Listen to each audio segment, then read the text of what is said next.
But also, I said right at the outset, it's possible that he's not evil and that he's either just a or that he's a puppet of Stephen Miller. That's possible, Right, but I don't think that helps anything. So don't you think that if you're gonna call somebody evil, it would be good to know if they're being intentionally malicious or just stupid? I might even agree with you. Wait, Bam! do you walk back your claim? Owned. Do you Clip it? Clip it? Do you walk back your claim? Do you walk back your claim that sending people with no due process to a torture camp is not evil?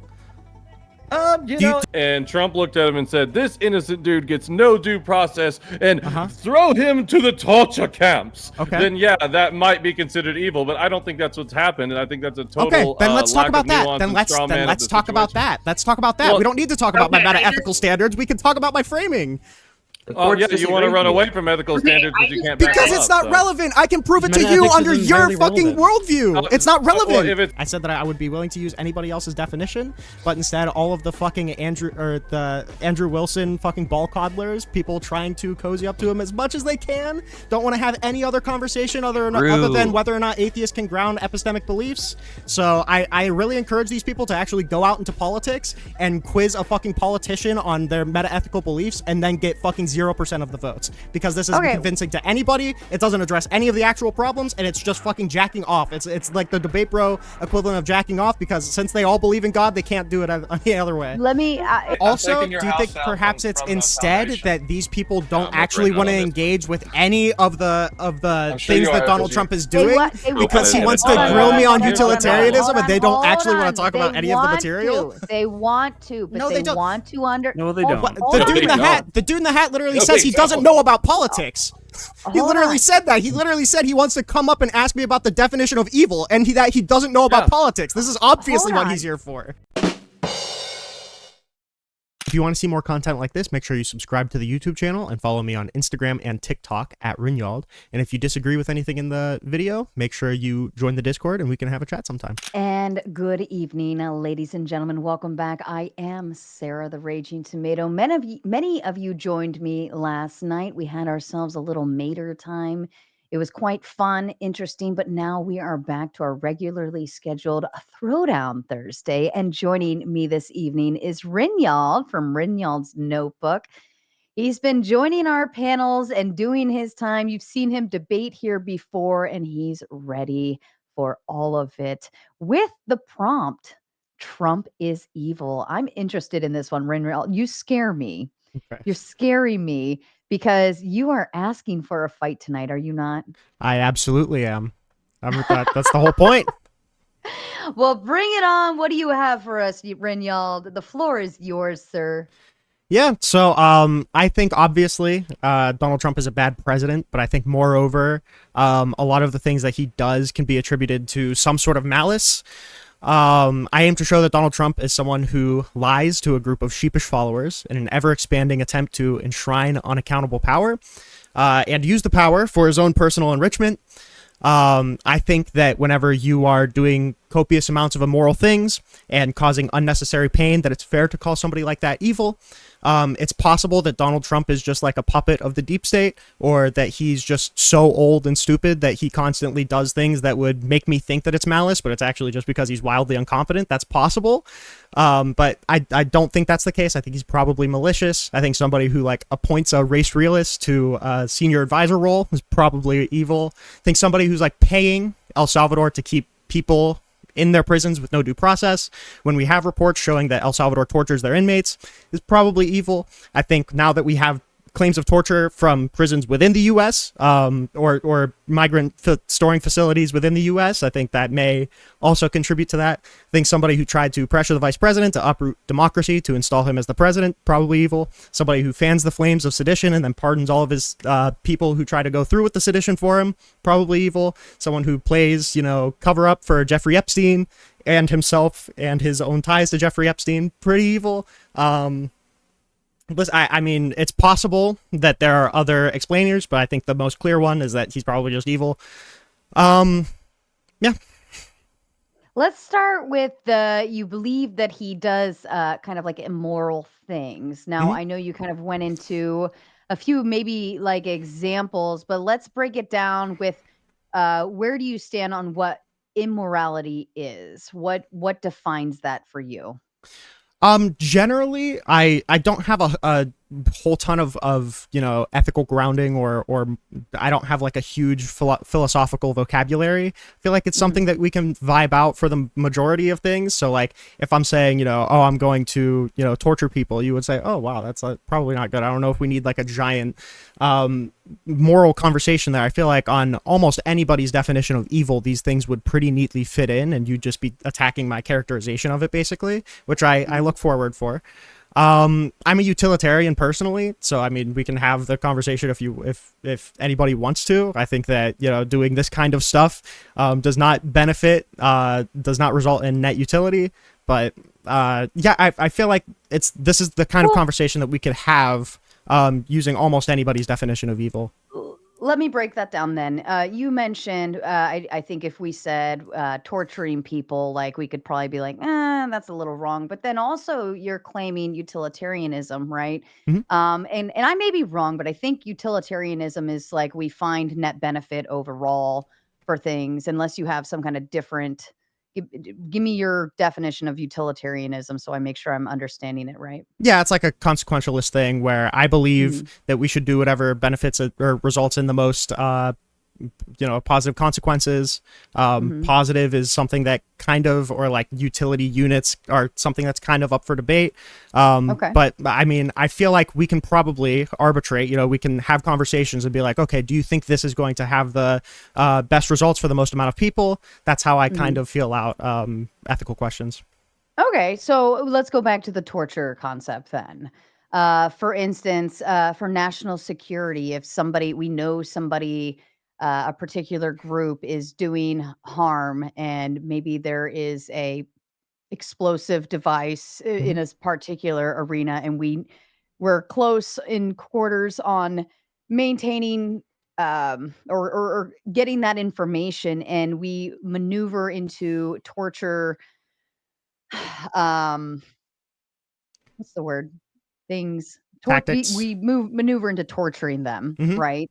Tactics, that's the word I was looking for. You didn't find the word for me, Rinyald. Most people give me the word that they're supposed to read my mind and My know what I'm bad. but we move into torture tactics in order to extract information that is vital because there's billions of people, that are that could, this explosive thing could be in a particular arena that could harm a lot. Even if it's 1,000 people torturing one person in order to extract that information, because this is more of a detriment to those thousands of people versus, and then Hmm. even you expand it out, like it would make the country appear a very certain way, so on and so forth. Would you still agree that that torture is immoral? So, I mean, in that specific instance, if we're presupposing that torture is an effective way of getting information out of people, then yeah, I would probably support it. But the problem is that whenever I'm pretty sure this is a studied thing, whenever people are being tortured, they're not really incentivized to give accurate information. They're incentivized to give whatever information prevents the people from torturing them more. So there's a lot of false positives whenever we torture information out of people. So I would say that that's probably a big consideration. If we're Mhm. torturing one person and it's like a 1% chance that it results in any useful information, I would say that's probably not great.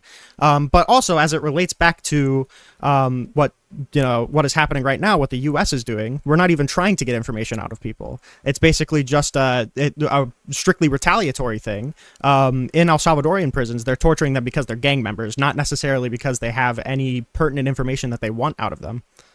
Mhm. Do you think, setting an example, for, like, let's say gang members that are assumingly doing terrible things and causing a lot of harm to overall society, communities, children, people, neighborhoods, drugs obviously Mm-hmm. make their way into the wrong hands, and we see a lot of teenagers dying. The fentanyl especially is like a really bad one. Are these gang members a part of, like, drug rings? Are they part of, uh, like, what are these gang members gangs of? Let me ask that. So the problem is that as far as the U.S. is concerned, the people that we sent to CCOT and the people that are in Alligator Alcatraz, a lot of the times don't even have criminal records. It's based off of like an allegation that they're a part of a gang without any actual chance for the person who's being accused to arbitrate that determination, to actually push back against the government's accusation. So it's really hard to tell what kind of people are in these facilities or what kind of people are facing what treatment, because A, the government is very, very sparse with the information that they're willing to give the courts and give the media, and B, because they're not being given due process. They're not actually being given the ability to challenge whether or not they're a part of a gang, and we're basically just going based off of the government's word. And, you know, I'm somebody with more libertarian sympathies. I don't think that we should just be putting that level of trust into the federal government. I mean, does anybody? I would hope not, but I mean, we live in a crazy world right now. That's true. But you did mention there were gang members and there was torture involved, correct? Yeah, so that's in regard to the prison in El Salvador, CCOT. And that's where the El Salvadorian government basically rounded up a bunch of members of this gang called MS-13, and they are in the holding cells of CCOT. There is another, it's kind of complicated because El Salvador, prior to Bukele, did have a really, really, really, really, really, really, really bad violent crime problem, and, you know, it was largely perpetrated by gang members. So there's way more of an argument for the kind of, you know, treatment these people are getting under Bukele. But as it regards to us paying $6 million to store people with no due process there, I think there's absolutely no argument for that. I don't think that there's, you know, some sort of national emergency that justifies it. In El Salvador, there's different conditions, and, you know, I'm not from El Salvador. I'm not an expert, so I don't know how comfortable I am to comment on the conditions there. But as far as us sending people there, I think that that's a very clear moral failure. Okay. But then we haven't really, your morality is established on utilitarianism, though, right?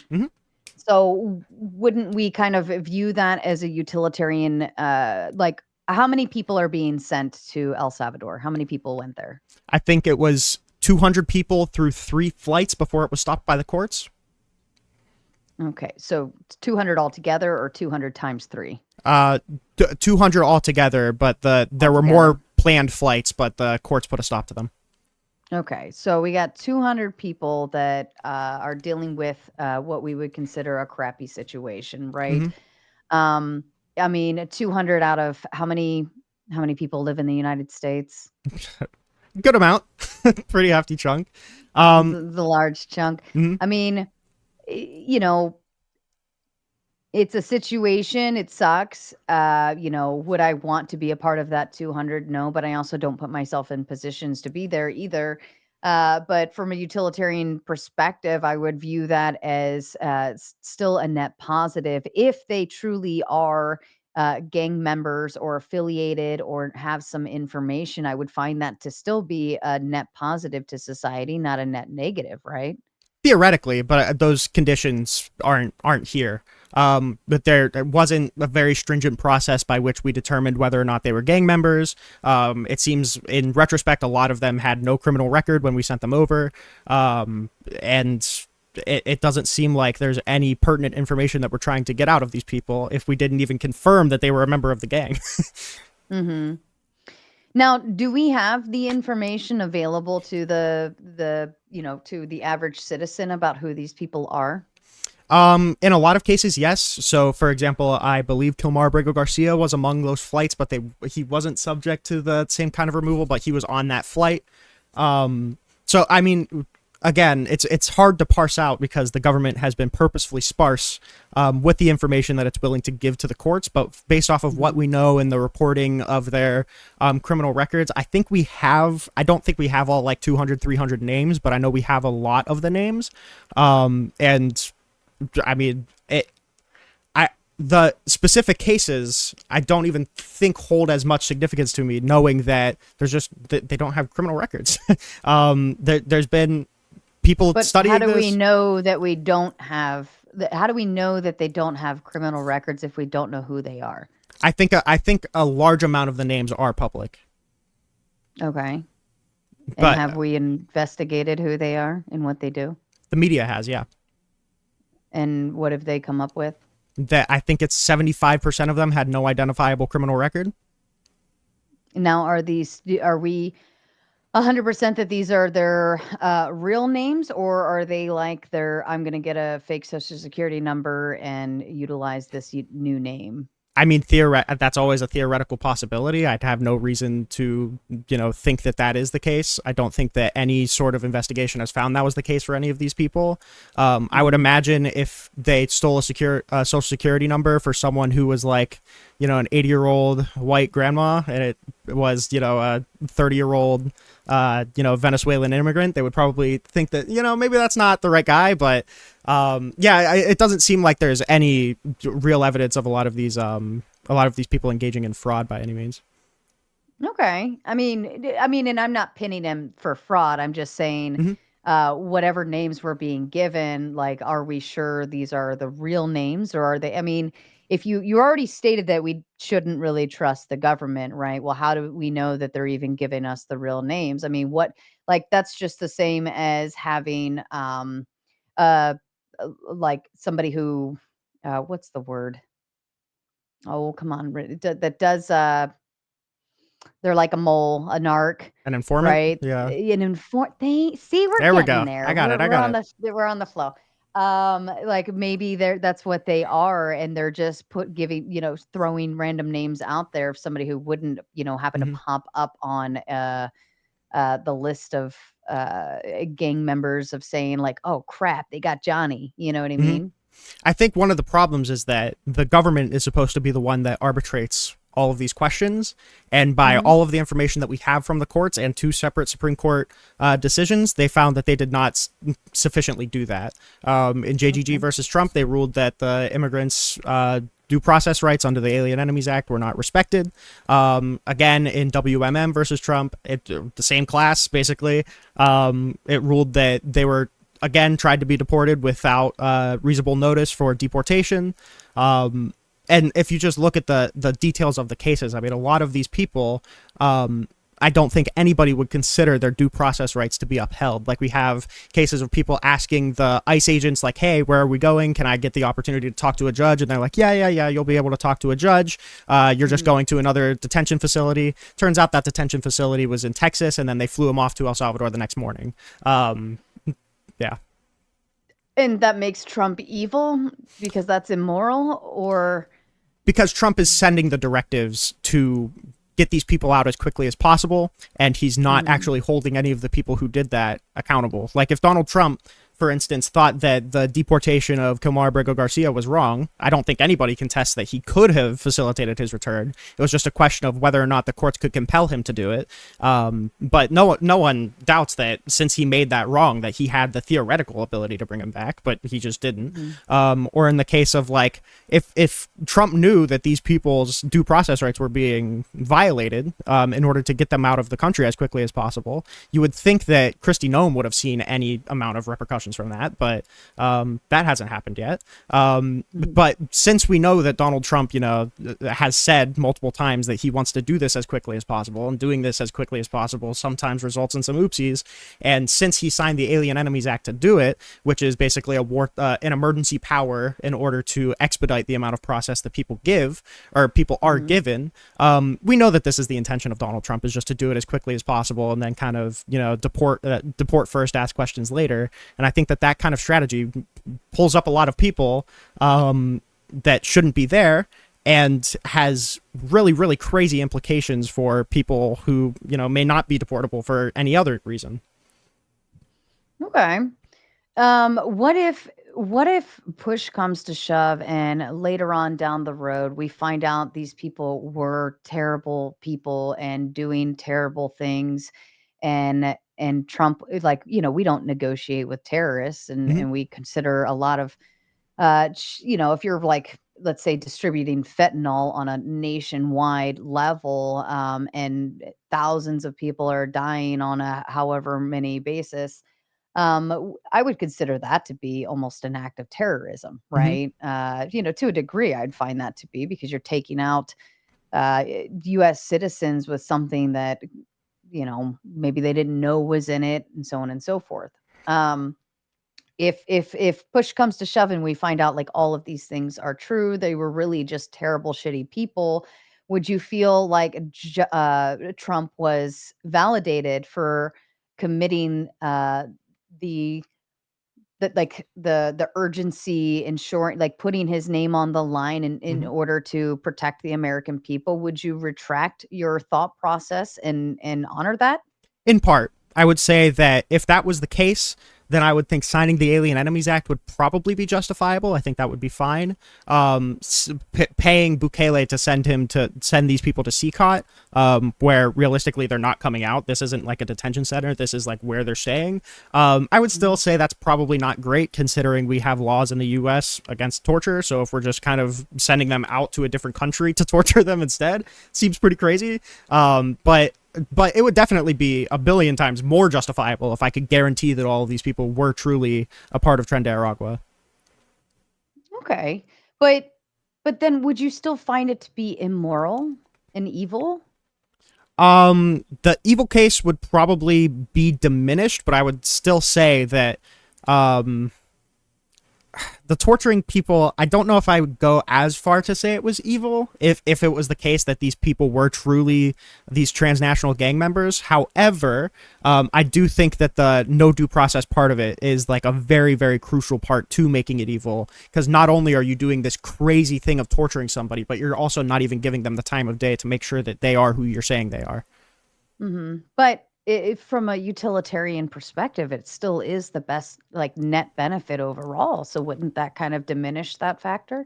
I would say any potential utility that we would gain from doing something like this would be lost by setting the precedent that the president can be able to torture people without having any arm to serve against him, basically, or any ability for any outside body to check him in that.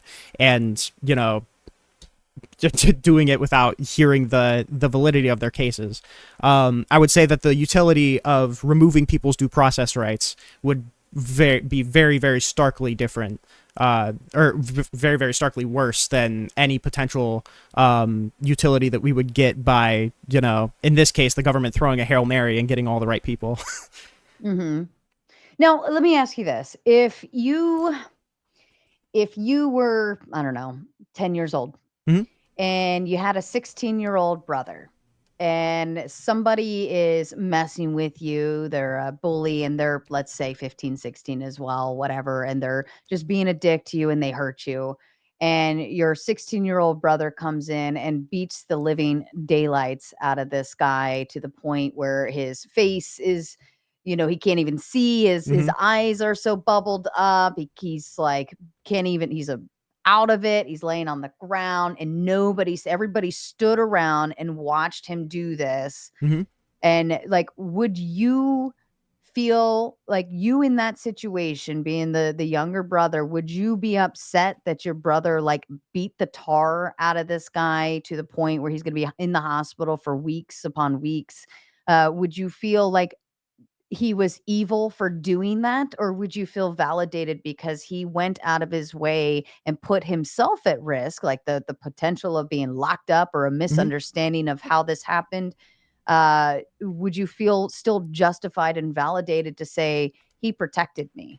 I would say in this particular case, I think there's the point of not knowing for sure who it was is missing in this hypothetical. It's almost as if like the brother came out to protect me and he just came swinging at the nearest person, and if it turned out that that person was only laughing at me getting beat up, I would say, yeah, that's probably not great. I don't know if I would put evil onto my brother, because it'd be a different relationship between me and the federal government. hmm But yeah, if it was the case that he just came out swinging on the nearest person, I would say that that's probably not great. If it is the case that he got the right person, I know that he got the right person. Like if we knew that he got all of the right people, I would still say that it's a little extreme, but I wouldn't have nearly the same problem with it. Let's pretend it's a cop and not your brother. A cop is happens to see this guy like just tormenting, picking on you Mm-hmm. and pushing you around, and you're not necessarily getting injured per se, but it hurts of getting pushed on the ground and and Mm-hmm. and thrown around a little bit. And that cop steps in and just beats the living pulp out of this guy because he's seen this guy picking on you for years and he's just fucking tired of it. And he's like, you know what? Poor little Rinald. Like, this guy deserves a beating, and justice deserves to be served for Rinald on my behalf. And the cop goes in and does this, and then it comes down to there's a whole court case surrounding it. Was he defending? Would you then take the stance and defend that cop's honor for doing that on your behalf and just handling it so that you never have to deal with that pain again? No, Or that probably not. obnoxiousness? You Probably, I wouldn't? would probably not be supportive of a cop beating the shit out of a guy that pushed me. No, probably not. I'd say just arrest him. But But this guy, he's a douchebag. He does this to everyone. He's of no use to this community. He's always causing problems. He's just a total dipshit. He's constantly breaking stuff, hurting people, just a total wrecking ball everywhere he goes. And you just so happen to get in his way too often. I mean, it may be cathartic for me personally, but I mean, if the cop only saw him push me, and also, again, like it kind of diverges from being analogous with what Trump is doing, because again, Trump didn't actually go through the process of seeing any of the crimes. He's just assuming that these people did commit the crimes, and whenever they say I didn't commit this crime, they basically just don't listen and send them off anyway. But in this case where the cop just sees him push me, and then and that's all it takes for him to go fucking buck wild on this dude, I would say that that's probably not great. But the cop knows all of these things, that this guy, he's just a pain in the ass to the community. He knows the kid's got a rap sheet. He's just absolutely useless to the community. I mean, I don't think that in this case the federal government has that knowledge. That's the, I mean, maybe if it's the case that he knew that that this dude like murdered a bunch of people, and he's like vandalizing stores every week, and it's like maybe at some point we could justify like the burden that we get from letting cops basically do police brutality in order to get this one guy because he's so fucking crazy, maybe. But as it ties back to the original problem, I just don't think the government has that level of information to know that the people that they're trying to get out are actually the right people. Okay. And what would it take for you to feel comfortable with the actions that were taken? Like, what measurement, to what degree, what would it take for you to be like, you know what?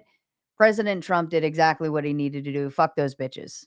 I think just giving these people the ability to actually challenge their designation as a gang member would have been perfectly fine. Like if you were, and this is the standard that the Supreme Court upheld, where it's like, as long as you give these people the ability to file for habeas corpus, which is basically a type of legal filing that you can do to challenge your detention, as long as you gave these people that, I think that alone would probably justify a lot of this. Due process. Yeah, just the ability to a hearing, even if it's not necessarily like a judicial hearing, just any sort of hearing where the migrant can come in and plead his case that he's actually not an alien enemy would have been perfectly fine for me. Aside from, sending him to CCOT's a different question, but it would have been like 70% fine with me.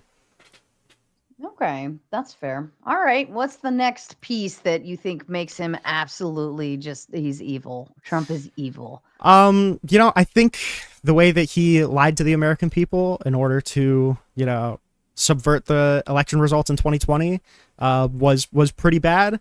And then on top, the basically pressuring of all of his cabinet officials to uproot our democracy. I think democracy is a very core principle of any functioning country, basically.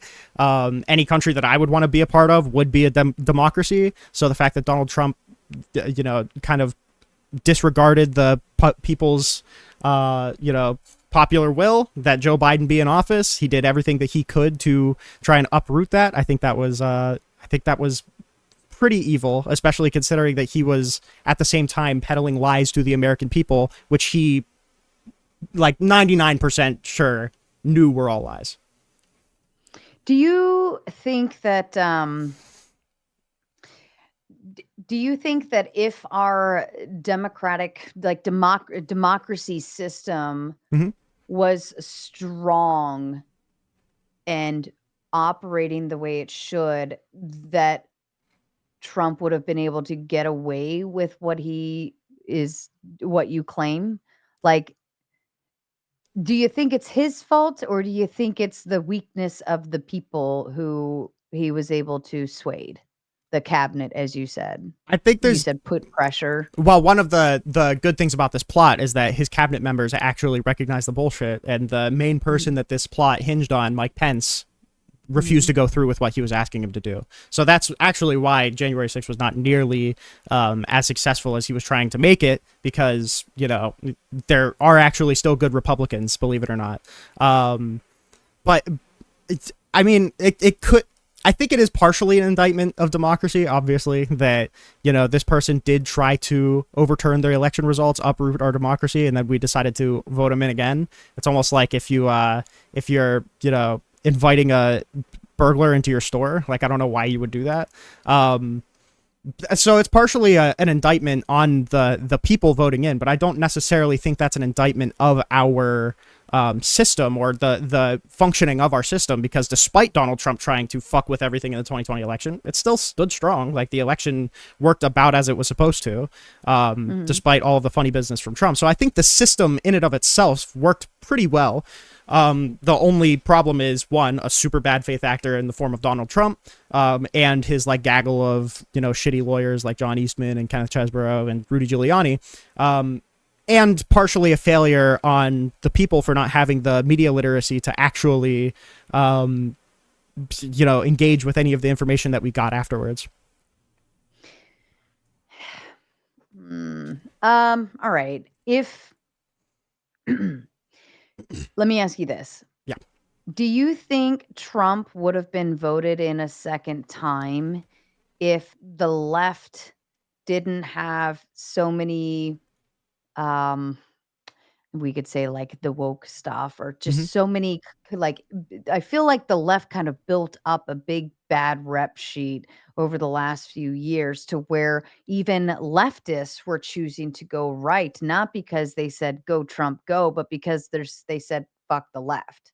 Right. So I'm gonna do a little like magical, like, oh, look this way, not that, on you here. But do you think do you think that might have been the case? Like, maybe it wasn't Trump pulling all these strings. Maybe the left just dropped, like, they messed up. Well, They dropped the ball. to be clear, when I'm saying that Donald Trump is pulling the strings, I'm not talking about 2025. I'm talking about 2020. The fact that he tried and failed to steal the election. Why Democrats lost the 2025 election, I think, is super explainable, in that people forgot how bad Donald Trump was. They kind of have nostalgia glasses. They were 4 years removed, and they would have taken, you know, 2018 over 2020. So they just, you know, had nostalgia glasses, wanted to go back to Donald Trump. The other one is because Democrats made it out like Donald Trump was Hitler right as soon as he came out the door. I don't know if I'm supposed to say that. I'm sorry. But that kind of person, right out the gates in 2015. So when he actually started doing a lot of the crazy shit that was against our institutions, the voters thought it was hyperbole because it was 5 years ago. And because inflation was really bad. Like, I'm pretty sure a lot of the governments around the world ended up losing their elections on the ground of inflation. I don't think the voters have a super good engagement with our political system. So they just see, oh, you know, inflation happened. Joe Biden was president. Joe Biden must have done the inflation. I want to get Joe Biden out. And then they voted for Donald Trump. And then they also viewed Kamala Harris as just a natural extension of Joe Biden, which I don't think she fought against. So they were just doing whatever they could to get the Democrats out of power because they saw inflation. Didn't really have the, you know, critical thinking to associate it with COVID. And then that's just kind of how that unfolded. But I think the Democrat loss in 2020 or in 2024 was like absolutely. I don't think that was because of any wrongdoing from Donald Trump or because of any, like, you know, nefarious election interference. I think it was just a failure for the voters to actually critically engage with the information that they get. That's fair. That's fair. All right. What else? What else we got? I mean, there's the appointing Steve Miller for the senior advisor role. I think is pretty crazy. I don't even think a lot of Okay. right wingers push back against that either. Tell me about Steve Miller. Who is he? Stephen Miller is somebody who is way more extreme than a lot of people realize. And as soon as you realize that how extreme he is, even if you're on the right, you're like, wow, that's weird that he got that high of a ranking place in the government. Steve Miller is the guy who wrote Donald Trump's January 6th address in front of the Capitol, which, we all know how that went. Stephen Miller is somebody who organized with a bunch of white nationalists when he was in college in order to bring people like Peter Brimelow to speak on campus. He has close ties to Richard Spencer, who is like one of the most prominent, now reformed allegedly, white nationalists that you could even think of. Like when you think of white nationalism, you think of Richard Spencer. Richard Spencer even said about Stephen Miller, I know him very well, but I didn't want to bring it up because I don't want to, harm Trump's campaign. He's somebody that was informing Breitbart to frame a story about the Pope saying that we should be more charitable to refugees as getting rid of the border, and to compare it to a book called Camp of the Saints, which has a video about, or which has a section about a white woman being raped to death by a group of refugees, and it's about the death of the white world by the hands of brown refugees. It's like insane stuff that Stephen Miller is aligning himself with, and then Stephen Miller gets appointed to a senior advisor role in Trump's campaign. It's definitely and now Stephen Miller is in charge of a lot of the immigration legislation, and in charge of a lot of writing Donald Trump's speeches. So it kind of makes you go like, what the fuck is happening? Because I've always been somebody who is hesitant to use the racism word with Donald Trump, because I really don't think he's a racist per se. I think he's more of just like a nativist and a nationalist. But then, we see him aligning with people like Stephen Miller, and it's like, oh, fuck. I mean, maybe he is racist. I don't know. Maybe, I mean, I always ask that question of, for instance, I get irritated watching people do shows, or like YouTube shows, with other like hosts, co-hosts, people that they all agree with, and I'm like, enjoy that circle jerk, right? Because I'm like, there's no pushback, there's no polar opposite, there's no this, that, another, and I think sometimes in order to find, not to say that that's the best type of balance with what you're telling me, but sometimes I find it to be fruitful to get multiple people on multiple levels of opinions, and you can kind of reel that in and really pick it apart, because they're gonna throw something out there and you're gonna be like, the fuck, Yeah. like, and so it is a good reality check, I'd say, but not to say that is his intention. I'm just throwing that out there as like, that's how I look at things. Yeah, I like sure. to challenge myself and see, and listen to other people talk, and I'm like, I'm not so crazy. Okay. I mean, hey, Just that's so we know, why right? I do these debates and stuff. But yeah, I mean, I could understand if that was the kind of rationale that we were giving for a cabinet pick like, Tulsi Gabbard, or a cabinet pick like RFK Jr., who have like pretty at least non-MAGA views in some cases. Like RFK is a big climate change person, and like a lot of non-traditional views. I could understand that. But then when it starts to come to the, refugees are going to be the death of the white world kind of talk, it's like, I don't really know if you should be a super high ranking position in the White House. And I don't imagine that you're getting a whole ton of super valuable input from somebody like Stephen Miller. Well, break that down. About like refugees being the death of the whatever. Tell me how that would look from your world based on what your understanding of it is. Yeah, I mean, it's just the great replacement idea that, we're bringing in a bunch of refugees, and that the white, genes are going to be breeded out in America, and we're going to no longer become a supermajority. And, the white world is something that needs protected because of some sort of heritage or whatever. It's just the idea that a lot of white nationalists sit at, that we're all of the white people are going to be outbreeded, and we're going to fall into some sort of dystopian future where we go back to having tribes because of the warrior gene or some crazy shit like that. That's kind of comical. I mean, do you think it's even like possible, No, probably not. probable? Do you think it's even like remotely close that that's even a scenario that could happen? I mean, it's a scenario that white people become a non-majority in the U.S., but I mean, framing that as like the death of the white world or saying that that's even necessarily a bad thing, I don't know if I buy onto that. So we're agreeable to say that it's least likely that that's even probable, correct? Yes. So I mean, we've dealt with a lot of conspiracy theorists here, right? Hmm. We've had to put our little tinfoil helmets on quite the many times for some what was that one guy talking about mushrooms and Jesus and eating the bread? It was really mushroom. I don't even fucking know sometimes, but he truly believed it, but we all just sat and were like, all right, tell me more. And, but we all know the likelihood of what this guy was talking about is probably not true. Hmm. And so we're able to be like, all right, he's cool. We can still, that was Steelman, by the way. He's still cool. We can have the conversation, and his input to the panels are still fun. Hmm. But overall, like, there's just that little crazy part over there where we're like, probably not likely, but Hmm. if you want to live in that, dream world, you go right ahead. Do you think that that could be possibly the case where the guy has followed so many rabbit holes that he kind of ended up in Lulu land in terms of, the possibility of refugees Hmm. outbreeding the white folk out here? I mean, it's possible, but I mean, I do think that Stephen Miller genuinely holds those beliefs, and I think that he associates himself with a lot of people that do hold those beliefs, or formerly held those beliefs, and I think that he actively tried to bring white nationalist speakers onto his college campus to preach these ideals. I mean, part of the story was that he was trying to get Breitbart to publicize these kind of fears, to Hmm. say that, because the Pope wants to be more accepting of refugees, that we're opening the door to something like the Camp of the Saints, which is pretty wild. And it's possible that, Donald Trump just has this guy as like a clown in the corner to, entertain him.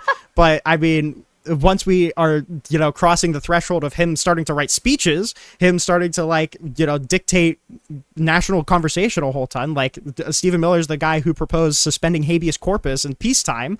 Hmm. It gets a little crazy. I think Donald Trump is probably taking a lot of pretty crazy shit from Stephen Miller that doesn't seem to align super well with just kind of using him as a The idea launch board. token white friend. Yeah. Token white nationalist Let me friend. Yeah. Well, let me ask you this. Let me ask you this. If let's just pretend this really happens. Let's just say refugees come in and they outbreed the white folk. Hmm. Would you say that America is still America and we are exactly what we started as and we still have the same value and principle system? Our democracy would be Hmm. still intact the way it is. Do you think that we'd still be exactly the same with all of these different people with completely different backgrounds, morality systems, principles, values? Like, do you think that we'd still be the same? Yeah, I think America is the values that makes it. As long as those values stay in place, like patriotism, like democracy, like pluralism, as long as those ideas stay in place, I don't think that the race of the people espousing those ideas is really material to American identity. I think what matters is that we're upholding American values, and I have no reason to believe that right as soon as white people cross the 50% line to the 49.9% line, that those ideals are suddenly going to disappear. Do you think that immigrants, like and refugees, do you think that they're like America, fuck yeah, like proud to be an American, or do you think that they still have loyalties to their former home? It's probably both. I think that you can be proud to be of Mexican heritage and still be proud to be an American. From every single, person of a different race that I've met, and from every single, immigrant person that I've seen talk. I mean, there's a reason that they came to America. Like, people don't really come to America for like really big government benefits. They usually come because it's a capitalist system, we're a really big economy, and we have freedom. And those three things are really, really fucking good. And trying to uproot those kind of things is just not something that I see a lot of people in the interest of doing, especially when they don't have an R next to their name. Well, okay, but if let's say you come here for the money and the freedom and the ability to, tap into the opportunities that we provide. We have education systems, maybe not the best, but we have Mhm. an education system from 5 all the way up to, advanced higher education. We have, we're not like third world or anything. Mhm. We're kind of the creme de la creme in terms of a lot of good things that a lot of people like. But what if we went to war with that other country that these people are from? Do you Mhm. think they're going to be loyal to the American nation, or do you think they're going to still have a bleeding heart for their home? It'll definitely depend, but I mean, it doesn't seem like I'm seeing a whole ton of like Ukrainian uprisings in the U.S. really. Mhm. I don't think that it's really the case that immigrant populations are going to be like engaging in a sedition in order to uphold their homelands or whatever. It just doesn't really seem like that's the case. And if that is the case, then that's a separate conversation that needs to be addressed later down the line. And that's why we actually have laws like the Alien Enemies Act, is for situations exactly like that. But that's a different boundary to cross at a different time. But I don't think that actually, like, I don't think that undermines any of the benefits that we get from, these kind of people coming in. And I would also say that the bigger threat to a lot of the American values that we see is coming from the Republican Party more than it is the immigrant population. Well, I mean, if you view your move to America, whether via refugee or immigration, legal, illegal, whatever the case may be, it still sounds like, some of the things you're describing is just transactional. Mm-hmm. Oh, well, we have the opportunity, you have, you said capitalism, they have the freedom, right? And that to me is just transactional, Mm-hmm. right? There's no like, um, did you hear the Arnold Schwarzenegger?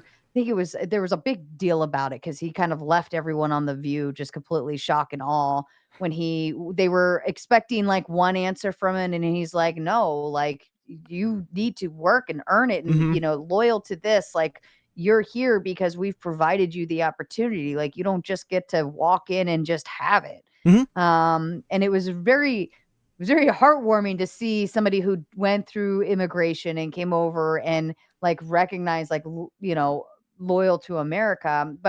But if everyone is treating it just as some kind of transactional thing, then like where's the bleeding heart?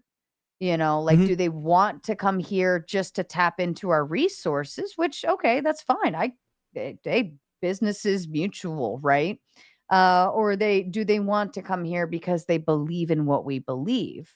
Because that to me is rather more important than anything, in terms Mm-hmm. of uh like like we protect our people. We stand by like Mm-hmm. America, fuck yeah. You know what I mean? Like that's who we are. And it's pride. Yeah. And I think we saw with the riots, like people holding up the flag of Mexico and stuff like that. And it Mm-hmm. was kind of like an insult to injury because it's like you're mad that you're getting booted back, but then you're still flying the flag. I don't know. Like explain it. I don't know.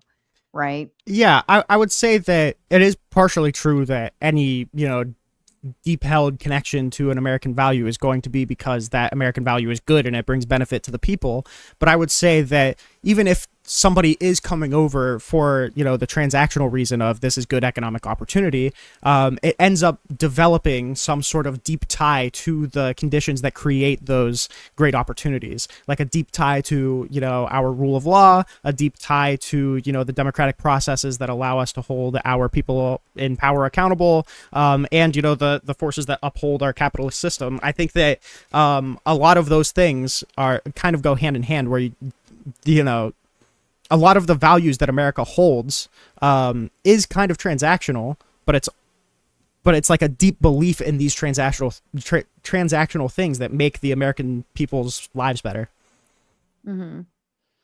But we, like, we see some people coming in and they're sending money home. Right? I mean, I wouldn't doubt that. Yeah. I mean, I don't know. I think that, yeah, business for hire, whatever, I get it. But at the same time, are you loyal? Are you dedicated? Are you ready to like take that commitment to be an American and, follow our culture and our norms and our values and our principles? Yeah, I don't mean, know. I agree, but I would say that like this archetype of somebody who is like fervently anti-democracy, pro-autocrat, somebody who is super unfaithful and doesn't actually adhere to a lot of the American culture, I would say that way more closely ties to somebody like Donald Trump than it does any immigrant that I've experienced. All right, fair enough. All right, give me one more. Why else is Trump evil? I know you got another one in there. Yeah, got a lot of them. I don't know. I think his general rhetoric, I think, is a really big thing too. It shows like a pretty callous disregard for human right. It just feels like his heart is black. Like when he is making fun of Senator John McCain, say he's not a war hero because he got captured, and I like the ones that didn't get captured, or saying that Hillary's going to come after the Second Amendment, but maybe the Second Amendment people can do something about it, or when you have an advisor to Donald Trump coming in and saying, hey, the people in the Capitol are chanting to hang Mike Pence right now. And he's like, well, the people are very angry and I don't really see what the big deal is. That speaks to me as somebody who doesn't have a whole ton of human empathy.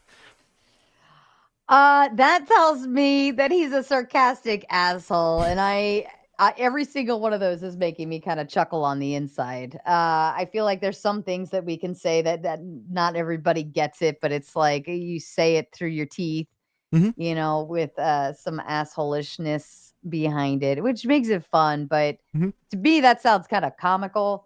But even let's just pretend it's true. I mean, is it illegal to say any of those things? It's absolutely not illegal, but it's also not illegal for me to say I am evil, but I could use that as justification for me to be evil. Like if I'm trying to prove the case that I'm evil, you could use First Amendment protected speech. And I would honestly say that any attempt to, come after Donald Trump's right to say any of this, I would say is probably not great. I think that he should have the right to say it. That's an American value. But I think you could use it to demonstrate the kind of character that we're looking at right now. A sarcastic asshole.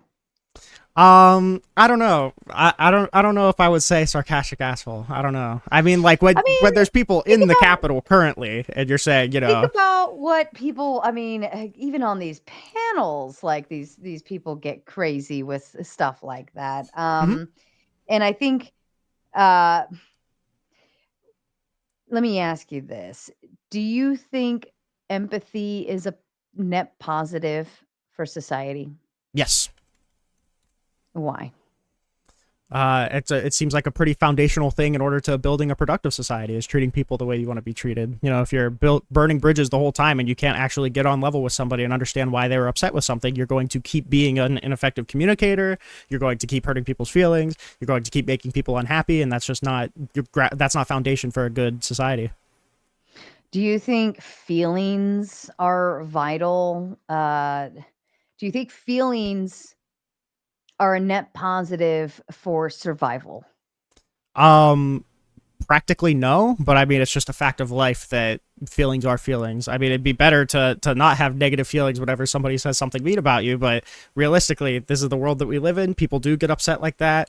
And, having a head of state, criticizing half the country or making fun of prisoners of war or like insinuating that the Second Amendment people could do something about your political opponent seems a little crazy, and it doesn't seem like it's a good way to head the country. And it's like it just is that way. Like we should be tempering our political rhetoric in order to effectuate change, and just kind of like trolling on the national stage, and at the same time kind of shooting yourself in the foot and actually being able to unify anybody is probably not a good way of going about heading the state. Mm-hmm. Let's say you're in the middle of a war, Mm-hmm. and America's on this side of a hill, and bad country is on the other side of hill. Mm-hmm. And you're in all of this combat, crazy, whatever things are going on, and you happen to see someone from the other side. Like he just happened to like roll down the hill at some point and ended up on your side, and he's, I don't know, young, 18, baby faced, right? And you develop this empathetic moment of like, wow, like he's so young, and I'd hate to just, he didn't have his gun fell somewhere or something, and Mm-hmm. he's doing one of these, and it's your job in that moment because you're getting fired on by all of these people, and it's a hostile situation. It's kill or be killed, right? Mm-hmm.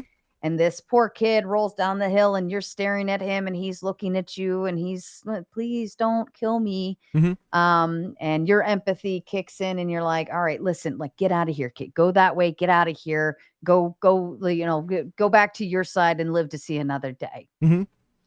Only 2 hours later, that same kid coming back with a gun and happens to run right back into you, and he bestowed zero empathy upon you. Mm-hmm. Do you agree that empathy is the best thing in the world and always a net positive with that scenario? I mean, I would say it depends on your realistic applications. Obviously, it's going to intersect with a lot of different things. But I mean, the problem would be in that situation that there wasn't enough empathy and that the other person didn't show you empathy. So, I mean, I guess that the problem with that hypothetical is that there wasn't enough empathy, that the other side wasn't reciprocating the empathy. So I would say, yeah, whatever you can be as empathetic as possible, you should.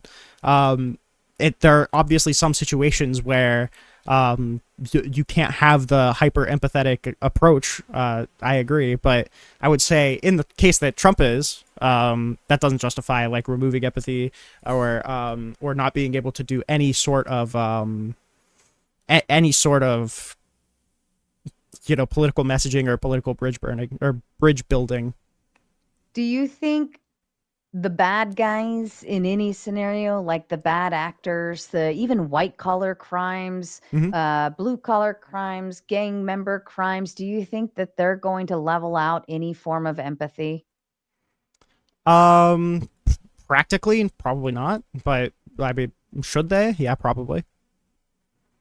Well, I mean, should is one thing. We should all be empathetic, right? We should all be moral and Mm-hmm. on the virtuous side of things. But are we, right? Yeah, In sure. that aspect? Because, if we as the nice people go around and we give sympathy and empathy, and we're concerned how somebody feels because I said no, Mm-hmm. right? Or because I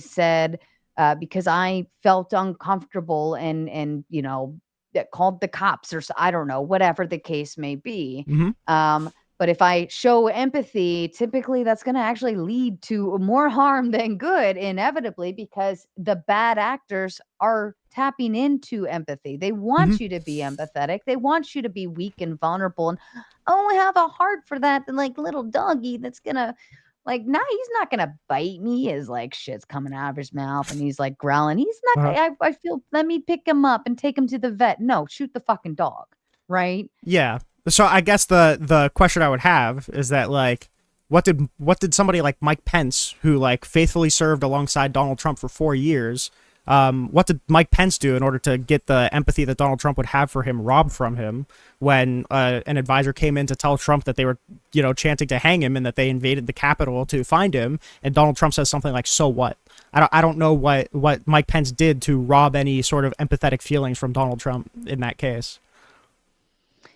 I don't know. I mean, I have tried extending empathy and kindness out to the world, to various people, whether close to me or not close to me. And I feel like it's never, Mm-hmm. there's never a net gain ever from being empathetic. It's only going to drag you down. I think it's, Just like when your dad says no, you can't have whatever thing you want. Hmm. He says no, and you cry and you whine. And if your dad gave in to that empathy and that feeling, and like, oh, I don't want to see you cry, Hmm. right? Then all he's doing is establishing a weak point, and now you know exactly how much to cry in order to get your dad to change his mind. And now everything that you want for yourself, whether it's in the best interest of you or not, is out the window. And so is your father's uh,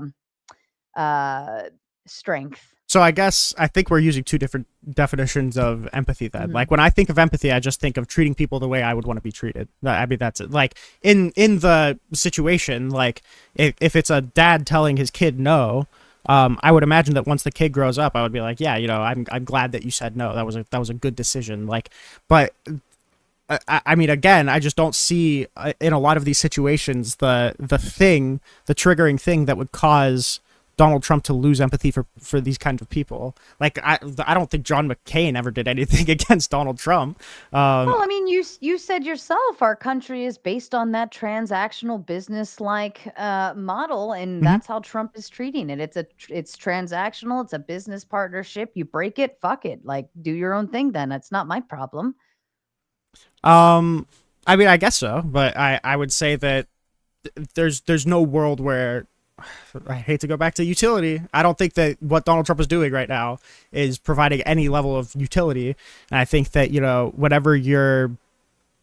whatever you are engaging in stuff like this, I don't know if you can expect to see really good outcomes. And I think that whenever, somebody tells you who they are, I think you need to listen. And I think whenever Donald Trump is just acting evil to these people that did nothing against him, I don't know why we would expect him to do that.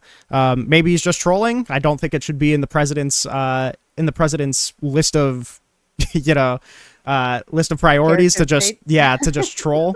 Probably not the great thing for the head of state for the most powerful country in the world to be doing, especially when he has a You know what though? sycophantic brace I like he want him to does. fucking troll. I want him to troll the shit out of the bad actors. I want him to troll the shit out of the countries who are doing stupid stuff. I want to see a spine. I want to see strength. I want to see him have the ability to not give a fuck about, people who don't have the best interest of us involved. I Hmm. want him to tell somebody to shove off. I want him to say, you know what? No. I want him to like put the smack down, daddy's home, foot down, up your ass kind of concept. And I'm okay with that. And if he's going to be a troll and a dick about it to be able to prove that ability, I'm kind of okay with it. I mean, I would say when it's deserved, yeah, sure. I would say in a lot of cases, Donald Trump does it to people who don't deserve it.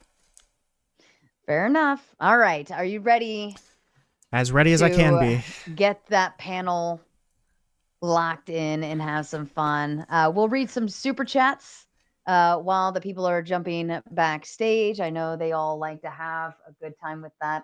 Yep. I like to have fun with these because I can say whatever stupid shit I want, and the chat's not they're not going to care. Hmm. Oops, I wrote like the wrong thing. I don't even know what the hell I was typing there. Open panel dumpster fire. I could say anything like completely psychotic and it just would they're focused on you. I could be like, I eat turds for breakfast, legit, with hair in it and everything. And they'd be like, that guy's crazy. Like they wouldn't Yeah. even think I'm here. They wouldn't even think I'm here. All right. The open panel dumpster fire is officially open for all of you. Please feel free to start jumping backstage. We'll read the super chats while you're hopping back there. And hopefully we can have some fun this evening. And I swear to God, if any of you say, I wasn't watching the first hour, but I'm here, I'm just gonna knock you. That's like a horribly terrible thing to do. All right. SB enjoying his new membership. Sometimes I don't know the names and whether they're boys or girls. Medi enjoying theirs as well. B Twix says, I don't have an ethical grounding, so debate over. And I do agree with that. Like Hmm. you're not kind of really standing on the hill here. You're Hmm. saying he's evil, and then I say, well, where's the morality? How do you determine that? And you're like, well, I don't really have anything definitive. I'm a utilitarian, so Hmm. positive, negative consequences. With that, I can run into all sorts of different things. Net positive would be like This is going to sound unhinged. So don't take this as me standing on a hill for this. Uh-huh. But if I said something along these lines, slavery would actually be a net positive for society and its economy. Hmm. Here's why, right? Hmm. Utilitarian speaking, that would actually make sense in terms of economy, the bottom dollar, Hmm. your all of these crop jobs, the people who pick up trash for a living, like problems would be solved and for a very cheap amount, right? Hmm. So from a utilitarian perspective, I could go in that direction if I wanted to, but my morality, like, would I throw my morality into that mix? So I would say that that would not result in the most positive utility. So I would say that it's immoral because that is not likely to generate the most positive utility that we can get in society. Allowing something like slavery is just not going to generate net utility. So I would say that it's immoral. When I said I don't have a strong ethical grounding, what I meant is that I just didn't really I'm not here to talk about my ethical worldview. I'm here to talk about the substance, and I think that in most situations, like if somebody gives me a definition of evil, Donald Trump is still probably going to fit in that definition of evil. So that's all I'm saying, is that if you live in a world where it's not evil to basically not vet anybody and send them to a torture camp, if that's not evil to you, then I guess that is what it is. I feel like most people would view that as something that is evil. All right, fair enough. I will allow it. Carl says Trump's impact on the U.S. won't always be immediately apparent, as trade treaties, alliances, and future supply chains are at risk. Reap what you sow. Any thoughts to that? True. I agree. Fair enough. Thumping Weevil says, when Sarah Trump is protecting America, do you think he's not protecting America by any chance? It's protecting America from what? I mean, it depends. I don't like whether or not he's doing a good job at it, or whether or not that's one of his aims, or whether or not America really needs protecting right now. I don't know. It depends on what kind of claim you're making. All right, fair enough. Dearden with the $10 says, what would his thoughts be towards all the families that lost their loved ones due to SA and murder? All I'm hearing is he feels sorry for these illegals. Hello, Sarah. Hope you're having a good night. Right. I mean, you gave me a list. You said 200 people are Hmm. being that had been sent, right? That's 200 people, but how many? I mean, could we count how many people have been murdered or SAR, Hmm. mugged, so on and so forth, victims of illegal immigrants in the last year? Do I you mean, know that hey, number let's by chance? not off the top of my head. No, I mean, I listen. If you need me to stand up here and say I don't approve of murder, I don't approve of SA, I could do that all day. I guess if I need to give a 20-minute preamble of all of the obviously bad things that I disapprove of before coming Hmm. up and talking about any issues, I could give it. Obviously, it's bad whenever that happens. It's bad when an illegal immigrant does it. I agree, but I mean, something like the Alien Enemies Act isn't even going to address something like that. And two, Hmm. again, like I said, like if we could 100% verify that these people are who the government was basically alleging that they were, or was affiliated with whatever group they were alleging that they were, if they had criminal records or almost anything verifiable to point to, I would be much more sympathetic to this. But the problem is that whenever you remove people's constitutional due process rights, it's going to be very hard to justify or to justify preventing the government from encroaching on other people's due process rights. Like if we're just setting the precedent that the government can say, you're a member of a gang, so we're going to send you to El Salvador and you have no question about it. What's to say that the government Hmm. can't say, and I think you're a non-citizen and you have no say about it? It's like, okay, do I get the ability to challenge that? And they're like, no, you're gone. It's like, oh, this is like a right that needs a fundamental right that needs protecting. All right, fair. Who raided? Did we get a raid? Who raided? Uh, Rattlesnake raid? Oh, fun! I love Jake. Thumping Weevil, and keep jumping backstage, folks. Still a little more room back there. Have fun with it. All right. Thumping Weevil says these illegals may not have a criminal record where they're from. But that doesn't mean they haven't committed crime once they got here in the U.S., or maybe vice versa, right? I Mhm. mean, does it go both ways? Yeah, I think the 75% number included crimes in their home country and crimes here. If an illegal immigrant committed a crime, it still gets logged the same exact way. Now you could say that maybe they committed a crime that was never caught, but I mean you could say that about literally anybody in any circumstance ever. I don't want to trust the government to make up a charge for a crime that they never caught me committing. That seems pretty crazy. But yeah, these people don't have criminal records where they came from. They don't have criminal records here. There's no reason to be doing that. All right, fair enough. You will speak the panel, but the panel will have its fun. Michael says, "Are you, Rinyald, ever going to tell the truth, or do you only watch CNN?" I don't watch CNN, believe it or not. This is the kind of question that you get when you actually don't have anything to challenge factually. So you just kind of throw out a dig to make me look bad. I don't. If you want to come up and challenge me on any of the facts, we can get in depth. I know it all. All right, fair enough. Thumping Weevil says, "Please explain how there's a literal video proof of ballots being tossed out in 2020. Proof it was stolen." There's not. I mean, I think there was evidence of like a truck derailment.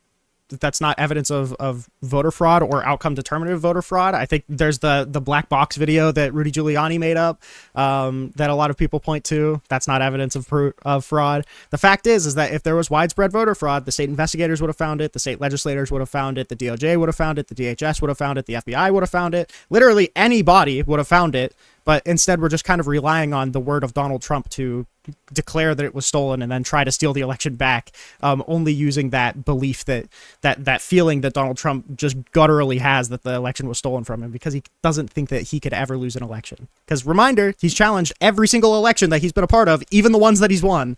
So, well, maybe that speaks more to it then to even challenge the one that you won.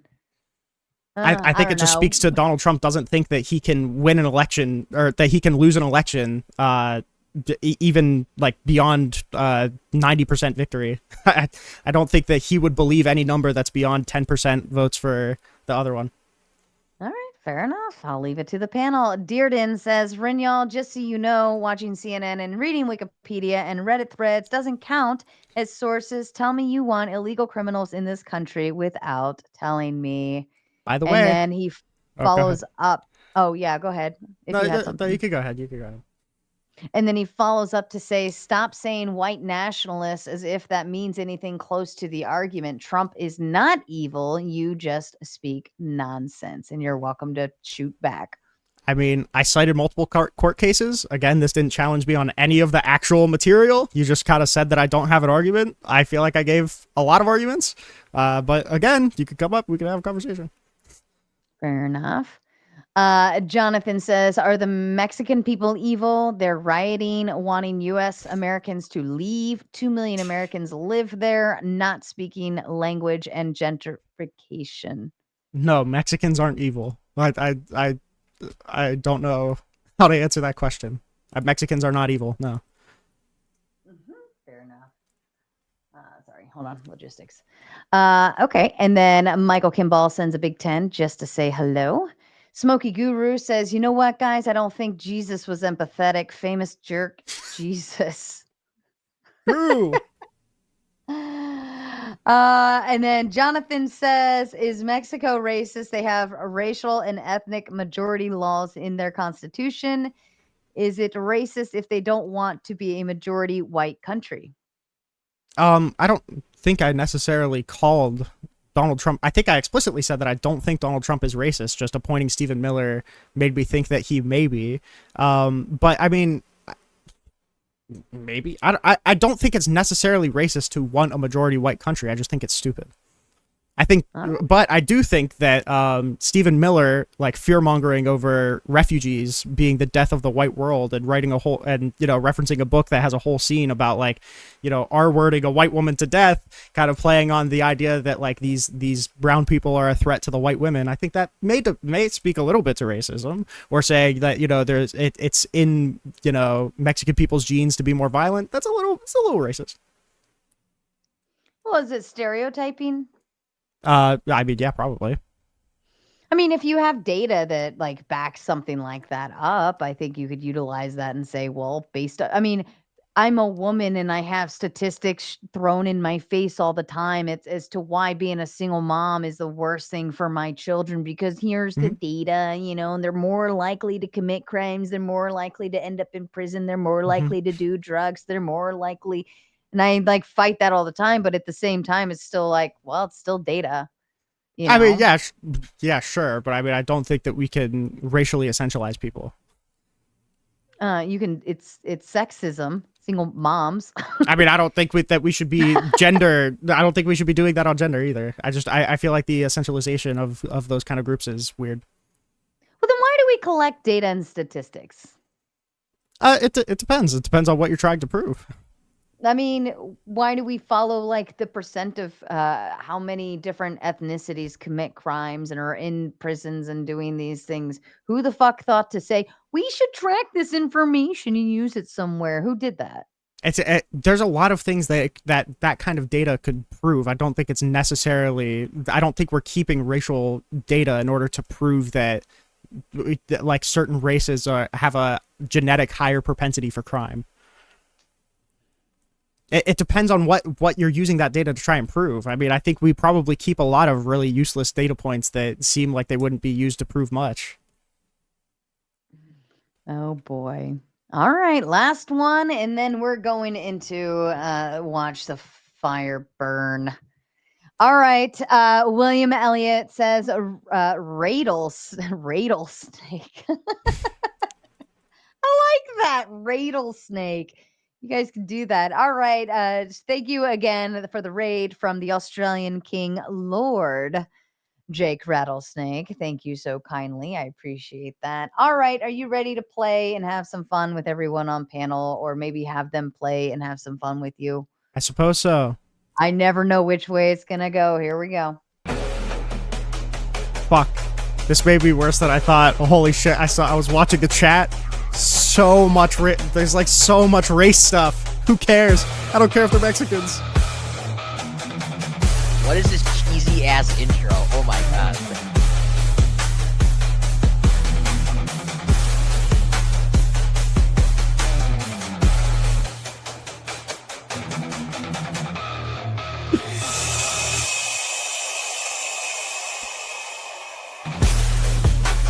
Did Scratch say that off mute? Did he unmute himself to say that?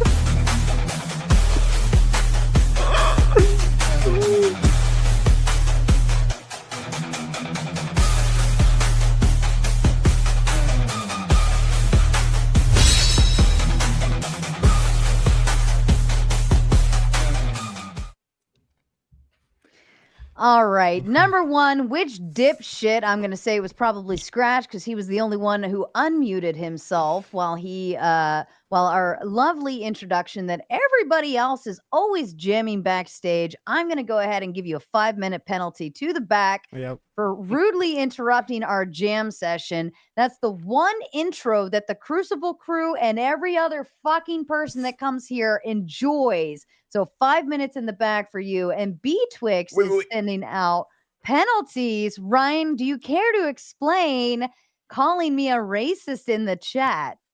Yeah, to be clear, I didn't call you a racist. I said you're low-key racist, which I stand by, but we can talk about that another time. Do you mind if I say a quick thing before I go back for 5 minutes? Hold up, because it's my job to try to extract all of the information while I'm agreeable with things being said or not. And it is my job to kind of go polar opposite of what people are saying. So go ahead, explain yourself, sir. Well, I do think that you have some unexamined beliefs that could benefit from being deconstructed. But I think we can have a conversation about those another time. I think tonight the topic is about whether or not Trump is evil. You can either explain it or you can enjoy your 5 minutes in the back without getting to say whatever it is you want to say. Truly. Okay, so you were arguing. I mean, you could say you were just steel manning it, perhaps. But it certainly, I mean, from where I'm sitting, you were making an argument that we collect racialized data so that we can make assumptions about what demographics do certain crimes, right? Or like what demographics are likely to do certain crimes, and that just doesn't really follow. Like just because you have crime data doesn't mean you can assume something about someone who's part of that demographic. Just because you have data, just because you have evidence that some illegal immigrants did certain crimes doesn't mean you can blame any other illegal immigrant for those crimes. I think that's bigoted in general. Yeah. Then why do we collect data? To understand what's happening in the world.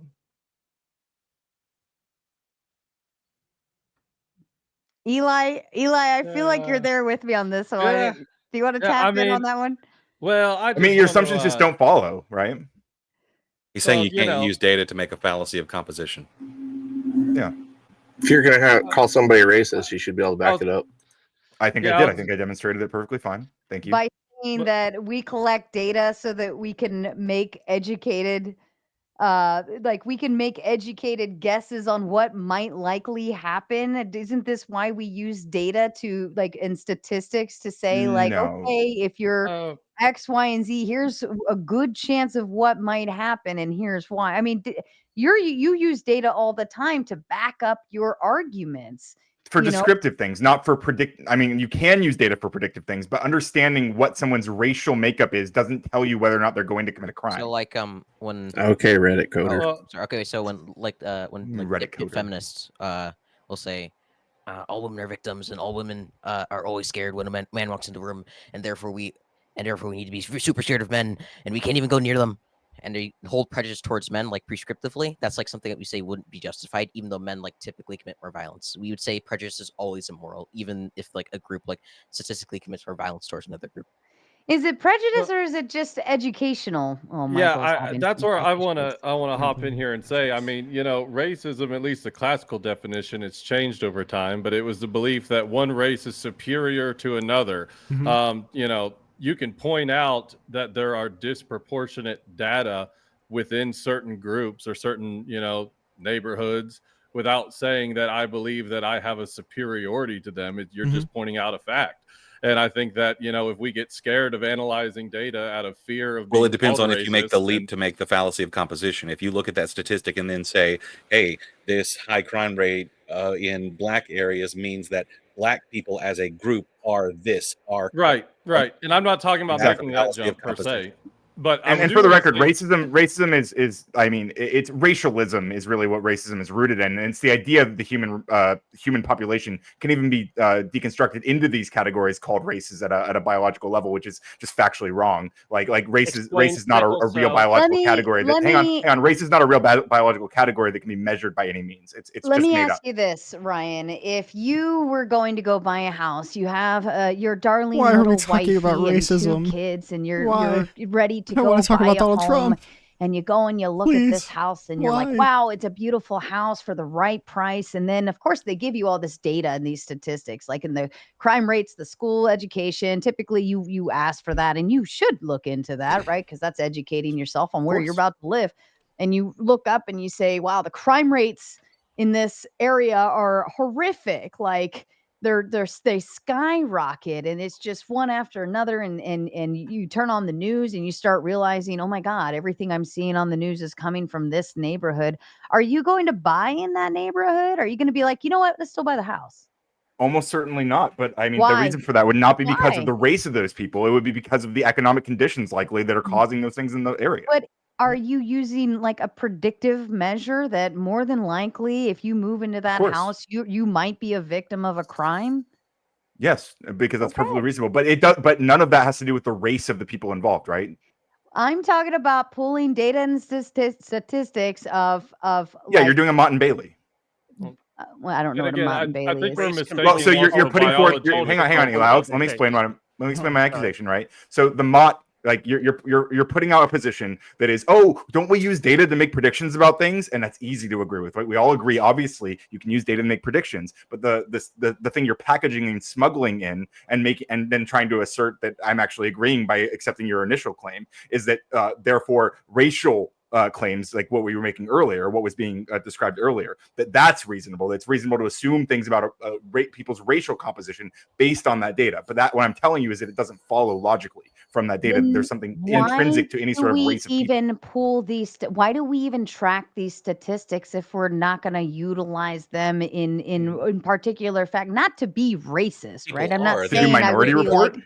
Oh my God, I watched this data and it said, Asian people are more than likely to do this. So like, I don't want to be around any Asian people because of this statistic. That I don't think that's what I'm One data referring set doesn't to. always tell a story, though, right? You would need to correlate it with all kinds of other things, which is why you come to find, like, look at any map of crime in any big city and then correlate that to the average rent for an apartment. And it's really easy to see. High crime areas correlate heavily to areas of poverty, right? Mhm. And you can also put another sort of graph on top of it, and it can also tell another sort of story. But Well, and I That- want to point Yeah, and out. that story would tell you a history of white supremacy in the United States and redlining, pushing specific groups of people based on racial lines into specific neighborhoods, and you would find those people are way more likely to be poor. Those people Keep are way more adding likely to data be until you in those get the full situations. story of I why want things to are the way they jump are. in here and say one thing. This whole conversation coming from this quote from Trump about Mexican genes is actually taken way out of context, as they That's not. I didn't even cite that quote. That quote. That quote never even came that up. was what was brought up. Nope. I I don't know how this got brought up, frankly. You said him saying that they have violence in their genes. You were talking about Trump saying that. No, I was talking Mexicans have about. violent genes. I was talking about Donald Trump appointing Stephen Miller to a senior advisor role. No, I think you're going back on it because Yeah? there was the quote about Mexicans having violent tendencies because of their genes. If any of you guys want to rewatch the fucking hour-long opening statement Yeah. I gave, I didn't bring up that quote a single I'm not time. talking about your opening statement. I'm talking about right before we came into this, and then that's what the conversation. I mean, Sarah, correct me if I'm wrong. How would that conversation have come up? By me bringing it up? The I'll YouTube go vid's back- still there. We can just look at it. Yeah, we Yeah, could rewind. That you quote never brought got up- brought up ever.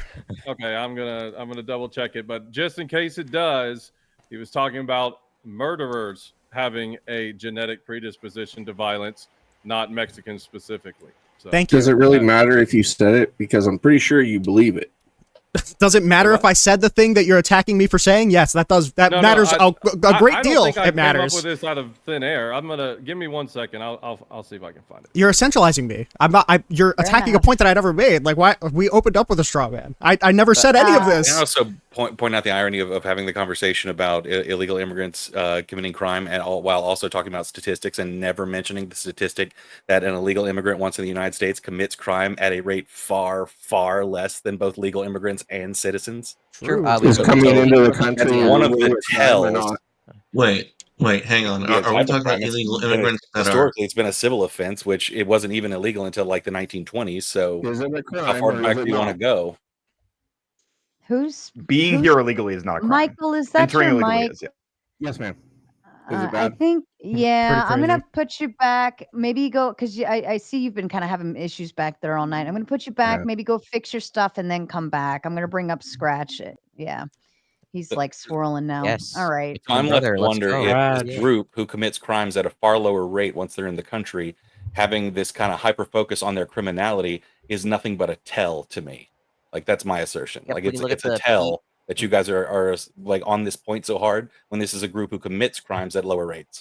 Yeah, we can look at the PNAS study, the Stanford study, and the Cadence study, which all basically came to the same conclusion, which is that illegal immigrants commit like far less crime than native citizens do. Hey, listen, I would love an engagement on any of Would the you like points to that I see brought the up in the statistics? beginning. Yeah. I would really Yeah, love so that. I mean, I didn't mean to trigger you, Sarah. Like, look, That wasn't you're a a friend of mine. trigger. The chat said it. Okay. The chat Okay, said. fair enough. Yeah. See, That's true. you're That's not true. even I didn't mean to paying trigger the chat. Yeah, buddy, I you're got right. the You're right. quote from you I right apologize. here. I think Okay, you need to come up with something a little stronger than the fact that I just said, why do we collect data then? If we're not, like, what are we using it for? Why even collect it? If race is not the defining factor, right? And I'm all for people, like, shitty people are just shitty people. And why the fuck do we collect this data? Why do we care? Well, Well, I'm not of the opinion that like people are like do crimes just because they're inherently like shitty people. I think there are likely other conditions that are inspiring people to commit crimes, and like opportunity, and the kinds of circumstances they grow up in, and many other millions of other things that we could dive into. Ryan. But I was just simply making the allegation that if you are assuming that the main reason we collect that data is so that we can make assumptions about people that are not part of that data set, right? People who are their only relation to that data set is their race, then that is racist. Now, maybe you weren't making that claim, in which case I would retract my statement, right? But it did feel like that was the implication of what you were saying. Ryan, I just want to say to you that people aren't just blank slates. There is certain genetic I don't think so either. Thanks, Evan. predispositions that are put into it, and certain environments can go and cause epigenetic changes that cannot be undone. And I think that a certain level of aggressiveness that could be associated with. Are you arguing? So Evan is like a race realist guy, which makes sense true. because which is surprising considering he thinks he would be part of the superior race. When I mean, seriously, look at him. But that's besides the point. Hey, Rinjal, do you want to see the quote of you saying that? Yes, I would really love to. Yeah. Okay, I hope that my mic can pick it up a little bit. Stephen Miller, like, can you guys hear this? Refugees being the death of the white world. All right, wait for it. And referencing a book that has a whole scene about like, referencing a book white woman to death, kind of playing on the idea that like these brown people are a threat to the white women. Here it comes. I think that may speak a little bit to racism, or saying that it's in Mexican people's genes to be more violent. It's a little racist. Or saying it's in Mexican people's genes to be more violent. Do you That's recall the Trump that was taken out of context. Do you recall the name that I said right at the beginning of the clip that you played into the microphone? Yeah, you said Donald Trump. He's talking about Stephen Miller. Are you deaf? I said Stephen Miller right at the beginning of the clip that you just played. Okay, hold on. You said Trump. Oh my God. The context was that Donald Trump brought on Stephen Miller, and then he started going into what Stephen Miller. Okay, fair enough. That's exactly what I said, but I reframed it. Yeah, true. Okay. But the quote's still there. You had that. Yeah, that's true. Anyway, I wanted to challenge Ringgold. Believe it or not, I actually was getting it from. Hold on. I wanted to ask, who did say it? Did Trump say the genes thing, or did Stephen Miller say the genes thing? It was Stephen Miller telling a Breitbart article or article publicist to make reference to that book that was peddling that theory that refugees were going to come in and replace all of the white world with their brown genes. Right. It's also explicit in the phrase "poisoning the blood" whenever you say something like that. Yeah. Okay. So, is there an actual like a quote that you're using from Miller about Mexican people's genes being violent? No, it was. I submit to you Stephen Miller's entire life. Yeah, it was him telling. It was him telling. Yeah, Eli. It was him telling a Breitbart publicist to make reference to how we are turning into this book that's making that claim. Okay. But then you also are saying, like, the implication, I believe, and maybe this is where Eli's trying to go. The implication would be that Trump is evil because he brought this man, Stephen Miller, into the cabinet, which you're like completely barfunkled by. And then you're quoting what Stephen Miller's saying. And so thus, in turn, because Stephen Miller said these really crazy things, referring to what Eli was saying, then that kind of is a dual representation of Trump still in and of itself, correct? I mean, and the fact that he has this person writing speeches for him, and the fact that he's having this person dictate all of his immigration policy, that's. Okay. So then sorry, I want to be fair. If he wasn't referring to the quote that I was saying was debunked, then fair enough. You weren't referring to that quote. But I did want to bring up that quote, which is very similar to what you were saying, was debunked. But, it's kind of just appreciate semantics. That. So, yeah. So, all right. I actually want to challenge I have one that everyone can agree on, though. Here's my if Trump is evil. If Katie Johnson's deposition is true, Trump is evil. True. Well, I think so. Let me ask you a few questions, Rinyald. So, like, Well, Trump I is would evil. let radical. I would Run let Ryan go real quick first because he's been trying to get in for a long time. Oh, okay. Yeah, I want to challenge because I actually don't agree with the premise necessarily. I mean, I think Okay. that Trump does some evil things, but I think the framing here is what I have a real problem with. I think liberals do this a lot. As someone who's like left of many liberals, I think that we have as progressives, we have a better view of how this actually works. Mhm. And I think that liberals they kind of cope and point to I agree that Orange Man is bad, but I don't think it's all this stuff is happening just because we got a bad guy in office, right? Like Trump is very much incentivized to engage in the behaviors that he's doing. He is in many ways the ultimate liberal, the ultimate individualist, the ultimate person who seeks out only for his own benefit, right? And our liberal structures in our government, they allow for this and in fact encourage it. They incentivize all of his behaviors. He's not actively breaking the laws, right? Not necessarily. Yes, in some he is. cases he is. But hang on. That's the in whole some point. cases he is. But for the most part, what he's actually doing is playing with the absolute edges of our constitutional barriers, right? And that is working within the legal framework and trying to bend and break it, bend it primarily to his own personal gain. And so what I would challenge you is what roadblocks would you put in place to prevent somebody just doing this, or somebody more actually evil and not just like stupid and charismatic and self-interested, someone actually evil? Like, what would we do to actually prevent someone like that from doing these things in the future? All of the roadblocks no are in more place. It's just that no one is enforcing them. No more like norms. SCOTUS Just write laws. SCOTUS shot him. I have a SCOTUS shot him question, down though. twice. If- SCOTUS shot him down twice. All of the challenges of the Eastman memo got struck down by the courts. Like this is the problem is that he's breaking the norms and he's breaking the laws. That's Well, the whole point. he The brought liberal back, structure is Abrego not Garcia, right? allowing. To indict him. He brought back sure. Abrego. What else is he currently defying right now? Currently defying is separate than an already defied thing. Like if he broke the law, it doesn't matter if he's still currently breaking the law. The liberal system did not allow for that breaking of the law. There's only one thing that fixes the imperial presidency. There's only one thing, and it's the hardest fucking thing in this country to fix. We have to have a competent Congress that does its job. Ooh. And it's the hardest fucking thing. Yeah, should have That been means we impeached. have to get hundreds of people to be competent at the same time. Rude Mud Crab wanted a 1v1 with Ryan on low-key racist. How I'm going to put this one in my back pocket for a little bit. I still don't think Ryan has really backed up his claim. I think I very clearly outlined why I said that, right? If you are going to say that you were just doing devil's advocate thing that you do, which I understand you to do, right? If you're just going to say that's all you were doing with that implication there, then that's fair enough. And like I said, I'll retract that. But if you are asserting that the reason we collect that racial data is so that we can make assumptions about people who the only way they're related to that data is by having the same race as the people classified in that data, I would absolutely assert that is a racist claim. Say that last part again. So if you're saying that the reason we collect that data, right, race-based crime data, is so that we can then make assumptions about other people of that race who are not who the only relation they have to those people doing the crimes is their race. If you're saying we can make assumptions about them because of that race data, I would say that's racist. Yeah, I mean, that's not quite the direction. I think it's more like we utilize the information like to make like Well, is it we- sexist So, to well, make I guess we'll assumptions just- on gender based on sex data? Yeah, it is. Literally. Yeah, generally. Quite literally. So, like, Oh, I guess my wow. question is, what prescriptions would That's you make for interesting. white people interacting with black people? I don't give prescription. Did I give a prescription?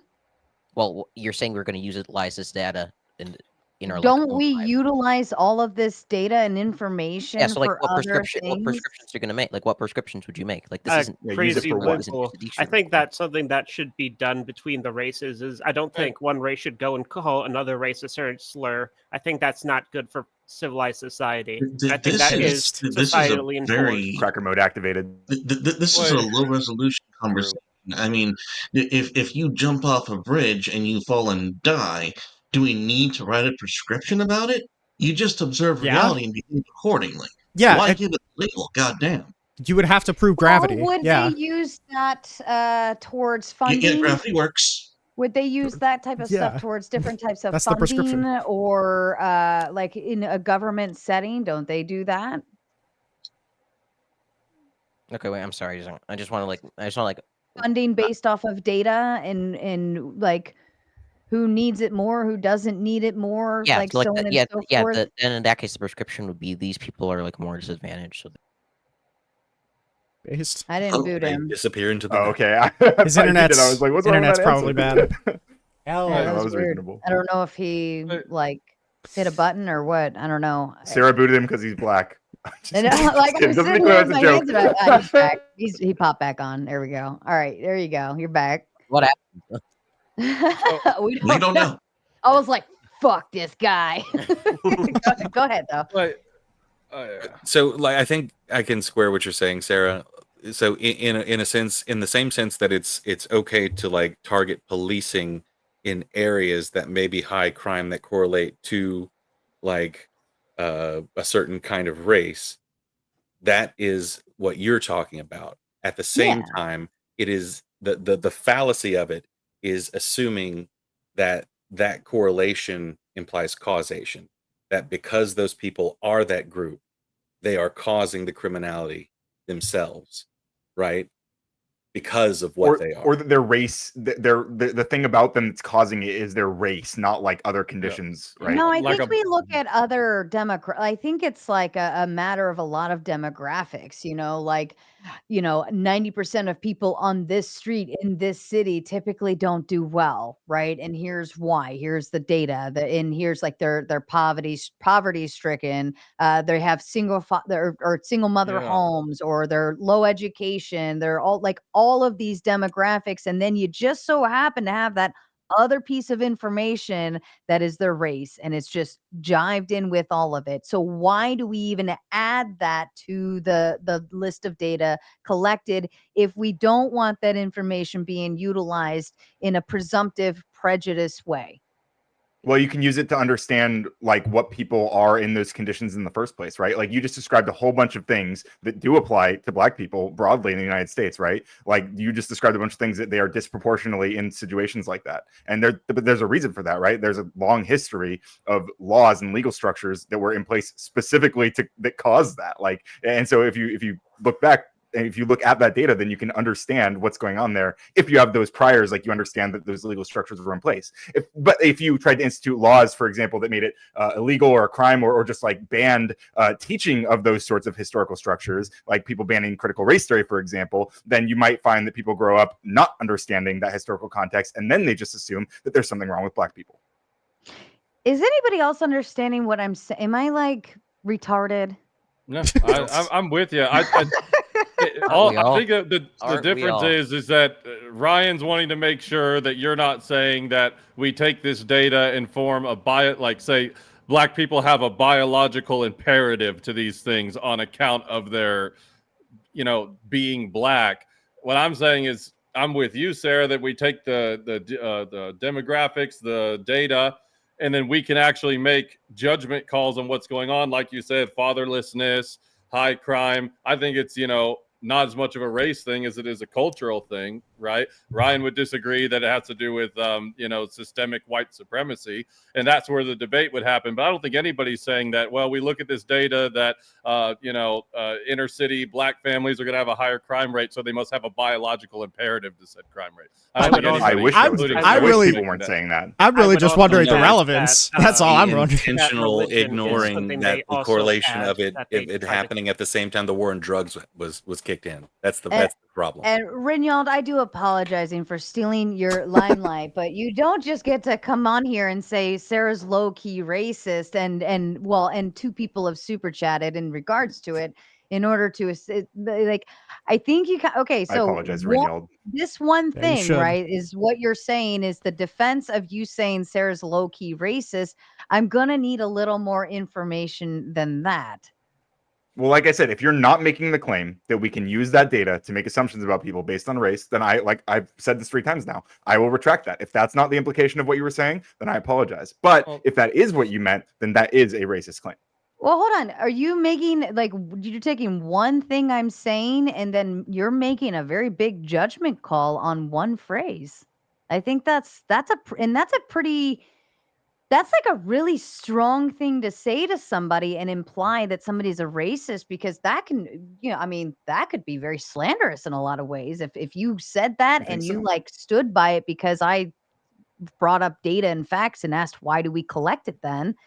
And you went around saying Sarah is racist. I think that's a pretty and I say this only because, Ryan, I have a very open door policy to a lot of different people to my panels, and to even imply that I would be racist would kind of go against the entirety of my entire show, who I am, what I represent, and I feel like my kindness around the world to all sorts of different people. You're kind of digging in the wrong hole there. Well, I mean, you could say that, or you could, like I said initially, you could interpret what I'm saying as you have some racial biases that you need to deconstruct, and some understandings of racism that are of race and bias that like you haven't really deeply examined. And that doesn't mean that you are going to ban black people from your panels. It doesn't mean you're not going to be nice to black people, right? Like that, like those aren't the signs of any sort of like fundamental racist ideals, right? Like I think most white people in America, if we grow up in America, like we have some racist ideas in our like. He I just think thinks you white would people do. benefit from a re-education camp. That's all. I mean, that's obviously not what I'm saying. But I do think it's worth examining, and I don't think it's like I think people take it as like a condemnation of your character or whatever. Like, and I think you are taking it in that way, and that's absolutely not what I'm trying to do. Right. I don't think people who earn the title the chat racist was more defensive. Like, I didn't even really pick up on it necessarily, but the chat called it out. But I think that's quite a big word to use against somebody based on them talking about data. Well, I mean, I think if you're using the data to make or to imply like what I was saying, then it would be an accurate term. Specifically say, like, did I say something that was racist? The implication you made was kind of racist. To imply that why do we collect data? No. Why do we collect data? Look, yeah, and the way you were asking it. The only thing I'm going to say is the only person who's been punished here is a black person. It's a very microaggressive. Both, by the way. Well, he interrupted the badass intro that we all enjoy, and like, if look at it this way. Look at it this way. If you're just joking, but if you were a guest on somebody's show and they were playing an intro video and you like unmuted yourself and started blabbering, like, doesn't that ruin the movie? It's like talking during a movie in the movie theater. It's very rude. I agree. You should punish cringy. Everybody else, and I see everybody else backstage like jamming out, and then there's this. What the fuck kind of intro is this? La la la. Who the fuck does that? Look, that actually. Wait, I want to be clear here. Good job. I want to be clear. That actually wasn't me. Hello, I'm Scratch. This is my twin brother. You were the only one. Nope, that's not your twin brother. The other way, bitch. It was cringy leftist. It's mirrored. So there are more donations coming in now, officially booting me. So Oh, I you think guys are twins? Yep. I'm going to be in the back. I was thinking you looked like it. Okay, cool. Whoa, why do they look like it? To be clear, I don't think describing like some specific statement as kind of racist is like a condemnation of your character. I really don't. I think a lot of people are offended on your behalf right now, and I understand why you're being why you're investigating the claim and why you're interrogating me about it. I think it's fair, right? Like, you view this as a slight, and it was a bit of a jab. Let me say I don't think it makes you evil. Let me say it this way. Prior to this moment, was there anything else in our entire history that you've known me? Like, it's been over 3 years now? Has there been anything else that made you think Sarah's a fucking racist? Sarah's a fucking racist? No, but I would say there is a pattern of very minor microaggressions that we could dig into, right? Shit. But I mean, people are really triggered on by another that night, phrase please. too, so, on another night, please do it. By the way, this is why liberalism. People are very soft, People are really triggered by like simple words, like simple claims, and I think it's not my fault people are so soft. Like, I'm willing to have hard conversations. I come here and have those conversations with you. Stop, Ryan. It's not soft. It's you're implying something that you yourself agree is very bad. Yeah. Even Ringold is making the claim that, due to Trump is evil because this is like racist behavior. And I can disagree about the evil claim. That's not entirely the claim. Completely But, fair. okay. Your chat started whining about him calling you racist right after they were there arguing. Why is it wrong to be a white nationalist? Haven't you heard about literally? Look, I've said it multiple times. I don't think Trump is racist. Trump is absolutely xenophobic, though. We had with the whole Trump University case. We literally had him saying the the ruling was bad because the judge was Mexican. I think that's an absolute fact. And if you talk to Trump supporters, you'll see this all the time. I have Mexican Canadian friends who get kicked off of TikTok lives because like, oh, you're not American, you can't talk about this. And I think that's a very common thing among Trump and his supporters. I think xenophobia is something good for the president of a democracy where they have to care about the citizens of that nation. So to go and help the people that voted you in is a sign of a good leader. Is there a difference between prioritizing citizens and hating people who are non-citizens?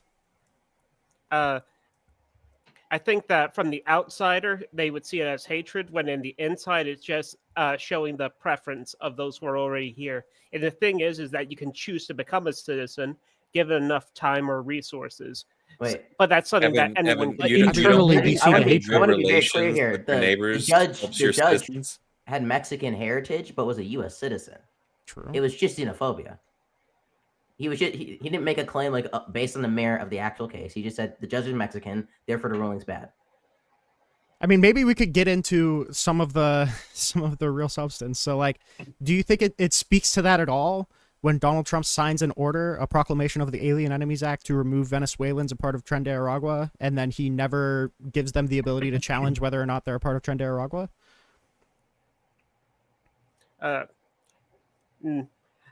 Isn't that Venezuela? I'd say right now we have exceptional circumstances of people going and exploiting the amnesty program. So I think that with all the bad actors that have went in and exploited something they weren't supposed to exploit, that them going and getting unfair treatment because they did something unfair is overall just. Well, Trump giving them unconstitutional treatment because they followed the law as it's written, and you perceive it as a loophole, right?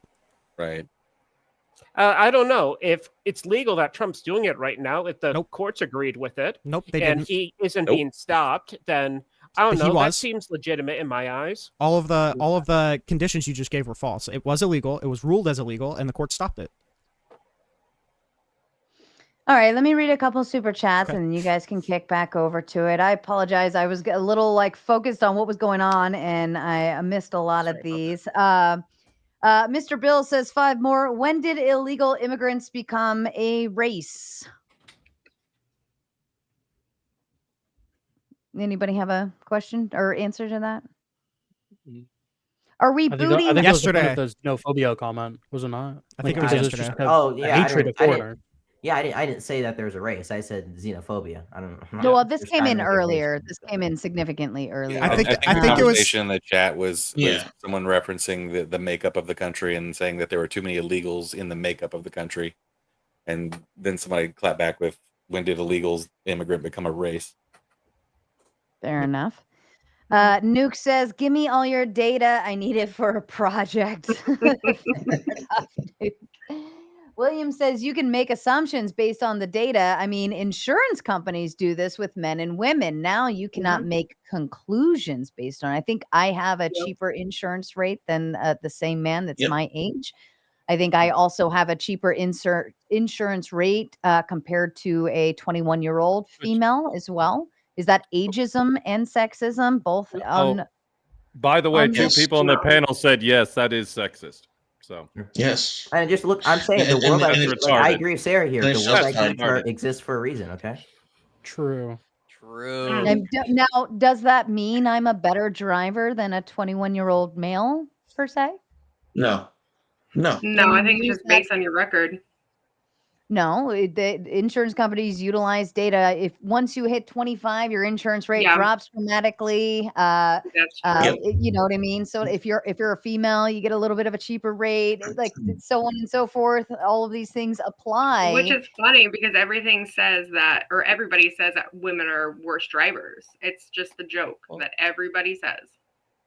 But yet we don't do dumb shit now, do we, Weevil? No, I mean I'm do a little the bit dumb shit that causes the accident. Crash into something. Am I low key sexist? It's a great point. I don't know. Much like illegal immigration, it's a story they tell themselves. If you have to add if you have to add low key, they're just being chicken shit. Just come out and call me racist. Call me. Right? Yeah, at least own it. At least own it. I'm I'm a little surprised. Especially like Ryan knows a lot about me, and like we've been cool for several years now. I'm very disheartened. I wanted to say something on that. Like, say that. Yeah, go ahead. I kind of understood you. Like, when people racial profile, it's not just about the racial. It's like, say cops are in pursuit with a suspect. Are you going to say it's just a man or it's just a woman? They always say the race, like it's a white man or black man. And if you're in a neighborhood with more black folk or white folk, they're going to say your race. And whatever it comes down to, got identification. Yeah, they'll also say the make of your car. Yeah, exactly. It's about it's just everything. It's not just about the race of it at all. It's just I think he was just wanting to call you a racist without calling you a racist.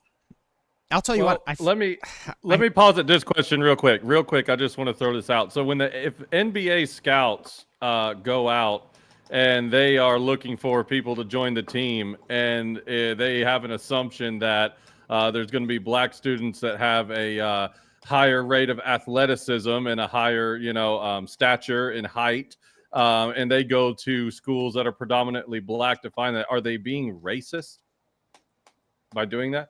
It depends. I mean, if the best players are in a majority black college, it's not racist. If the best players are in a majority white college and they're still going to the black college, yes, that is racist. Eli, hang on. Did they use no other data at all? But they were just like, hey, we have no data, and we're going to pick between these high schools. Let's say they use data. All we know is that this is a white school and this is a black school. In that ridiculous hypothetical, yes. Well, do you think prejudice? Hold on. Do you think the NBA drafts people, right, or recruiters or whatever? Do you think they're going to go to the white school first, or do you think they're going to go to the black school? They're going to read a stat line before they look at any kind of school. I think they're going to go to the school with they're going to look at stat lines and the highest academic. No. Can someone tell me who the? Can someone tell me? Can someone? They don't know your name until they see your numbers. By the way, can somebody tell me? Can somebody tell me the best player in the NBA last season? LeBron? Was it LeBron James? Nope, it was Nikola Jokic. He was like a fucking big fat Serbian Slav. He's like the whitest guy in the world. So, I mean, if you're still making those kind of assumptions, you might be a little racist, yeah. Yeah, but we see LeBron's name. He they call him the king, right? We see his name everywhere. He's all over that's the influence portion that comes out to where you only see what they want to deliver to you on who the best is. But I don't follow sports at all. I just happen to see LeBron James everywhere. Yeah, I just need to jump in on that, because if you're going to make an argument about race and statistics and all of these correlations, the number one rule is it's not reduced down to the individual. There are going to be individual exceptions. That is like the most common thing that is drilled in is, the vast majority is going to be what it is. The average is going to be the average. The fact that you're going to pull out some random exception like Yao Ming, the number one player in the league, by the way, but it's exactly. But also keep in mind, is exactly what it is. It's an exception. Keep in mind as well that it's not the rule. NBA scouts aren't going to go to a college and say like, oh, well, I know there's a lot of blacks there, and that's going to be the only reason that they go to scout at that school. That's not what scouters do. I'm sorry. When it comes to it was a hypothetical, but when it comes to like interpersonal relationships and like how you interpersonally function in society, at almost no point in time is like being prejudiced towards any group of people or persons is like okay, like that's immoral. Like when it comes to like broader policy making levels or like maybe more macro decisions, like you might be able to justify some amount of prejudice or sexism or racism or whatever. But like when it comes to like interpersonal relationships or interpersonal actions, it's like almost never justified.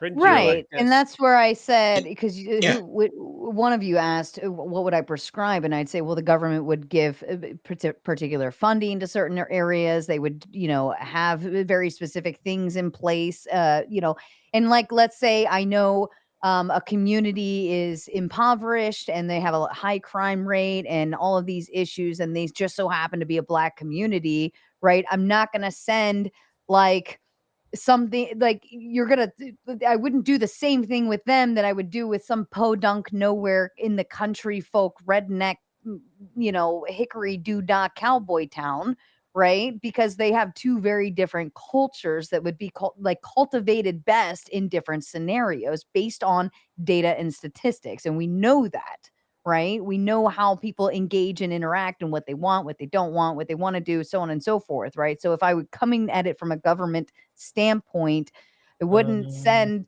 like certain things into certain directions, just assuming it's going to be the best case scenario. I'll tell you what, my opening Richie and statement must have been Nuggets are really just fucking good for Kinda the whole lost me at panel the to be end, about I if have to Sarah is admit. racist. I think my opening panel must have been really fucking I good. love it. Base, I agree. Look, Evan, I'm promoting a black empathy, right? Just like cringy here, but personally, I came here to shit on Trump. Okay. Yeah. Okay. All right, fair enough. Let's get You're back to promoting the a super what? chat. What was that? He's joking. He's lying. said He's that? trolling. okay, Don't okay. bite. Don't I bite. was like, whoa. What the hell? Michael says, amazing. Ryan has no idea how politics works. Ryan explained the 14th Amendment without line. And when I do decide after this long line of people back here to bring Ryan back up, I feel like he needs to sit in the dunce cap for a little longer on that one. But when he comes back up, somebody remind me to ask that question. William says, question, should I disregard race when diagnosing conditions that may be more prevalent among certain demographics? William, you are a very intelligent man. Can somebody explain that to me, how prescriptively that would be bad? I thought a sign of intelligence was staying on subject, but okay. Oof. Jesus. Oh, what? Right. It was on that super chat was on subject because the whole subject has been whether or not Sarah is racist or not. We're here to talk about if Trump is evil. Yeah. Well, I feel like there's a racist factor built into that, right? With the Partially. minorly, yeah. Stephen With Miller. Stephen Miller, yeah. Yeah, The that open but white fascists running around, yes. also with sending the folks down to was it El Salvador? Yeah, but that wasn't on racial Salvador? grounds. That was just Well, my concern was a due process violation. It had nothing to do with the race. The actual racist argument for that is like if they weren't actually giving these people due process, and these people haven't been convicted of any crimes, like by what process are they picking out people to send over to these El Salvadorian prison camps, and why do they all happen to be Hispanic men? There you go. Well, to be fair, well, the Alien Enemies Act was signed on behalf of them being Venezuelan. So all of the people who we sent over, unless it wasn't under the AEA, were Venezuelans. But that was a legal order. Well, Rinyal, does the Supreme Court say that also just illegal really immigrants quickly, are to have the same due process that citizens have? Nope. Yes. Exactly. So. You have the same due process. But they have any. They have any at all. They have all people have due process. Yeah, they have due process at all. Yeah. Yeah, but your complaint is based off them not having the same kind as citizens. No. The Constitution is very clear when it says people and very clear when it says citizens. Yeah, my complaint. It says people, it means every human being touching soil in the United States. My complaint wasn't that they don't have the same process as citizens are being afforded. My complaint is that they're not being afforded the process that they're legally afforded under the Alien Enemies Act. Oh, so you think that the judges in these situations are bypassing this thing that they're supposed to be afforded? No, they're not even. They're not even being the put Alien before Enemies judges. Act is not even supposed to be used unless we are under an actual invasion. True. Yeah, that's true. Not, but not also this fake racist invasion that everyone is fucking talking about. Also, we're not any kind of invasion. The problem isn't that there's biased judges. The problem is that there's no judges. They're saying that they're going to be put before an immigration judge, and then they just never do and put them on a plane and fly them out. That's the problem. And these people never saw an immigration judge at any point during their being deemed illegal in the country? Not between them, not between the signing of the Alien Enemies Act and them being deported, no. Oh, you know that for every case? That none of these people ever at any time saw an immigration judge? It's not. Or did they just not? It's not a matter of never seeing an immigration judge. Some people can be illegally. But that's the claim you just made. No, it's not never. It's like, that they didn't get the ability. Coder. Hold on, Scratch, please. No, don't derail. Okay. The point is that you're deportable under a piece of legislation depending on what the legislation is. So if you sign the Alien Enemies Act, you're only deportable under the Alien Enemies Act given that you meet all of the qualifications to be deportable under the Alien Enemies Act. but being deportable under the Alien Enemies Act is a more specific thing than being deportable in general, because if you're deportable in general, you have a lot more rights than you're afforded under the Alien Enemies Act. So if they said you're an alien enemy, so we can deport you expeditedly within a couple days, and they don't get the ability to challenge whether or not they're an alien enemy, then that further expedites their process. So if you didn't get to see a judge between that, then that is a really big deal, and SCOTUS agreed with me, and JGG versus Trump and WMM versus Trump. Okay, so what I've just learned is that the system is broken. If someone who is illegal without papers comes to the border, if it is illegal or improper for us to simply, with a gun, turn them back the other direction, that it's illegal for us to do so, that's a broken system. That's not proper immigration. That's not a border. That's also not the system. I don't care. That's also not the system. I don't care what your ideal is. I'm not talking about an ideal. If you cannot turn someone away from the border after having crossed without papers, then I'm sorry. The You guys are losing your minds not, mostly over people who came here legally. Wait, the asylum hold system on. was a legal process. Also, what you're describing we can't do is, first of all, not what I'm talking about, and second of all, we can do. It's called expedited process, and you can remove people within a certain mile vicinity of the border with no due process. Yeah, or without a chance to hear that. So what you're complaining about, the system being broken on, is something that we actually can do, but it's unrelated to what Donald Trump is doing right now. All right. Rude Mudcrab says, if the gender with the highest testosterone is prone to more aggression and crime, would it not also track against race? I could be trolling, maybe, but this is still science and data, and we utilize it to create specific things. I mean, it's all over the place. Like, why do we track so much data if we can't use it or don't want to use it or we're afraid to use it? I don't know.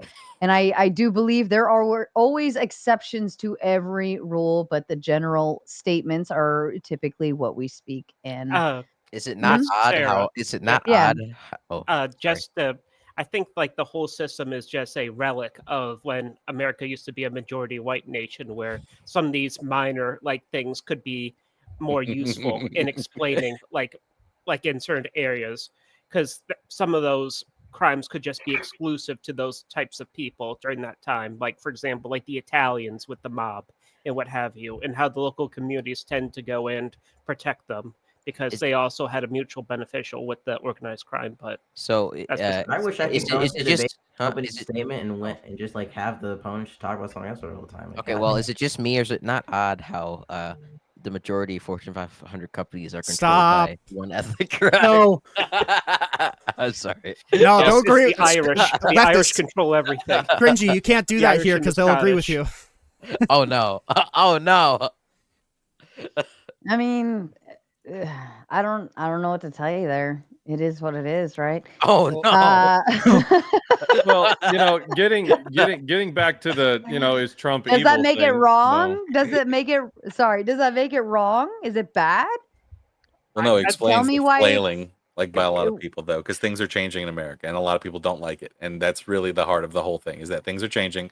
People don't like. We are becoming a more and more multi-ethnic country. The largest demographic group or not the largest, but the quickest growing demographic group is people with multi-ethnicities.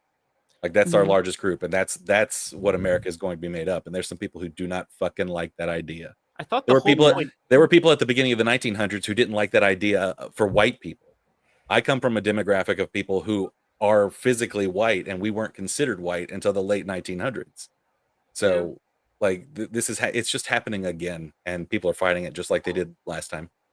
I thought the whole point of like desegregation was that groups couldn't go together to go and strengthen their group at the expense of all others. So if minority groups can go ahead and do that to go and promote their own like individual cultures and populations, I think it's like a bit hypocritical with like the whole things that were fought in like the 60s, 70s, and 80s to go and just remove that for like the greater American culture, or like with the greater all those things we succeeded over in the 60s that you guys are trying to destroy. I wonder. Wait, is jazz a greater American culture? Part of greater American culture? Just real quick, Evan. I would say that it was more. It was something that was appreciated by everyone, but I'd say that most of it was created and was done the best by specifically the American blacks. Okay, I think that you familiar with Frank Sinatra? Yes, the Oh, okay. yeah, the Italian. You familiar with Chet Baker? No. No, very famous trumpet and vocalist who's white. Okay, so just be clear here, like white people are very involved in jazz during the 1960s and going forward. Jazz is an American staple that originated from the black community, from black people, and now everybody in America shares, including white people. I would say like Frank Sinatra, like some of it was big band, but I wouldn't call that strictly jazz. But I do agree there is some mixing between the two. But yeah, I think it's funny. When I was getting ready to do this topic, a lot of people were warning me like, oh, make sure you know your meta-ethical groundings because a lot of people are just going to quiz you on what evil is. And I didn't realize that I wouldn't need to do any of that because it would end up divulging into a fucking race realism debate. What is happening? I was gonna get there, but don't worry, Andrew's not here, so. Okay, so actually, here's the. You guys think Trump's mass deportation efforts are justified? Hey, I've got a question for the right wingers in that same vein of his mass deportation. If I hurt your children to stop people like you from doing something, would I be evil? Say that again. Yeah. If I hurt your children to stop people like you from doing something, would I be evil? From doing something what? Like, yeah, what? Yeah. Crossing a border. The thing matters. You're hurting children for the sins of their parents. Yeah, that'd be evil. All right, cool. Then we agree Trump is evil. Nope, that's What retarded. about- You just agreed with me. You just agreed with me. You just agreed with me.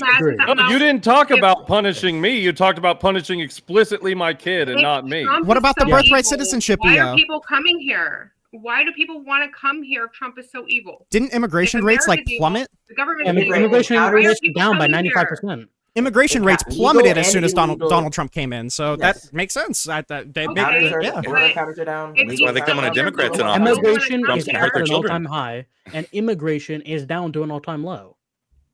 People don't want to be coming here. Yep. True.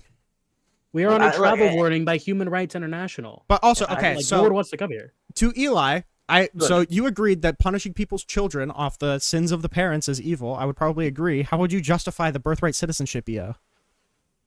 The birthright citizenship EO. So that's where if they come in and the two parents are not citizens, but the child's born in America of the child, yeah. Right. I don't see like how is that punishing the child? Stripping its citizenship? Like if I don't give, yeah. Is it if Donald Trump revoked your citizenship right now? Hold on. What happens? Like, said kid born in America, mom and dad are illegal. Kid is now 7 years old. Mom and dad get caught. What happens there? I don't know if it would retroactively strip citizenship, but it would prevent people who are supposed to be naturalized citizenship or naturalized citizens under the 14th Amendment to no longer be citizens. I don't understand how that's not punishing the child. The 14th so Amendment it's a punishment to not live in America? Huh? Is it a punishment to not live in America? If you have all of the constitutional protections to be a citizen and Donald Trump does not feel the need to grant you citizenship, then I would argue that that is a punishment, yes. Oh, okay. Well, and I also thought that this place was all like systemically racist and stuff. So I don't know. Okay, I don't know how that engaged with anything. Because I mean, I thought if these people are going to be living in a subjugated state, in this country, it might actually benefit them to not be a citizen here. But okay, so memeing aside, do you have any answer for that? No, I think it's justified in the sense that like I don't think a pregnant woman who's like about to give birth should be able to sprint across the Rio Grande, and because she gets to the other side of the line and she plops out a baby, that baby should have immediate citizenship. I think that's wrong. Do pregnant women typically sprint? It's a hypothetical. Yeah. Don't dodge. Well, I'm not dodging. This is the 14th Amendment. I mean, if you want to seek an amendment, you can. But I mean, I don't understand why we would remove constitutional rights for no reason. We can talk about it. It's part of Western. No, it's part of the culture of the New World. Most other countries have just so oily. Yes. You'd have to give me a very strong justification for like the removal of it. And right now, I just do not see that like in any. Well, again, do you not think that people abuse that system so that they can come over, have a baby, and then have this connection to the country? Why don't we think? Talk Wait. about Do you think people abuse free speech? Can I ask? No. Can I ask? Why don't we talk about the parents? Because it's not Hold on, targeting I the wanna- parents, it's targeting the hold on, children. Hold on. I have a question. And who's giving birth to the children? Hold on. Does any other country like acknowledge this type of naturalized citizenship if the parents No. are Almost none. illegally We got it from there? Britain. Almost none. We got it from Britain. Hold on. There you Hold go. the fuck on. If the parents are both illegally there, it has to be illegal, and mom happens to give birth in that border, and 7 years later it's found out mom and dad are living here illegally, does the child still have US citizenship, or not US, but whatever country citizenship, no matter what? Yes, we got it from British common law. But didn't That's where it came from. Let's Let me look it up. I want to look it up. But okay, that's one country though. If I go to Mexico, me and Eli get married. He's married. This is You just a guys get joke. that there's a difference between the U.S. and other countries, though, right? We do not have an ethnicity to America. America is not for a specific ethnicity. I'm As not much as a lot of talking people would about like it to be. ethnicity. I'm talking about. I know, Evan. We're not talking Uh, about ethnicity. I'm talking about if Evan and I we're gonna run off. We're deeply in love. His mother gave us our blessing, and we're like, you know what? I just want to go to Mexico, but I don't think we can get it legally. Like, let's just sneak over the border, right? They do it this way. I can go the other way. I'm gonna sneak over that border, and Evan and I we're gonna go. We got married, and we're having babies, and 7 years later, the Mexican government finds us on a beach somewhere deeply in love. And we have children who were born there, and we have birth certificates to prove it, or whatever they have. I don't know. And what will Mexico do to us and our children after finding out that we are illegally residing there? I mean, pretty in Mexico, frankly, What I should don't. America care what ethno states do? Yeah, I don't really care. I don't want to be. I don't want to be Mexico. Look, I want It's because a why measure should of we follow- relativity. I want a measure of relativity here. Like, Okay.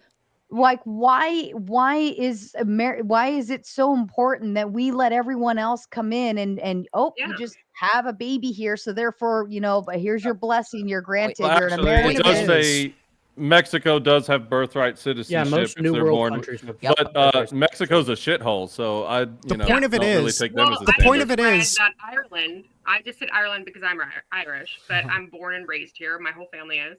But in Ireland, before 2005, January 1st, 2005, citizenship is dependent on the parent's status. But if you're born after January 1st, 2005, you are not a citizen of Ireland if you were born there and your parents are illegal. So why should we follow everybody else? We're not Is Ireland. Ireland evil? Wait, hold on.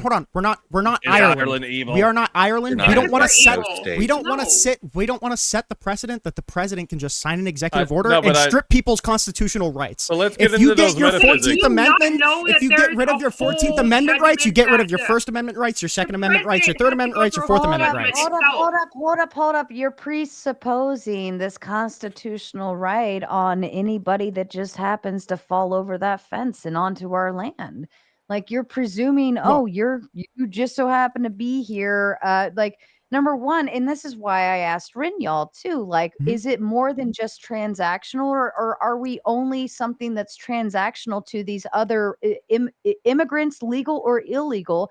And then I question, what are their loyalties to America? If we turned and decided to start a war with their country, wherever it may be, doesn't matter, and they were here legally or illegally, if we are simply something that's transactional to them, then can't they just flip on us too and say, fuck you, that's my homeland, that's where I was born, that's where I belong? So could And so and could legal so are we immigrants. just handing this shit out like candy and saying, come here, it's great? No, or are we making people really, like, you really want to be here? It should be this simple. In the Constitution, the 14th Amendment, they lay out multiple different categories that you need to meet in order to be a U.S. citizen. And they say you need to be born here and you need to be subject to the jurisdiction of the United States. As long as you meet both of those qualifications, you are a citizen. It should be that simple. The fact that Donald Trump is trying to rob people of their constitutional rights by making a new imaginary category to add to the 14th Amendment that your parents also need to be born here is just anti-constitution. It's anti-constitutional. Okay, but is that evil? I didn't bring it up as it being evil. I brought it up as you, though. No, probably not. The reason that I brought it up is because you said, should we be punishing the children of and this parents? Is the problem saying, with why would we be stripping? Hypotheticals? I would really love to finish the point first. You asked, should we be punishing? The child for the sins of the parents? And I said, how do you feel about the birthright citizenship, EO? Because he's literally stripping constitutional rights from the children of illegal immigrants with no legal standing to do so. Yep. It could essentially, directly or indirectly, a child whose parent goes to prison, could that child inevitably still be facing some kind of consequence of their parent doing wrong? Not by the state, but I mean, naturally, you probably indirect. It's an indirect consequence, right? Sure, there are going to be indirect consequences for a lot of things. Exactly. I wouldn't argue that that's it's not an indirect consequence for the president to go out of their way to strip constitutional rights for somebody because of the sin of their parents. Again, that's why I said that F&G's hypothetical was dog shit, because in his hypothetical, I'm innocent, my kid's innocent, he's harming my kid because he doesn't like me. But that's a total straw man of the It wasn't a hypothetical. It was an analogy to what he did at the border by changing the status of a specific offense coming across the border. If you came across the border and you committed a higher offense, yeah, your kids are taken away just like it's always been. But he made it to where every crossing was done that, intentionally knowing that it would take children away. And that's why the kids with cages thing happened on his watch. And he harmed those children. He stuck them in cages with other children who were pissing and shitting themselves and having panic attacks and medical shit. That was debunked, my dude. I just said you're the one making had a higher federal crime has had their kids taken away. But you're the one making the presupposition that he's doing it just because he doesn't like them, and that's a total straw man. No, he's doing it as a deterrent. He's doing it as a deterrent. No, but in your analogy, you said because I just don't like you. You said because I just don't like you. That was in your analogy. It's evil. I just said it's evil. Hurting someone's kids. No, yeah, you're dodging your own analogy. The kids in cages is evil. The kids in cages was under Obama. Yeah, I was going to say, Trump. I thought that was a little further back. Only a Mr. Bill said, Sarah said data on illegal immigrants, not race. Draco says, sit Ryan's disrespectful arse in the back. He is back there. And, or did he leave? No, he's still back there.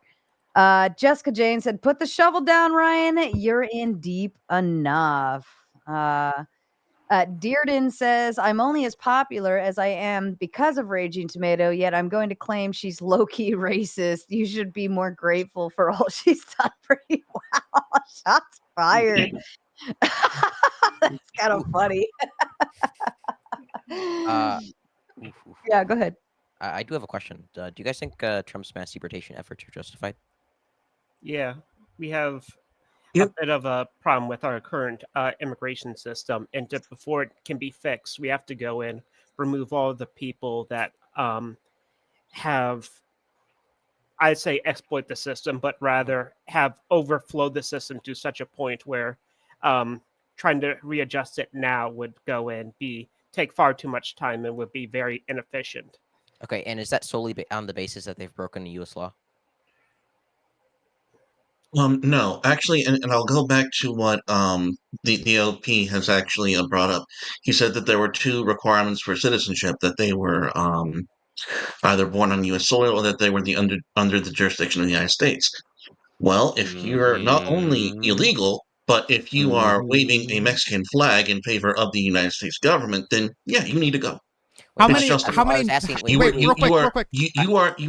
that your loyalty and your recognition of the United States is not valid. Just out of curiosity, you don't recognize the state hold on, as legitimate. Cringy, please, you need to go. Let me respond to that. Oh, how many newborns do you know that wave Mexican flags? Just out of curiosity. I wasn't saying newborns. Okay, so if it's applying to justified. Well, you were talking about the 14th Amendment.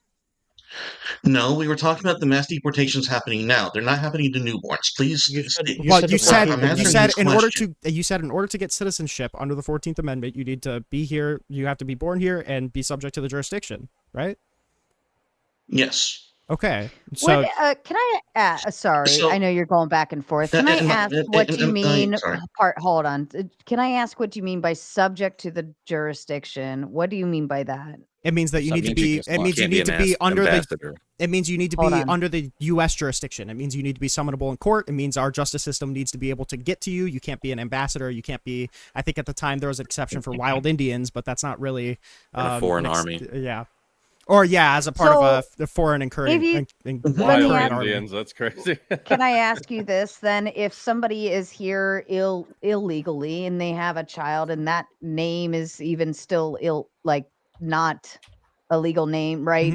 Maybe they're residing somewhere, they're kind of in hiding or whatever, doing their thing. Are they still subject to jurisdiction? Yes. Yes. In fact, illegal immigrants are subject to jurisdiction. They can be tried in court. They can be tried in court. How by process are they under jurisdiction? Do they? What is it? Just something as opaque as a mailing address?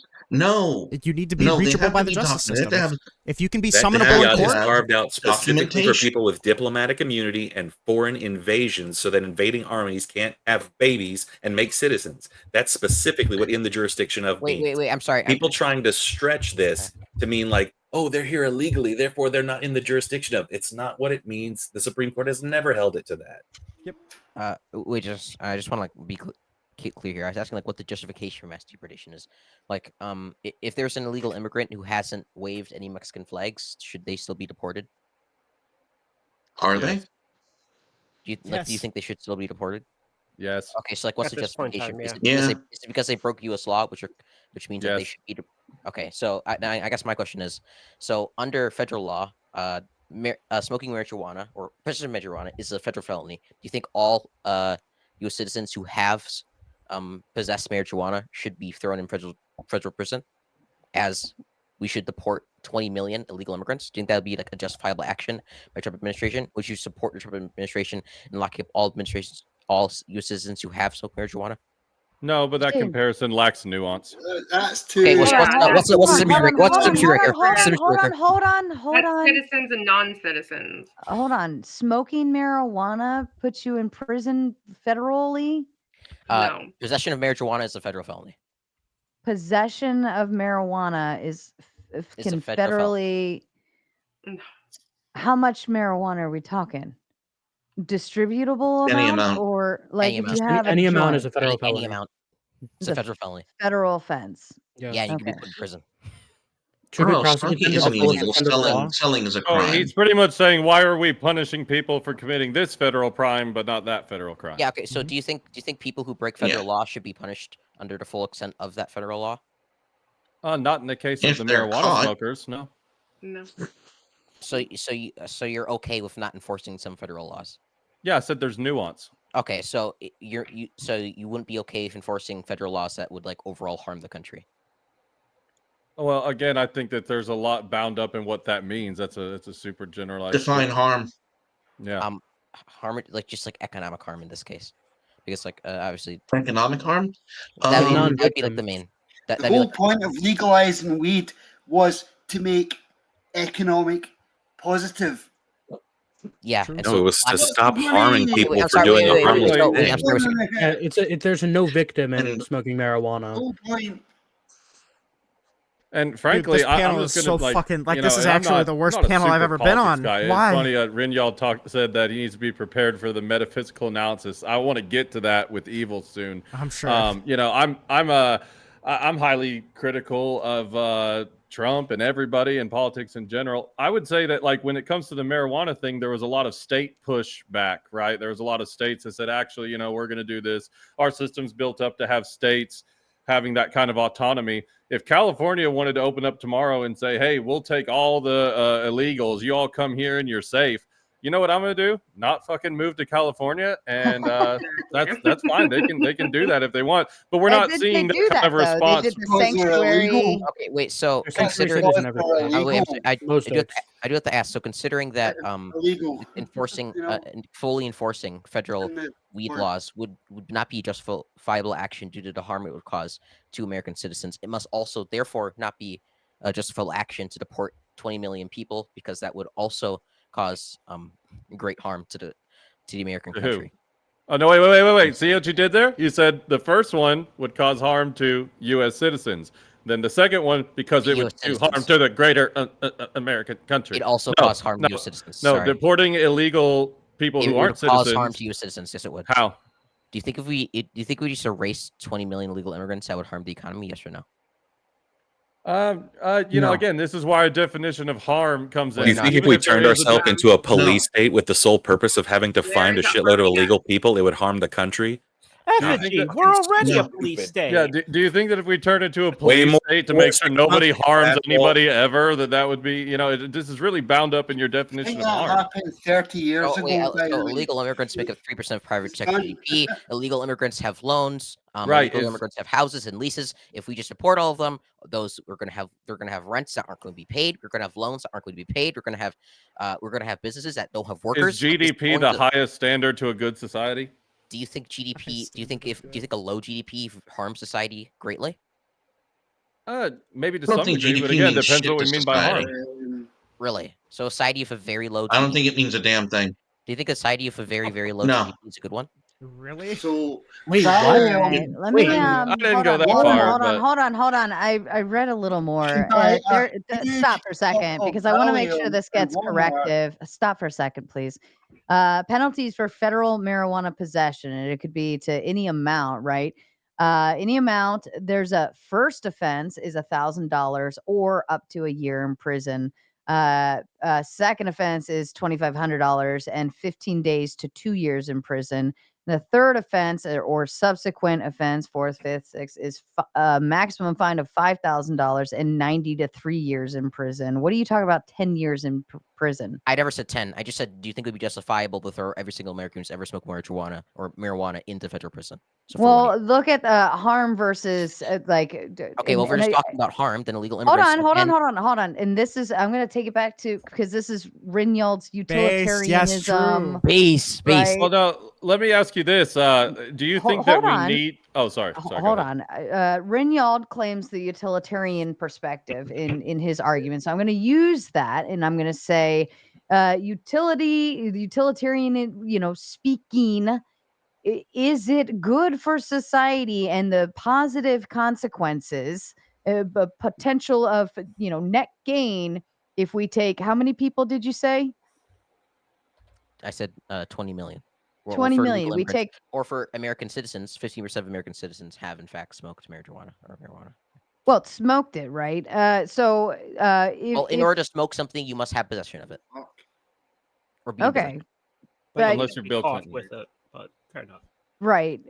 So in any case, is it good for society if I happen to get a joint and smoke it, and that's the one time I've ever smoked it, is it worth that a max of $1,000 fine or up to a 1 year in prison? Is it worth it for the government to go tracking down every single one of those people that have possession of one joint? Nope. No. Nope, it is not, which is why, again, which I would agree with you. Just like it wouldn't be good, or it wouldn't be justifiable to fully enforce federal marijuana laws, it would also not be justifiable to deport 20 million people because of the harm that would have on American citizens. For example, again, we can just cite to economic harm, which I've already fully fleshed out the position. To that position, I mean, do you think that this country needs poor, brown, desperate people to do the low-paying jobs nobody wants to do, and we better make sure we always have poor, brown, desperate people in order to do those jobs? I feel like you support slavery if you say that. Okay, actually, wait a second. Wait a second. I'm sorry. One, no, two. Kind of where I'm I would going. preferably we'd give these people some sort of green card or amnesty. I do have a question for you. Do you think these people are better off here or in Venezuela? Mm-hmm. Better Do I off think they're supporting better- their they're gonna home where be- they came from. Shit question. Okay. If they were It's better better off off in How the, do you? Dude, what, Hold no, on, what let me dive reality? into some They're super better off chats. in the U.S. What I'm reality do you live very in? hold Venezuela's a on. shithole. Come on. Those Hold are on, hold rhetorical on. questions. I'm But- very far Brother. behind on super chats. Let me read through these real quick before anyone's. We're gonna end back on cringy leftist. wait, Sarah, there was a super chat that went by that I didn't get to address. Can I go back to it? that went by that you Yeah, didn't get to address? it was the SGA one, the Shea one. That one's actually next up, literally next up on the list. Michael Kimball just sending $10 to say that he has very shitty internet. Whenever he sits backstage, everything seems to work just fine. But the minute I bring him up, his entire system shuts down because his system just cannot handle being on the Raging Tomatoes panel. But we love you, Michael Kimball. And for everyone to know, like, of course, we play the booting game. So, and I saw that Scratch paid to bring himself back up. Scratch, let me know backstage who you would like to boot. And I've got SB's coming down and Ryan's coming up. So let me do this. SB's coming down and Ryan's coming up. And then Scratch, you just need to let me know backstage who you'd like to drop from the panel in order to bring yourself back up. And then let me get back. So B Twix says SGA won MVP last year in the NBA, Rinyald, and he's very black. You have no idea what you're talking about. Go for it, Rinyald. Yeah. So the reason White boy. the MVP doesn't necessarily dictate the best player in the league. The reason that SGA won MVP is because he's on the goddamn Oklahoma City Thunder. Okay, that's the best team in the fucking league. Obviously, he's going to be more in contention for MVP. Nikola Jokic, if you ask almost anybody for the past few years, has been the best player in the NBA. If you look at his stat line, he probably is. That's fair. David says, Sarah, can we talk more about Trump being evil? We're surrounding it, okay? And it all starts with me being the evil racist here, and my small little minuscule personhood expands beyond in context of why people take one small thing you say and say you're a fucking racist. So since that's obviously a jab at me, can I respond to that? I think calling no, something. you can't actually respond to it, fair enough, Ryan. fair enough. Jonathan All says race is a part of culture worldwide. It's a fact. Ryan needs to learn sarcasm a little harder. Michael Kimball says, "Peace out, Scratch. Bring anyone else up." That was from earlier. I already booted you. Michael Kimball says, "Can anyone here come to America without cause, or should there be a standard for people coming here?"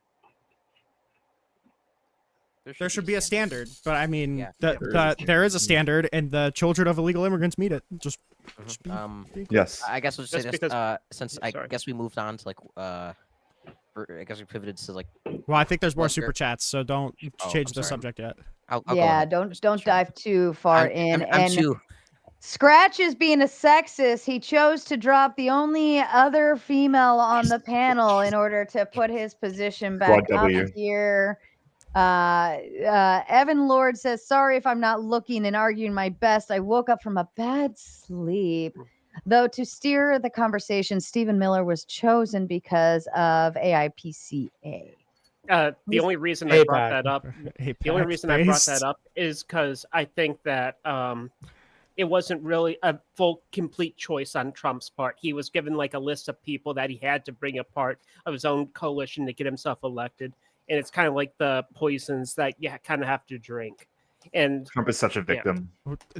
I feel like every No. politician is a victim, except for the New York mayor candidate. He has found a way to break the curse, which Are you God telling? willing. Are you telling me that Donald there- Trump didn't willingly pick his cabinet? That he was being like coerced into doing it? I think whenever there's money with politics, there's a certain level of mutual sort of like tug and push and pull. Do you think there I was would like say that, a whole ton of huge money interest behind RFK Jr.? honestly, I wouldn't doubt it. I feel like every Okay, well, I major guess it's politician has non-falsifiable, money. That's fair. I'm not saying like I have a 100% knowledge or anything. I just do know that if you look at like one of his major donors, like they gave him a lot of money, and they are very, very, very pro-Israel. And I know a lot about Stephen Miller, and he's also very much pro-Israel. And do you think that Trump's more influenced by AIPAC or by direct donations from Elon Musk during the election?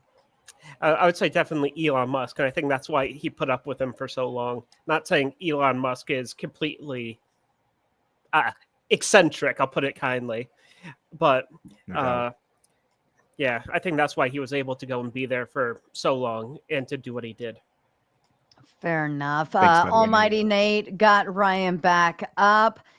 Scratch got himself back up. Chef Dylan says JGH support a rattlesnake. Fair enough. And Michael Kimball says, drop anyone. I want to challenge Ryan to the 14th discussion. All right, Please, we'll let's do go. it. Hex, honestly, I didn't even know you were on panel. Oh, heck. Oof. Like, Hex, but we love you. like, no Hexy offense. Wexy. I don't know, my viewpoint for some reason, like I kept looking over. I'm like, who's that guy again? So I'm gonna put you to the back. Michael Kimball's coming up, but and then also as a kind reminder to everyone in the chat, I've got Hall Long Nate is waiting patiently backstage. Azrael, he's been here before as well. He's waiting backstage. Then we go back to SB, Thumping Weevil, and then Hex. So if you want to bring any of those folks back up because they haven't been able to be up yet, please feel free to send money, but you got to boot someone in order and let me know who you want to bring up. And then Dr. Dickhead says, bye, Ryan. So what I'm going to do is I'm going to give Michael and Ryan, I'm going to give you your 5 minutes of sexy time. Okay. You can have your little 5 minutes of sexy time. I'm going to go make a sandwich in those 5 minutes. Everybody else can take a little potty break or something. And then after those 5 minutes, That I Ryan, then will. you get the boot, unless of course somebody decides to counter it.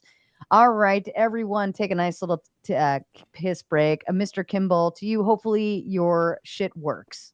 I hope so. Is it working? You're a little quiet, but I think we can hear you. Turn your volume up, please, on your end. Let's see. Where are you at? Let me gotta find you back here for a second. Hold on. Can you talk for me? I'm just gonna turn you up a little louder. You know what? I think your volume was turned down here probably from last time from your mic sucking balls. Now talk. Yeah, I was an asshole. Mm-hmm. Why don't you get now, closer to the mic, maybe? Talk move it again. up? Okay, yeah. Can you hear me now? I'm gonna keep turning them up. Talk again. Can you hear me now? How about That's that? close enough. Can you hear him, Ryan? I think that sounds all right. Yeah, I can hear him. Yeah. All right. I'm gonna remove myself and go find. Okay, Ryan. So Right, what's so- the 14th Amendment and how is it applied?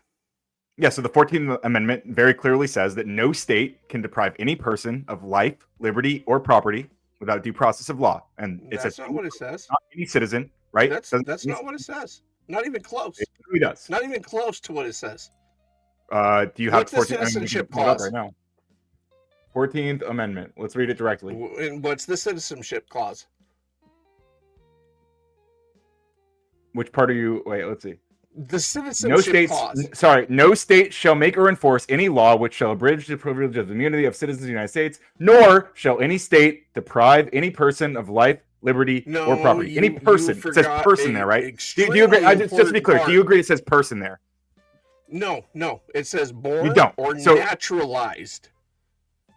Okay, so when it says nor shall any Born state or deprive any naturalized. person, when it says nor shall any state deprive any person, it doesn't say citizen or naturalized. No, it it says doesn't person, say right? person. It says It does. I'm looking at it right or now. naturalized.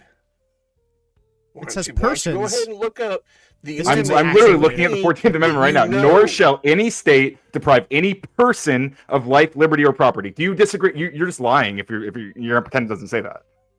So you're saying it doesn't say that it grants citizenship to all persons born or naturalized.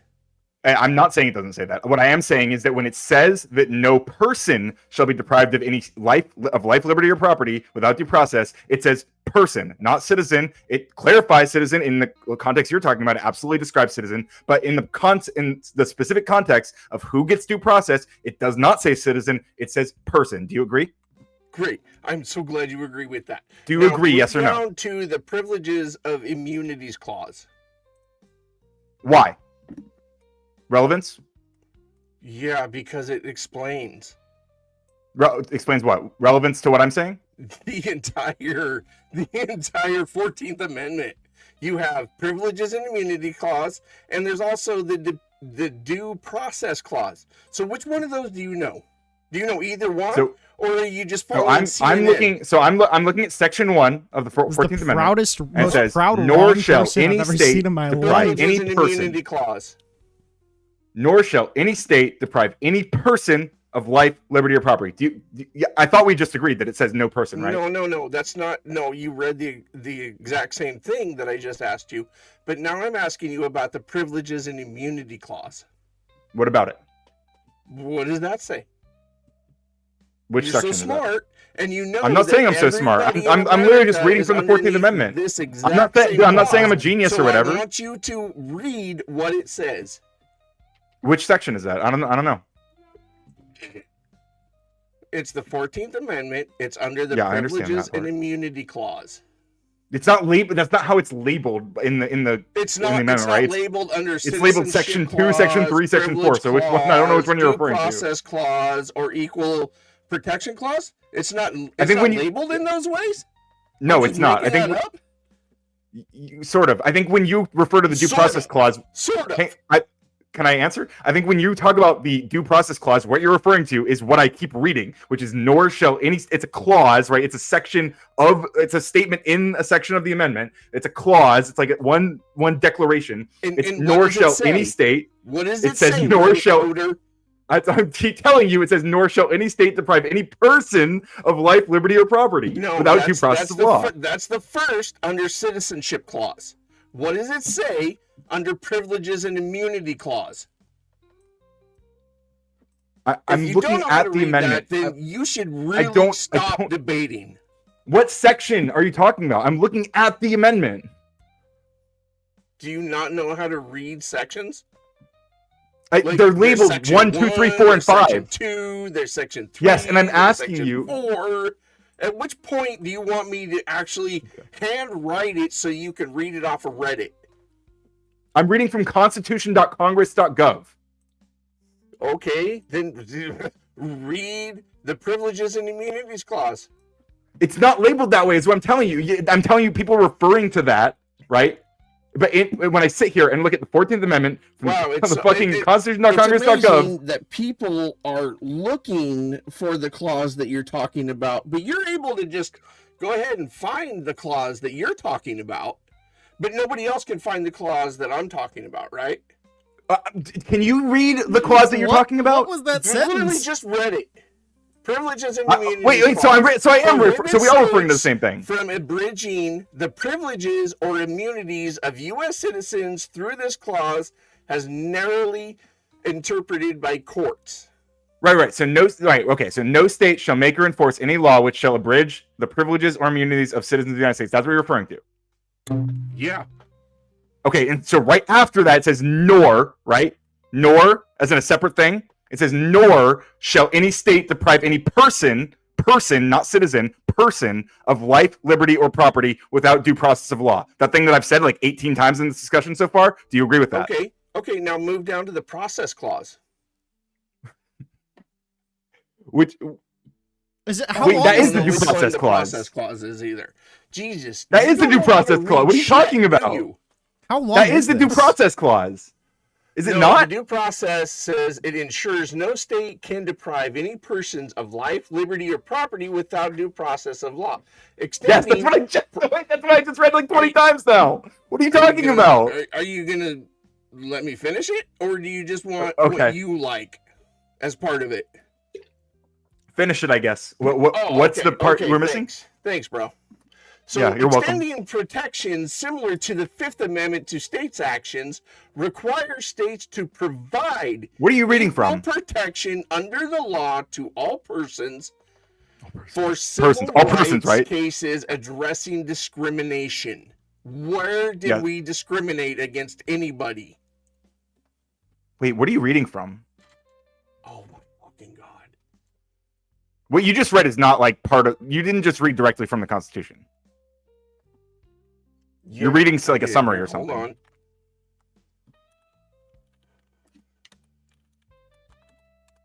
Like I'm literally reading from constitution.congress.gov/constitution/amendment 14. Like, I don't know what you're reading. Or are you only reading what applies to I'm gonna post it in the want? chat too, just so everyone else has access to the same thing I've been reading, because this is ridiculous right now.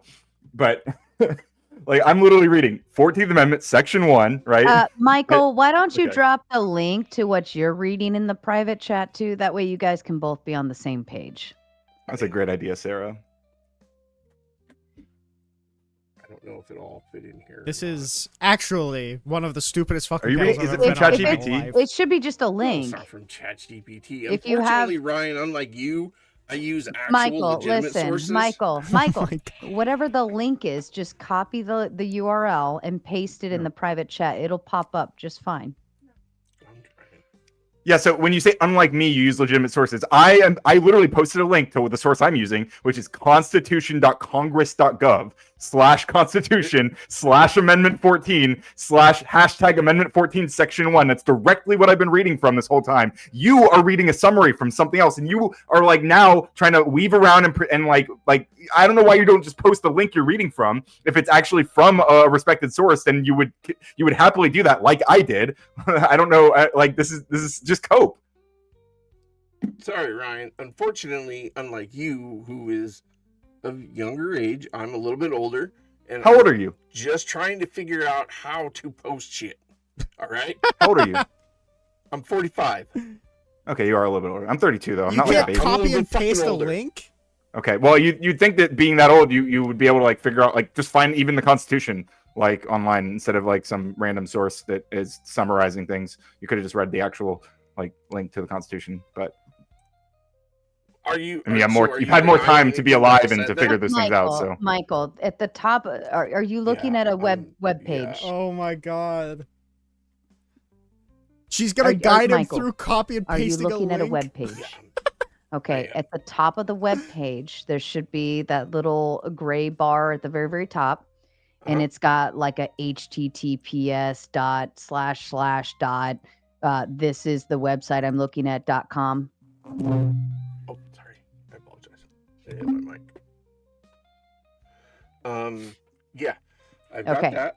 Okay, so I want you to double click on that URL, Mhm.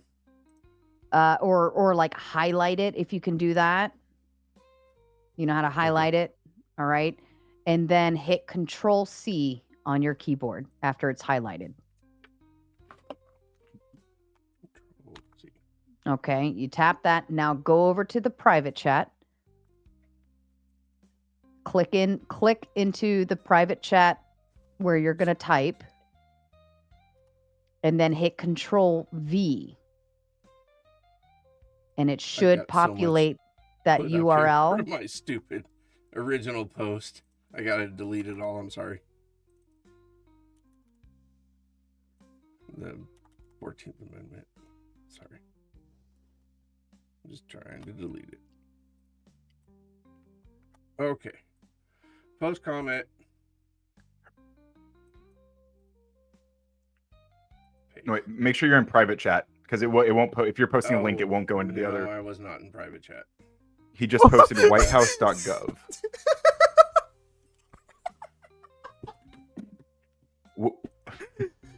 Oh my god. Where on whitehouse.gov though? Like, were you reading from? Yeah, we need to go to the page where you are looking at. Bring us back, please. Okay. Section 1 says grants citizen to all persons born or naturalized in the United States, including former slaves, making them citizens of the U.S. Blah blah blah. Prohibit states. Yeah. So this whitehouse.gov is describing what I was reading to you. Like, this is an what you just pasted in the back here is an annotated version of the actual text of the Constitution, which I was reading directly to you.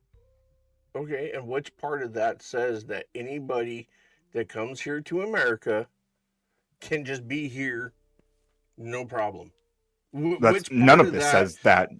Oh, okay. So then, which part of that are we supposed to follow a due process? Right. So the part that I'm talking about. So it says due process clause. Yes, it says due process clause ensures no state can deprive any person of life, liberty, or property But without what due does the process. first part say? It's a separate thing. The immunities clause. I'm sorry, the it's citizenship separate? clause. Oh, it's separate now. Now that it's in the 14th Amendment and it No, shows no, no, you no, that no. you're Making fucking okay. wrong. There's a clause. There's a clause that I'm sorry. There's a clause that establishes citizenship. Right. That's yes. That's part of. That's a clause. It's as in and like how it's a do you statement become in a the. citizen, Ryan? How do you become a What? citizen? There are a variety being naturalized through a variety. There's a variety of processes. And but how does naturalized happen? I'm sorry. There are again. There's a variety of processes. But do you understand I that only you are asked you still a about person? one. Do you recognize that you are still a naturalized person? happen? If you have not been naturalized, do you recognize naturalized happen? Do you recognize that unnaturalized people are I'm still not recognizing people? anything until you answer my question. You don't recognize that illegal immigrants I'm are not answering persons. anything until you can answer my question. Why? It's No, see, relevancy. You can't answer a Relevancy. question. Why is it relevant? It's very relevant. How? How do you become naturalized? Why does it matter? We're not talking about naturalized. We're talking about persons. Did your whole worldview just fall apart, Ryan? Man, I promise you that's not what just happened here. I don't know what to tell That's you. exactly what just fucking happened. Okay, so there's two clauses You that don't we're looking at understand here. how to interpret the 14th Amendment, and you're trying to I argue do actually. on behalf I think I have a better idea than you do. liberals from CNN and think that you have the right answer, but you're fucking wrong, Ryan. You're completely Okay, but wrong. I'm not. But I'm not. No, you are, So because you there's can't two even clauses answer the that we're single looking fucking at. question I asked. So there's two clauses. There's a clause that Has this been? there's a This clause had that to have says been more than 5 minutes. there's a clause that says no state shall make or enforce any law, I asked how do which you shall become abridge. Well, you did a naturalized? bunch of times earlier, but How do you become naturalized, Ryan? there's a variety of processes. What do you mean? You can be born here. You could go through. You could get a green card and get. To become naturalized and born here, how? What do you get a social security number? You get citizenship. Do your parents have to be citizens, Ryan? No, you can just be born here. Oh no! Oh, that's right. Because if they're citizens, then that means that they actually have a right to be here. Except for when they're illegal and they just come across the border and they decide to go ahead and have a child and then move back to Mexico. That child would still be a U.S. citizen, even if you don't like it, even if Trump doesn't like it. You don't understand the 14th Amendment. Okay. How does the 14th Amendment apply to that? Oh my God! Thank you. That's not what I was arguing about. Jesus Christ! This has been like fucking. 14th Amendment. You fucking This has been moron. 5 minutes crazy. of Michael trying to shove the fucking square peg into the square or the circle that peg was into the very square painful. hole. I don't understand how you learned how to use fucking Hello. StreamYards, but you don't know how to copy paste a link. It's Naturalization is for people who are already fucking alive. Yeah, who are from other countries. Just to be clear, And how do they become naturalized? Do the parents have to be citizens? Or Go through a fucking process, you moron. So Michael, Ryan's Michael, gotta go do you know? and Michael's You guys don't gotta know how go. the fucking 14th Amendment Just out of works. curiosity, I don't know. Do you know what "or" Yeah, means? okay. Born No, or he's gotta naturalized, go.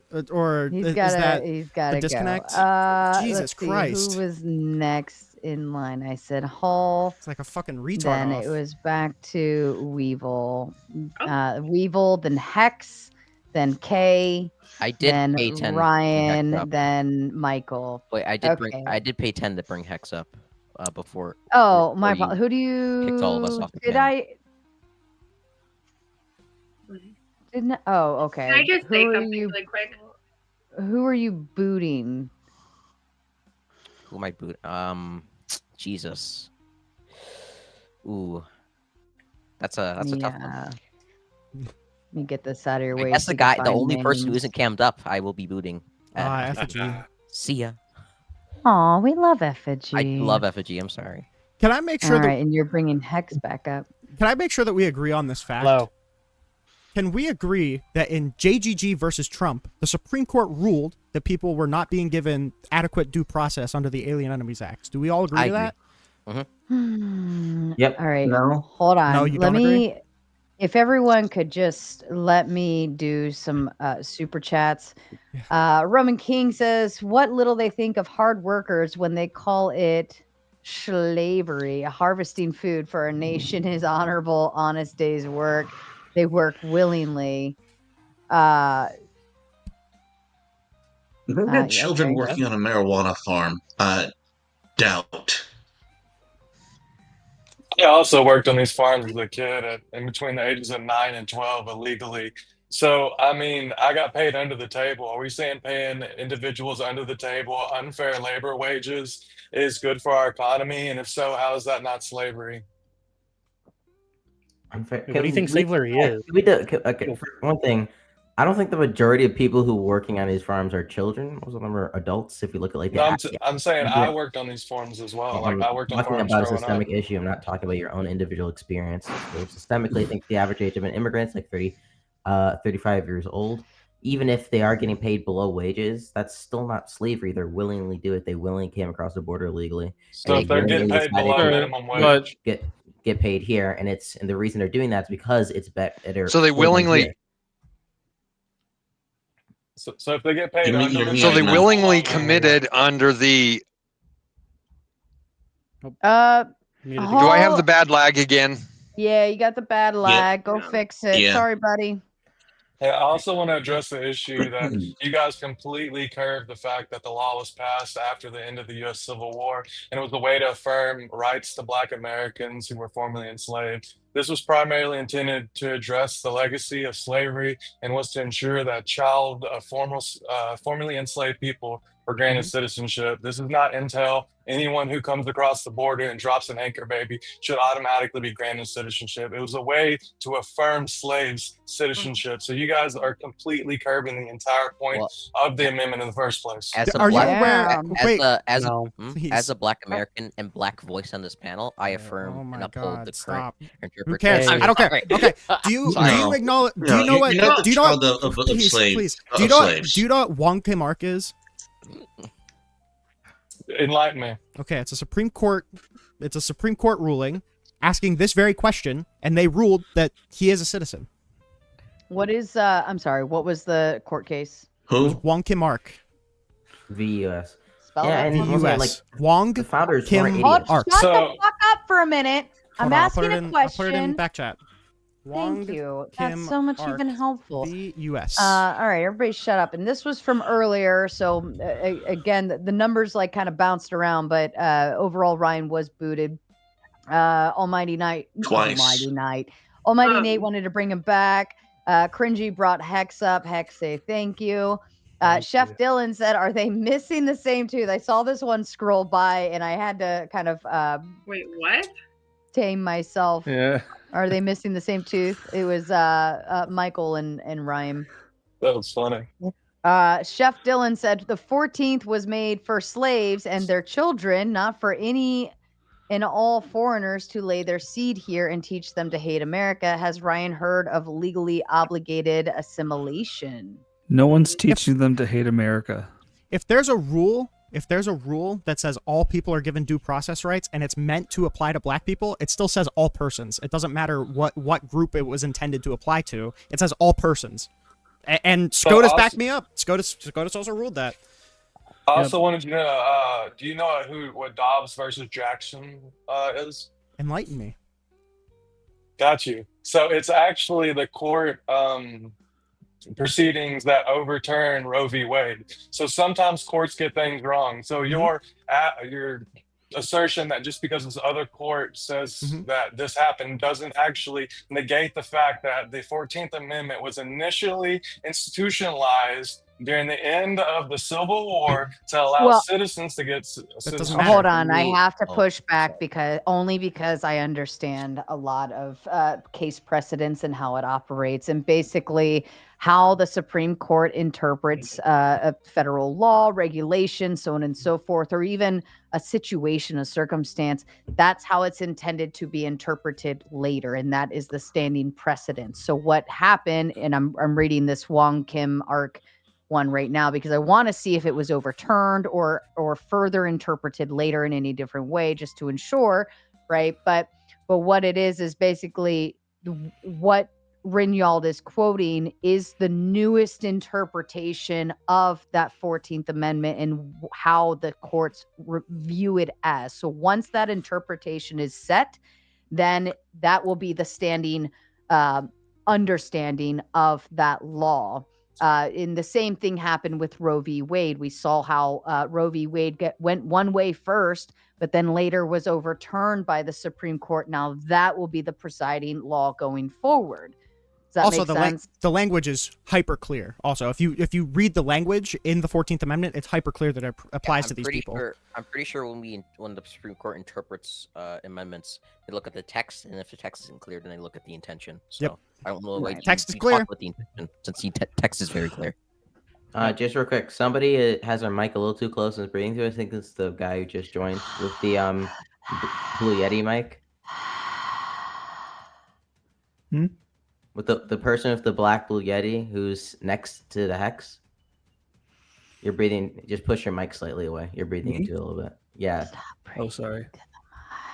Okay. And then another one came into kick Ryan earlier. Chef Dylan says due process of law. The due process has been agreed to be expedited removal. ChatGPT it, Ryan. Ryan, if you're in the back still, go look that up or whatever that is. I'd like your interpretation of whatever that is. And this one was the overrule. Barbareth booted both of them. Thank God, because that was actually kind of melting my brain a little. David says the Supreme Court unanimously agrees that the 14th Amendment protects due process of all persons in the U.S. Abrigo Garcia versus Noam. I'm going to go look up that one as well. Thank you so much. That's I so will true. go and 9-0. dig in. Evan Lord says, I like these two great black debaters and hope they come again. Damn, Evan. They are exponentially better than Teriak, the leader of the black. Oh, yeah, that was a terrible debate the other night. Oh, my God. That you want to talk about a brain fryer, talking about how polygyny is like the best thing since sliced bread.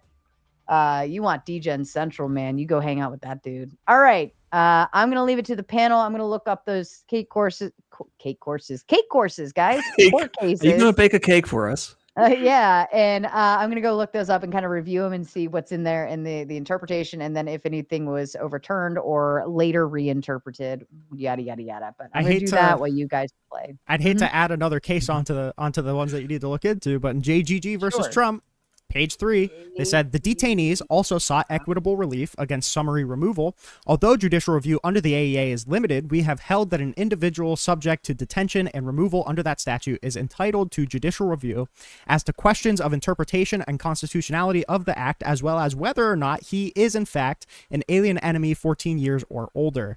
If they weren't provided that, that's a violation of their due process rights. JGG versus Trump. Okay. All right, that I'll look up that one and the other two. All right, back to you guys. Racism or evil or something. No, so Arizal, I'd I'd love to hear your response. To what? I'm still reading the Oh, court okay. case right now. It's Asdrill, by the way. Oh, I'm sorry. Not Asdrill. I just want to know, does do any of the conservatives on here disagree with any of the facts that I laid out in the opening, or like any of them at all? Like Donald Trump trying to uproot democracy, Donald Trump sending people to a torture camp with no due process, Donald Trump appointing white nationalist Stephen Miller to senior advisor, Donald Trump saying maybe the Second Amendment people could do something about Hillary Clinton. Any of that? I definitely disagree with you standing on the word evil. I'm okay. Yeah, can you explain some cases that he sent them? Like, what cases do you know of the people that he sent to be tortured? What cases do I know of? Do you have facts? There's Kilmar Abrego Garcia. What people have been tortured by him sending them over? Kilmar Abrego Garcia testified that there was torture, and the one hairdresser guy testified that there was torture, and one guy in Alligator Alcatraz, the story just came out today, that he called his girlfriend saying that the police officers were stomping on people's heads. Okay, is there actual proof of that? There's the phone call. I mean, I believe it or not, prisons don't usually allow cell phones to just be recording all of the conduct. That's typically not how it happens. But real quick, in 2022, and in 2023, the State Department reported that El Salvador is torturing their prisoners, and we have Kilmar Abrego Garcia, who testified under oath to the court that he was being tortured. And can you send me a link of all of these, in the chat over here? I would love to look them up. Yep, give me 1 second. Wait, I hate to do self-promo, but I have a Substack about it. All the stuff is linked if you want to just read that. Yes, W. Read the subs. There's links to everything. Give me 1 second.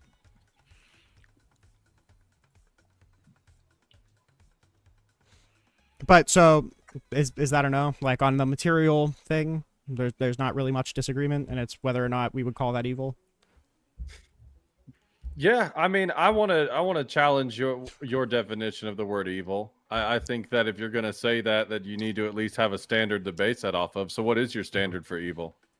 The definition I gave at the beginning was like wildly immoral and then causing unnecessary harm. But like I said at the beginning as well, I want to try and keep this to the material because I'm not interested in diverging all of this into a meta-ethical discussion. So if you want to propose a definition of evil, I'm sure it applies. Yeah, well, see, that's the whole problem is if you don't want to get into a meta-ethical discussion, then why would you use the word evil? Why wouldn't you just say, because you know, whenever people make abhorrent. appeals to good and bad, it's not always with their meta-ethical. Like whenever I come home from work and my girlfriend's like, oh yeah, how was your day? And I'm like, oh, it was bad. And it's like, okay, what are you grounding that in? It's like, this is a colloquial term. But People use this term not colloquially. saying that Trump is doing these things like a bad day. You're implying a moral prerogative to it, right? Yeah. So I'm asking, do you believe would indicate that you have a moral standard? So do you think Eli, that Hitler is evil? Yes. Would you believe that sending people with no due process to a torture camp is evil? Sending people with no due process to a torture camp in the way that you're framing it, yeah. But like I think we've determined in this debate that there's a lot of different stipulations to that. Do you reject any of that framing? But the difference is that I have a standard by which to apply this. That's I'm saying under your yours. standard, do you believe that that's evil? Because we can work under your standard as long as all of the facts of the case is the same. If you agree that that's evil and I can prove that the facts of the case substantiate my framing, then my framing would tell you that he's evil too. So we don't even need to talk about my definition. I don't think it's the same. I don't actually think that the way you're describing it is evil in the way that you're describing it, actually. Okay. So. Okay. So you are telling me that you do not believe. Do you know number one? Whenever you make a claim like this, like, do you know that Trump knew that they were being sent to torture camps when it happened? And two, did he have any way, if he did know, to change it or do anything about it? We paid $6 million to Bukele in order to store them in CCOT, so I would say that that's a tacit endorsement. And Donald Trump in the White House had Bukele in a meeting talking about praising him for the way that he's treated his gang population, which includes these torture camps. And again, 2 separate years, State Departments, 2022 and 2023, reporting it. MS-13 is in these torture camps? Yes. Okay. Do you know what kind of atrocities MS-13 commits? Yep. Okay, so I'm not necessarily advocating eye for an eye, tooth for a tooth, but what I'm saying is this does come down to an actually deeply moral argument, I think that if you don't have a standard for what evil is, I'm not talking about whether or not El Salvador doing it is evil. I'm talking about if Donald Trump paying people paying to send people there with no due process is evil. That's what I'm talking about. It's not evil when El Salvador does it, but it's evil when Trump sends people No, because there. the conditions are different, and El Salvador is not doing it with no due process. Oh, okay, so something can be A and not A. I understand that you really want to hammer this into a meta-ethical conversation. I don't understand why we can't talk about the actual material conditions I'm trying to get you to back here. up a claim. I don't think that's. I'm saying under you agreed with me. Under your definition of evil, this would be evil. You're just refusing to talk about any of the substance because you want to rail me down into a meta-ethical conversation. So here's the thing: if there was a guy who was completely innocent, and Trump looked at him and said, "This innocent dude gets no due process, and throw him to the torture camps," then yeah, that might be considered evil. But I don't think that's what's happened, and I think that's a total. Okay, then let's talk about that. Then let's talk about that. Let's talk about that. We don't need to talk about my meta-ethical standards. We can talk about my framing. Oh yeah, you want to run away from ethical standards because you can't. Because it's not relevant. I can prove it to you under your fucking worldview. It's not relevant. Well, if it's not. No, I just told you in my worldview that I may disagree with you, so I think. No, you don't disagree with me on a worldview level. You disagree with my framing. I want to talk about my framing. I disagree with you on a worldview. I want to talk about my framing. Do you disagree with my framing? Do I disagree with your framing? Yes, and your worldview level. Okay, where do you disagree with my framing? Where do you disagree with my framing? Like I said, I think that you're implying that Trump, one, knew it was a torture camp, wanted them to go to a torture camp, knew that they were innocent, and wanted to put them in a torture camp anyway. That's the implication when you say Trump is evil because he's throwing people in torture camps. When I say no due process, does that mean they know he was innocent, or does that mean they didn't check? Well, again, I think that this is all highly debatable. I have one for you. Refusal to engage. Oh my God, the refusal to engage is insane. I dove. Hold on. I dove in a little bit on the Wong Kim arc, and it led me down a path.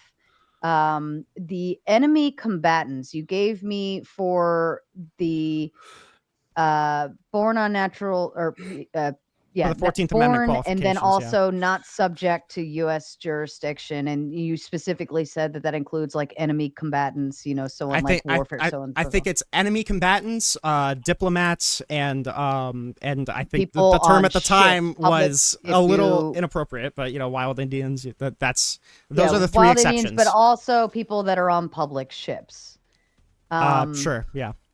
Right. So one of the things I dove into was enemy combatants, and the concept of enemy combatants emerged prominently following September 11th, 2001, terrorist attacks leading to significant legal and ethical debates regarding their treatment. An enemy combatant is defined by the U.S. government as a fighter not affiliated with a recognized national military, which can include both U.S. citizens and foreign nationals. They are classified into lawful and unlawful categories, with unlawful enemy combatants being captured and held without due process, raising serious concerns among human rights.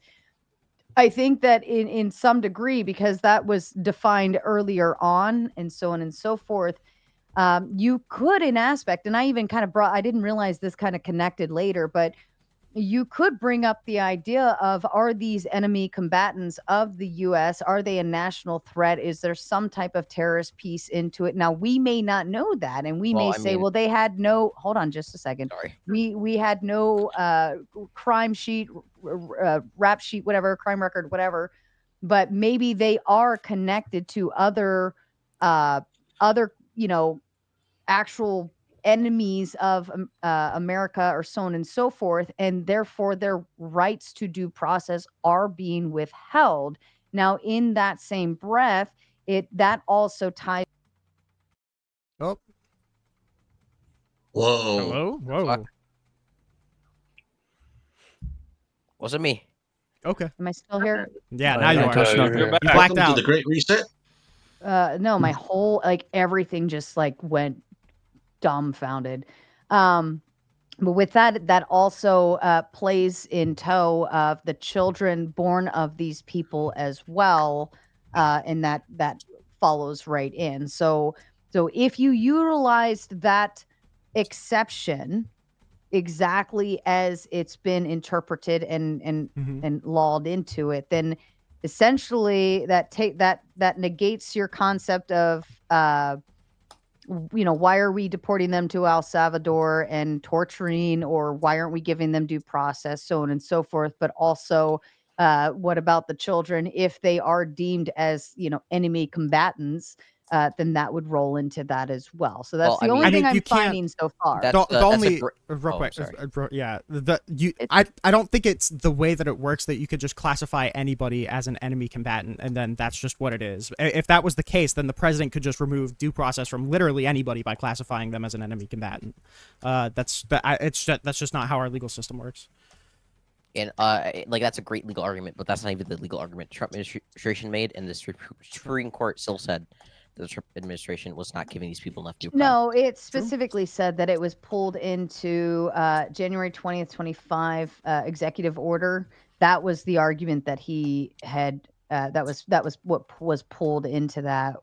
Yeah, because MS-13 is now considered a terrorist organization. Wait, I'm sorry. I thought that maybe I'm Reniel, maybe you're a bit more educated than I am, but I thought the Trump's legal argument during that for executive order was that MS-13 was affiliated with Venezuela. We were at war with Venezuela, and therefore I can deport Venezuelans. And that's exactly the argument I'm giving. So the argument that Trump gave is that there was top-down coordination from Maduro to Tren de Aragua.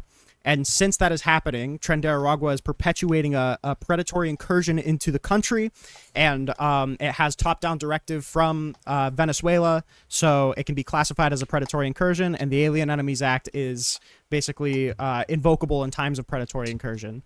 The main problem with that is that Donald Trump's own intelligence undermined that by saying that there's no evidence of coordination between Maduro and Venezuela because it's going to be really hard to coordinate with a decentralized gang.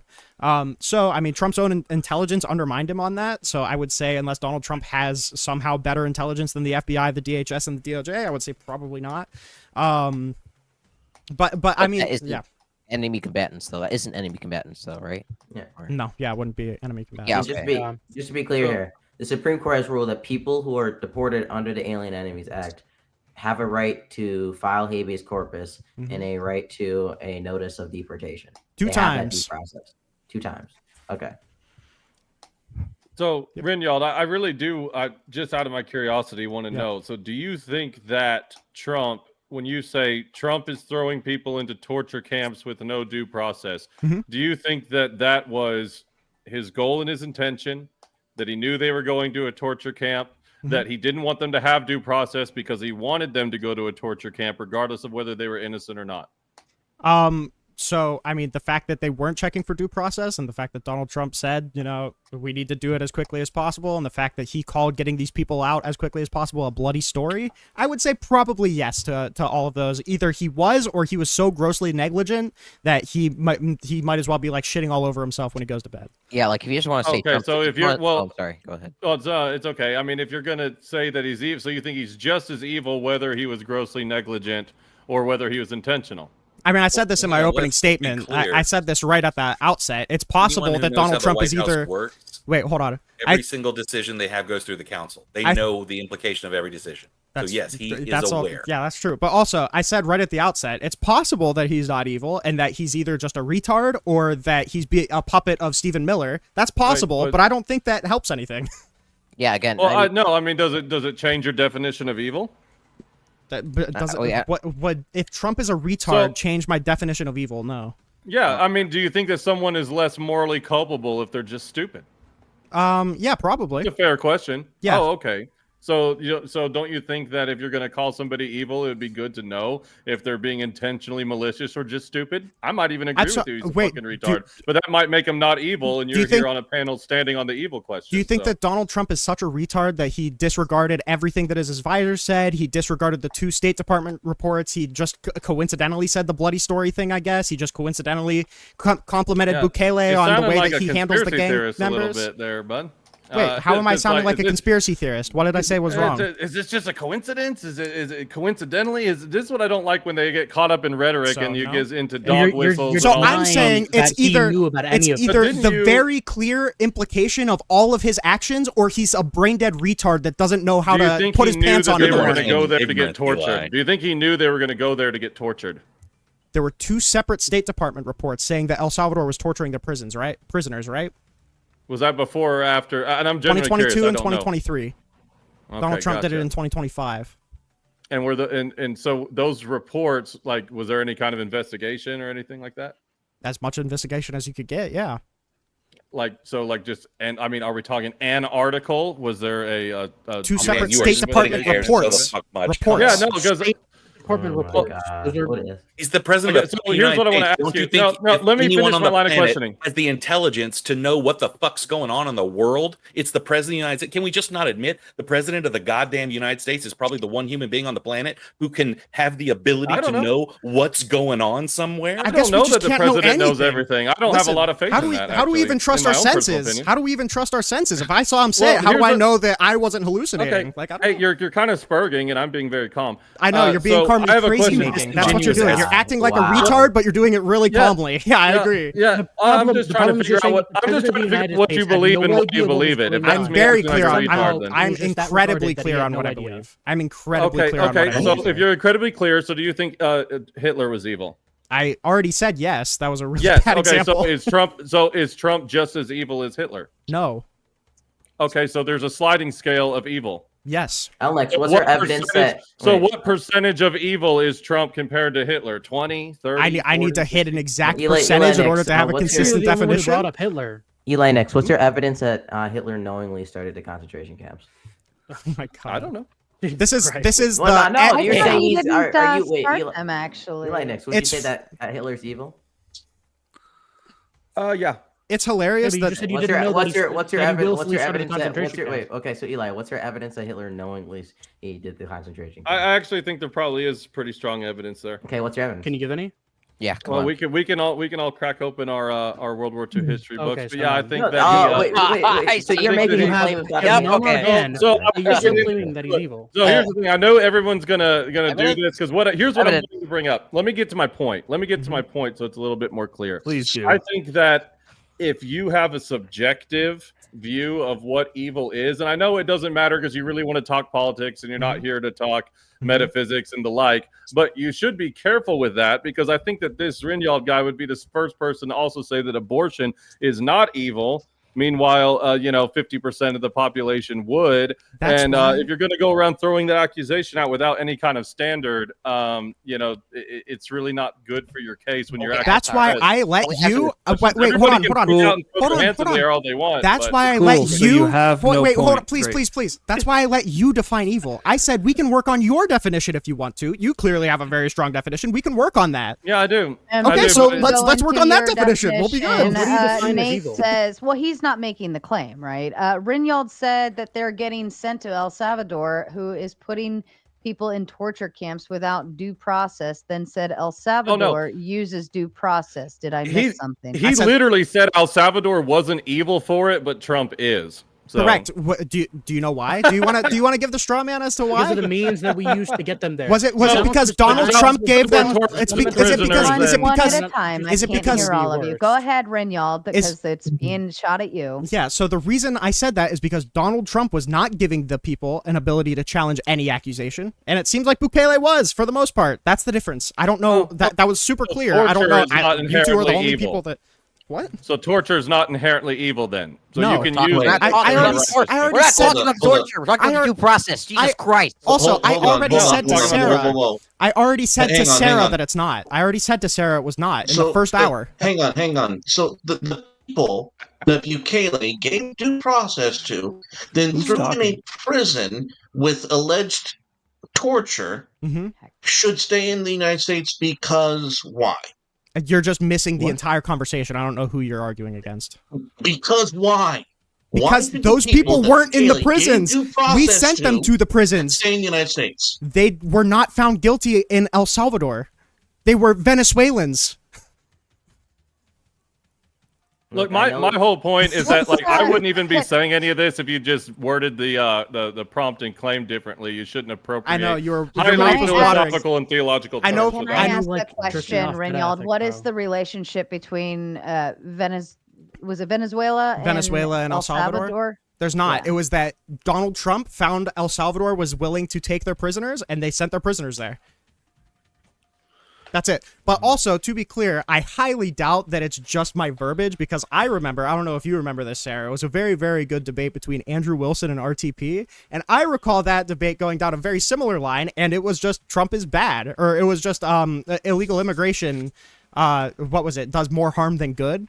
I have a very hard time saying that I would be able to find any topic that you guys wouldn't inevitably try to avoid all of the substance of and just go down to meta ethics. It's not. There's not a real topic that I could have chosen. It's look, I know some of us like Eli like to dwell on the left side of the bell curve for the most of our lives, but getting in reality here, certain people who are in certain positions of power, we have an expectation that they know certain things. I have an expectation that my manager knows the fucking schedule. I have an expectation that the president of the United States is going to be briefed on like the conditions of the prisons he's literally paying $6 million to send people to, and holding a press conference with the president and who's controlling those prisons.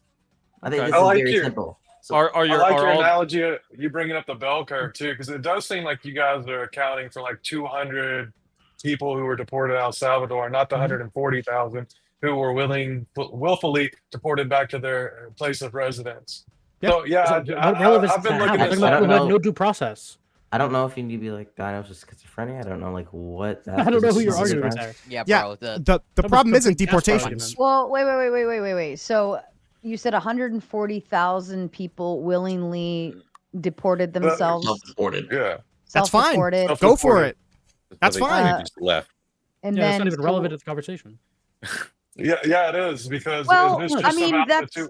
that to me says that the United States said, "Hey, you should probably leave." That's a warning, We're right? talking about due process. If people are getting denied a fundamental human right granted by the Constitution, that's different than people choosing to want to leave the country. Hold on a second. If a warning shot was fired and they said, "You know what? All right, we'll just leave," and they self-deported, right? That's giving them more than maybe what they could have had, right? And if the- Yeah, Then that's why it's fine. Not what. Stop for a second. And Stop, boys. That's basically saying, "Hey, we're not gonna put you in jail right now. We're not gonna detain you and fuck your whole life up. We're giving you ample opportunity to fix and mitigate the situation on your own." And 140,000 of them took advantage of that. And we're like, to me, that speaks volumes. That's good for that's good for them. It has nothing to do with violation. It doesn't have to do with I'm the no saying- due process part. Oh my God.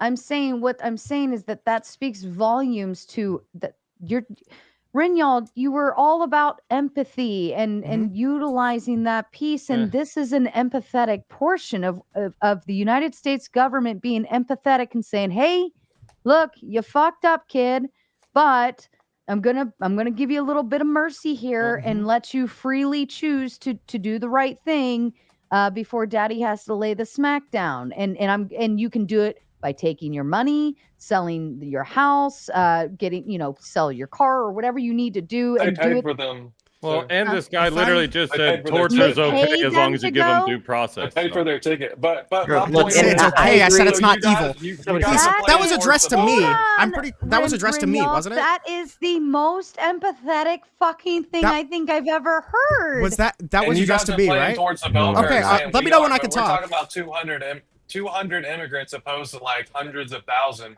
So how are we going to say just because? Yes, I'm going to agree with you. I looked into it, and you're absolutely right. There's a lot of atrocious things that happen.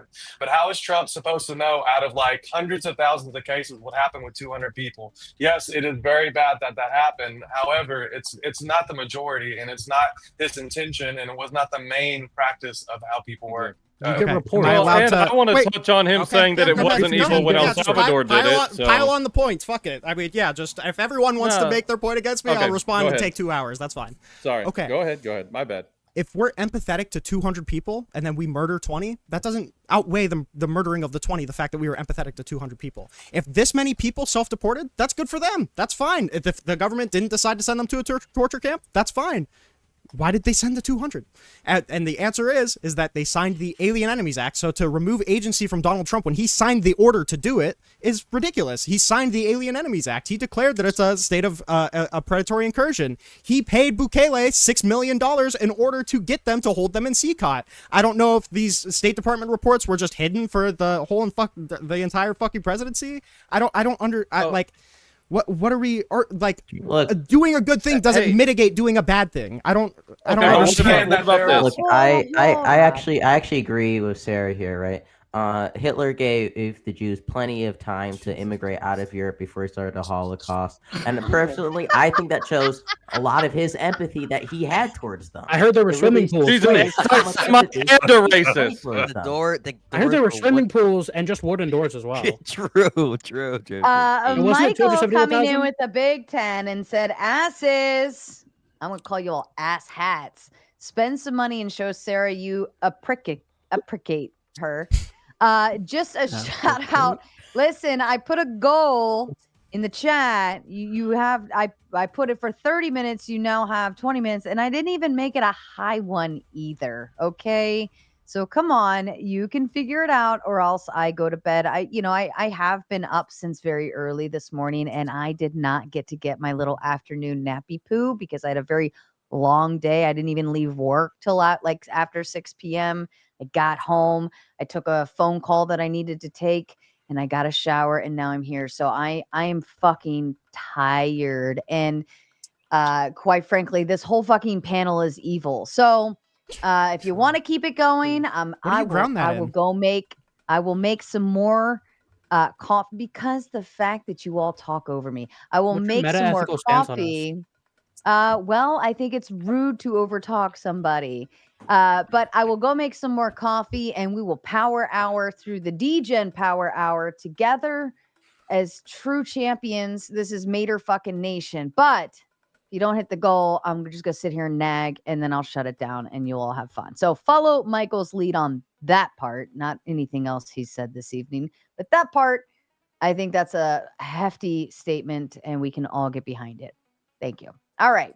Rinyald, back to you, sir. Yeah, I'm just really glad that I could lay out that Donald Trump does want to uproot democracy, did successfully send people with no due process to a torture camp, did appoint a race realist to his senior advisor role, did show callous disrespect to Vice President Pence whenever the advisor came into the office and said, hey, they just ushered Mike Pence into evacuation and your supporters are chanting to hang him, and he was like, so what? Okay, we all agree that happened. We just want to focus on my meta ethics.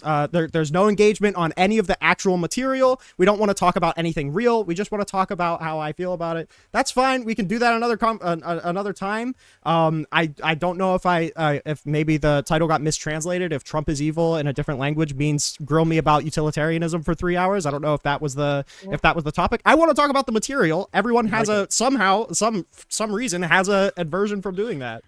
Yeah, well, I mean, just why is it not evil if El Salvador tortures people, but they give them due process first? I said I don't know if I would call it evil. I don't know. You said it's not evil. I know we can go back and say that. You're really good at pulling quotes from me, buddy. You're really good at pulling quotes from me. This one I'm more certain of. I asked you, is it evil when they do it, and you said no. It was a clear answer. Yeah, well, I was screaming. I may have said no. If I said no, I don't believe that. I said I don't have an opinion on it, and I'm pretty sure I said exactly that to Sarah. Okay, fair enough. I mean, I don't want to get too lost in the weeds either. I'm just throwing out critiques to make sure that we make ourselves think about the things that we say. You got to be able to stand on them. Mm-hmm. I'm stirring the pot. I ain't gonna lie, but I don't and Rinyald, I mean, I know you say you don't want to get stuck in the meta ethics, but even at holding a claim, why do you think such and such is bad, or so on and so forth? We would need who dropped? I think it was cringy. It's probably internet stuff again. Was he raising his hand or stretching? I want to give him. Okay, there he is. All right, I wanted to make sure I give him a second before I filled the space. All right, but the reason why we ask, where does your morality come from, is because to say, even if you just said Trump is bad for society, Trump is harmful society, Trump's deportations harm society, I would want to know, well, why is it harmful? And if it's harmful, let's define what we mean by harmful, because I think, going for a jog is harmful. It's fucking harmful. But, somebody else could be like, well, it's actually not. It could be good. But to me, I think don't even ask me to. You belong in hell if you demand that.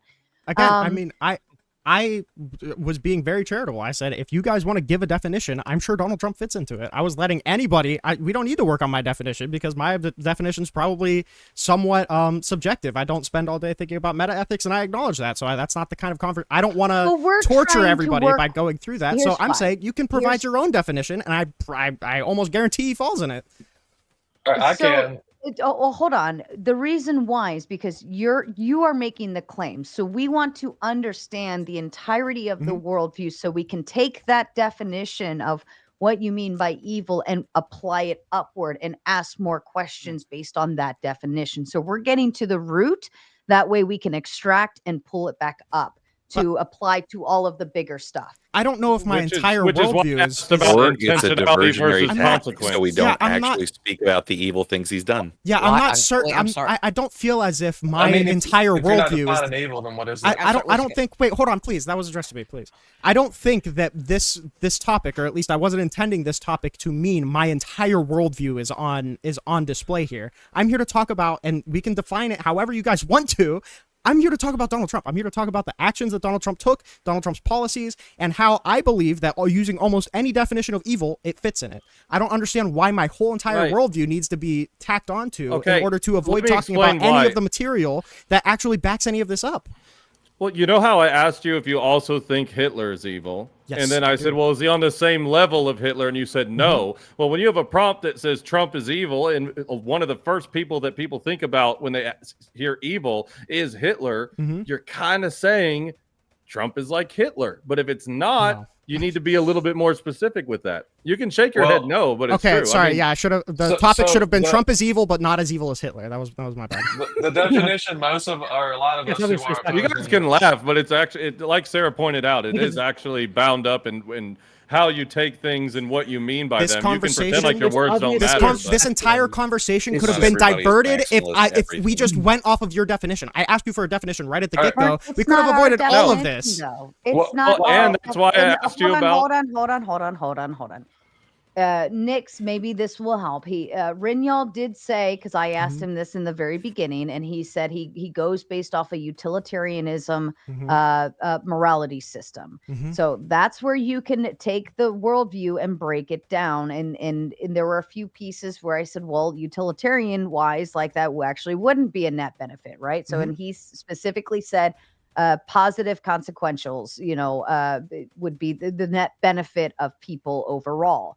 That would be where he would derive his morality system from. So take that, Nix, and then we're going to say, okay, well, what is evil based on that? Evil would be negative consequence overall, net negative. Like general welfare would not be in a benefit. On top of that, that's how he's defining evil versus good. Is it has to be a net benefit for you to consider it to be good. I also feel like I don't know what the point of the first hour is if we're just going to go based off of the 3-word topic that I gave and not give any of the context that I gave prior. I feel like I said pretty clearly in the hour opening that we gave with nobody here that I'm not going to stick super hard to my meta-ethics. I don't have a super strong meta-ethical grounding, and we could probably define Trump as evil using almost any definition of evil. I said that right at the very beginning. If that's not the kind of conversation you want to engage in, then don't engage in it. That's a huge accusation and you're acting like we all just kind of would agree on this, and I'm calling that into question. I'm not saying that we all agree Trump is evil. I'm saying That's why he was asking you to define so he could show it to Trump you. can be evil using that any definition that you could give of evil. That's what I'm saying. So if you want to give a definition, we can fit it in. That's fine. Well, let's go into the 200 people who got sent to El Salvador. I would love to. And we're gonna utilize your utilitarian viewpoint. Yes. And is it a net gain for overall of society for 200 people to be sent to El Salvador? With the presumptions that they don't have a criminal record and they are being tortured. Eli, I'll leave it to you. Okay. Yeah, I mean, again, so I would say that if 200 people are being tortured innocently, what you get into with the problem of what you're bringing up is if there is an objective morality and this is an atrocity, right, then you could say, okay, this is a crime against humanity per se. Again, we'd have to nail down the facts and what all this means. But if your moral standard is just a benefit of society and just what benefits and makes everything, happy and good GDP and all of that, then you don't really have a basis to call it evil if that's what you're basing it off. You said we can nail down the facts. Can we nail down the facts? We can do that. Well, I know. I think, and that's another point. You're complaining about whenever we bring up the metaphysics and saying that you didn't want to talk about any of that. But I'd say that the biggest bulk of this open panel had nothing to do with that, and we're just now getting to this point. But you don't want to talk about it. The biggest bulk of this panel had to do with Ryan calling Sarah racist. I haven't gotten to talk about any material shit at all. Fair enough. But you can't act like this is all that we're sticking on. And I'm trying to find a place where this works into. I think that really you're just using evil as kind of like I think he's evil because, I really don't like him. Well, then deal with his definition instead of going, you don't believe my religion, therefore you can't make moral claims. It's a fucking broken record, man. Man, everybody gets so hold triggered on. so Eli easily. can It's work. crazy. Hold on. Eli, you can work within Rinyal's worldview. So that's a utilitarianism perspective. You could utilize that. Consequentialism is the morality of actions that are judged solely by its outcomes and not by intentions or means to use, which I would flip that and say, Rinyald, you're saying that Trump is doing this with ill intent, and you're actually ignoring the fact that there's an overall positive consequence, that an outcome that comes from this. And I would say the overall outcome is that the precedence is being standardized across the board to let other illegals know that jumping our borders, coming into our country, utilizing our resources and all of these other things is bad. Get the fuck out. We're not fucking around. Right. And if you want a little fuck around, you can find out. Yeah, I think that's an overall good. And then also utilitarianism is based on happiness. I think we could go like and look at a worldview of, or not a worldview, a societal standpoint, and ask, are you happy right now that, 200 people, are you sad right now that 200 people, Yeah, I think most people would probably be like, I don't really give a fuck. I ain't even mad. Like, whatever, shit happens. Not I would me, reject, not my problem. I would reject that having a society where the government can just make an accusation against you and then torture you for it is a better society. I don't think that results in net benefit utility. I would also like to especially raise under the any point- like any form, and especially under any form of like rule utilitarianism, breaking rules under rule utilitarianism. Rule utilitarianism is retarded. Literally. It just falls into What? No, actual but it doesn't matter. Let me We can have that interrupt for conversation later. just one moment. Chat, you still have 7 minutes to get that goal.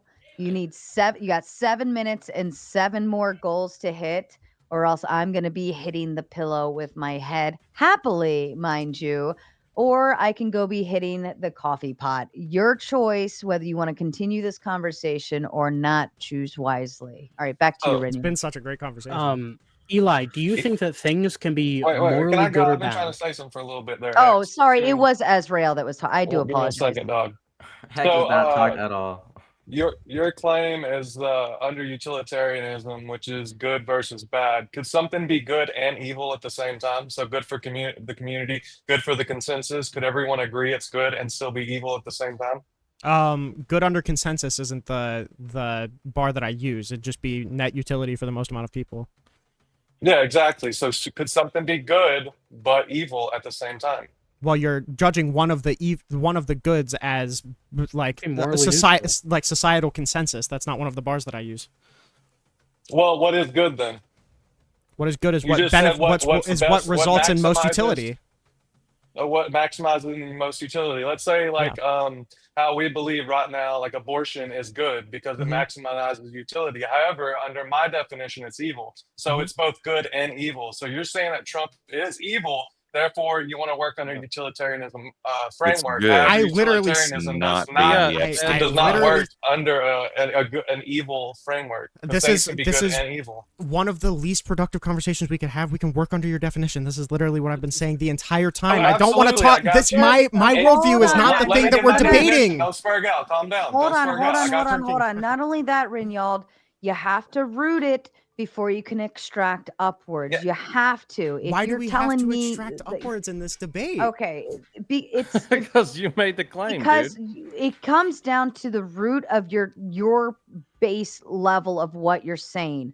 And what we want to ensure is that applies holistically around at everything that you're saying. So when you say one thing here and you say one thing there and you say one thing here, it gets all razzle dazzled and all pretty on those individual pieces. But when you take that that root base and you bring it upward, ties everything together, and then it can either make or break your argument. So Now- what we're trying to do is establish the baseline. Do you think Yeah, I'm perhaps taking- it's I'm also? taking Do your you think house out perhaps from it's the instead foundation. that these people don't I'm actually afraid want to not. engage with any of the sure things you that are, Donald 'cause Trump is They doing wa- they- because he okay, wants to hold on, grill me on hold on, utilitarianism and they don't actually want to talk They about any of the want material. to. They want to, but No, they they don't. want to under. No, they Hold- don't. hold The on. dude in the No. hat. The dude in the hat literally No, says they he doesn't don't. know about politics.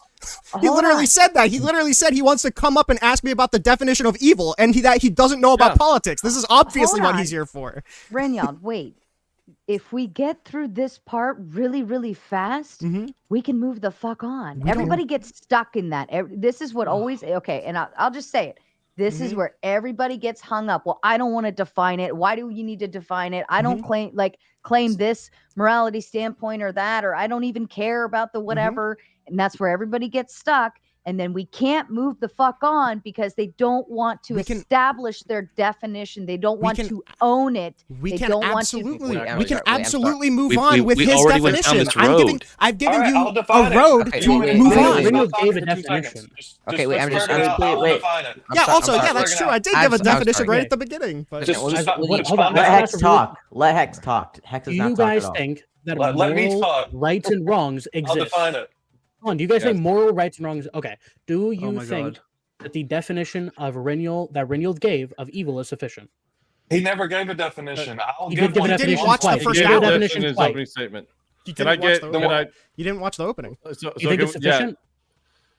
Can we repeat Give your that definition definition one from the more opening time. statement again? Yeah, one more time for the I think audience. I think evil is something that is wildly immoral that causes unnecessary pain.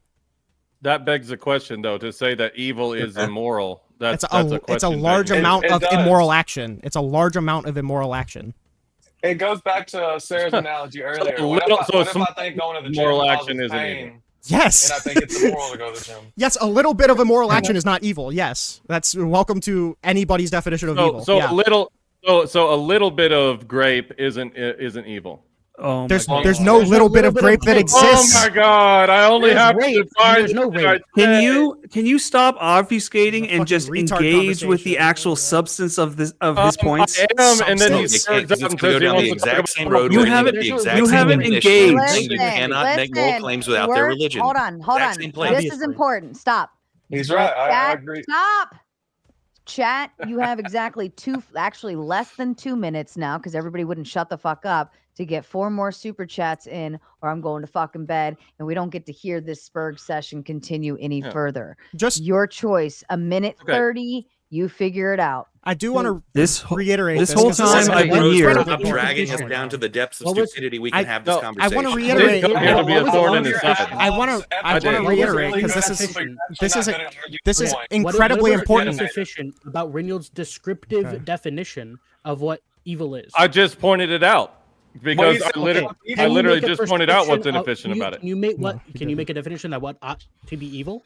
Sure. Yeah. I've Ought to be offered you it defined as multiple evil? times, but you guys keep talking. Every time I do anything that opposes God and contrary to his nature or deviates from his will, I'm sure both Nex and I would agree on that. Great, If so you want to natural run law. with that definition, then we can Do you continue with think it. this is Otherwise, why give us nobody- the do you definition think sending is people to adequate. torture camps? Do you think sending people to torture camps without due process would be against the natural law?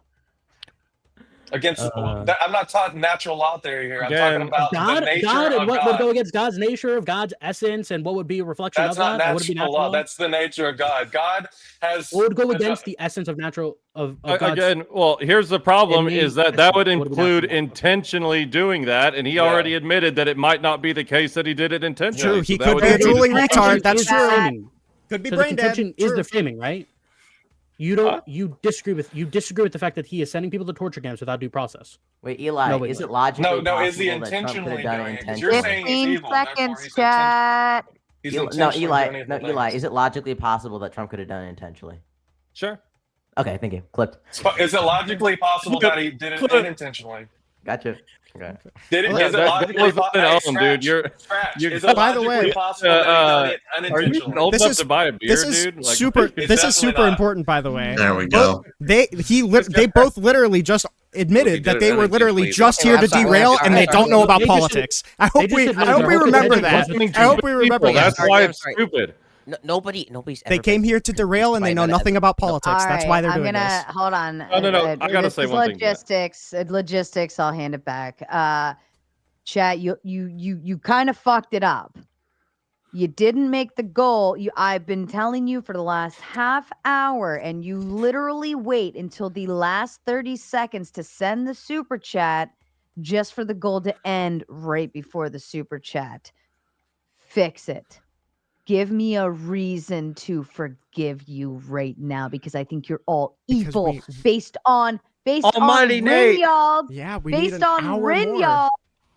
Utilitarian. It is better for everyone, and it makes me happy. True. Yeah, we need an hour more of them trying to convince me of God before we can know anything. It's true. Sarah This is so cringe, dude. money. Low I think we IQ should- straw hold on, man. hold on, Sarah stop, stop, money. Low stop. IQ I straw think man. we should One remove. Bailey. I don't Debate think. in your direction. Nick's. I don't think we should move into Nick's worldview. I think Eli should work out of your worldview. And Eli, that would actually be the best way to combat this, is to use his own worldview against him. I think I'm probably showing backwards on here, but whatever. Yeah. But that's how I would do it if I were you. But I know. but It's funny. It's funny because this is the time where you get concise, precise, and to the point, Eli, and then you extract. It's funny because Okay, I'm Hex just gonna- almost I actually really engaged quickly in this. something. Hex almost I think engaged in this- something I was- useful by well- using their definition, and then they had to not engage I with think it. I think this was all cleared up when they agreed to the fact that if Donald Trump were to be doing no due process while sending them to a torture camp, they said that would be evil. So clearly, the contention is not with what is evil or if evil exists or meta. It's the framing and what actually happened. So what in the actual argument do you disagree with the Reynolds? Can't talk about the framing. I actually didn't answer the question. So if these individuals are evil themselves, them getting tortured was 100% within religious framework. People are going to go to hell eternally separated from God. Therefore, they're going to get tortured for eternity. So is it within Trump's framework?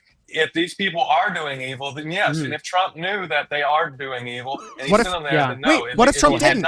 What if Trump didn't know? Just let me finish. Wait, hold Let on, me hold on. finish. If he did it unknowingly, then maybe he's evil. But you now need to prove he did Yes. it knowingly. What which if you Trump- really can't do. I have a question on that. Is Jeffrey Dahmer, who confessed to a priest and then got baptized, now in heaven or hell? I'm not the arbiter of who goes to heaven and hell. You're gonna Great. have to ask Okay, him thank when you. get True. there. Why are you the arbiter of good and So- bad Hell, then? hell. Wait, why are you the arbiter of good and bad then? I'm not. No, I'm giving you a definition based upon my religious views. You don't think upon your religious views you No. could determine if he's in hell and Hold heaven or on. hell? Guess whether he's in heaven or hell? I think the only person claiming to be the arbiter between good and bad is the person making claims of who, as an individual, is evil and is not. So Yeah, anything but to talk about the substance. I get it. Those Yeah, I get it. Anything but to talk about the substance. I get it. You reject my framing, but who knows why? Go ahead, Yeah, Raymond. true. Can we The please talk Shade about Master, sorry, Kay. The Shade Master says, if I define patriarchal protectionism as good, how is Trump evil? the $10 are good? $10 is great. And like Sarah's saying, to utilitarianism, I don't think you ever really addressed her question. I mean, you can say, "Oh I my God," but addressed he's it. the one I claiming addressed it directly. utilitarianism. No, If it's only Let what is them answer. pragmatic, yeah. If I it's want to only hear what- this. You're No, talking let to him me? answer let Rinyald answer the super chat. Oh, the super chat. I see. I don't Forget think it. anybody. I don't think any. I think to define terms, you usually have to go based off of an agreed upon definition of it. That's not an agreed upon definition. No one holds that belief, so there's no I reason to agree with engage with it. It's trolling. No, I think, and pretty much every human being understands what patriarchal protectionism is. Yeah, that's the Castle term that I thought Doctrine wasn't defined. has True. been- Yeah, true. Has been, it's from the dawn. It's from the cave. Okay, Yeah, I think- we don't need to define that. We know what it is. I define patriarchal protectionism as good, Weird. and if I hold that as good, how is Trump evil? That's what Yeah. I want to know. I answered. I just don't know if you knew I was following when I said that we all have an agreed upon definition, or we all have an agreed upon definition. I wasn't talking about patriarchal protectionism. We all have an agreed upon definition of good. There's some variances, but I mean, this is not one of them. No one uses the term like this. It's the death of language. Yeah. So when we say the No, word, I think when you say most the humans do. I think most humans across most societies, that's their definition. Well, I don't That think is you know a how lot. most societies hold their societies in coherency. That's how they maintain structure. Let That's me- how we they have maintain. we have descriptive views, let which me- is what a wait, dictionary wait, is. wait, When you okay. say when you say words like good or evil, like we're trying to invoke concepts of like good, bad, evil in people's minds. We all understand this conceptually. Like if you don't understand what he's saying, like you're engaging. No, we bad, don't. Yes, you do. If you don't Yes, you understand do. this, You're if just I don't. being I defined it 3 If you don't times. understand this conceptually, you're engaging in bad Yeah, faith. Like, this don't sounds understand- like Nobody young ever people said talking. that. Nobody- Nobody- that's very real quick, real quick, Nobody- real nobody- quick, nobody- real quick, nobody- real nobody- quick. nobody- Speaking from very little life experience. Nobody- Just- One. nobody- Okay, nobody- hold on. Did we all get stupid in the last 20 seconds? Yes. Apparently. A couple of them have. Okay, now I know we have. The left looks dumb. I know we have a few newbies to the panel tonight, and I love that, and I'd love for all of you to come back. But my number fucking one rule is what? Somebody please say it. No interruptions. Thank you, Rinyald. Now that you all have been clearly informed, I hope going forward I don't have to mom your asses like a fucking child and toddler and tard with a fucking talking stick or sending you to the back or chiding you like a dork. Okay. Back to you, panel. Nobody's ever been convinced by meta-ethical argument ever. They don't care to convince anybody. Nobody. Just to be clear, we all agree again. We all agree again. I don't know anything about politics. I came here to ask you about your definition of evil. This is the whole point, to diverge from any actual substance. I gave 4 points. We got stuck on one because I said, do you disagree with my framing? And he said, well, I want to talk about your definition of evil. I was like, okay, can we talk about my framing? And he was like, no, I want to talk about metaethics. So I don't understand why we don't want to talk about my framing. For some reason, you believe it's incorrect, but you have no way to push back against it because I think you know you'll get cooked on it. You just want to do everything you can to push it all into a presuppositional God argument, and it's fucking retarded. I don't know why. That's not what this panel is here for. Well, what I think is fucking retarded is to use the word evil as a Let's give the gentleman waving his hand a try. I don't care what you think is retarded because you're retarded. Man waving his hand a try. Very basic, very basic. Wait, and this is going to be sound a little off topic, but it's on topic. Okay, from the last super chat. Okay, if I go out to a soup kitchen and I help people, homeless people, who'll get food, would we all agree that that is a good thing? What do you mean by good? Obviously not. Hold on. If you are the weakest link, if you are the weakest link of a society and the society has to spend extra resources that it could be tapping into produce, I'm dead serious. If you want to do this, we can go into the meta of this. I don't. If I save a child, if I save a child from drowning, is that a good thing? Child is the child baby Hitler, you know? It depends on your definition of good in the context. No, you mentioned that when you guys are just making social Darwinist arguments. Shit. If I save a child, please. Jesus. To the panel, if I save a child who's going to grow up and have a normal life from drowning, is that a good thing? Yes. Okay.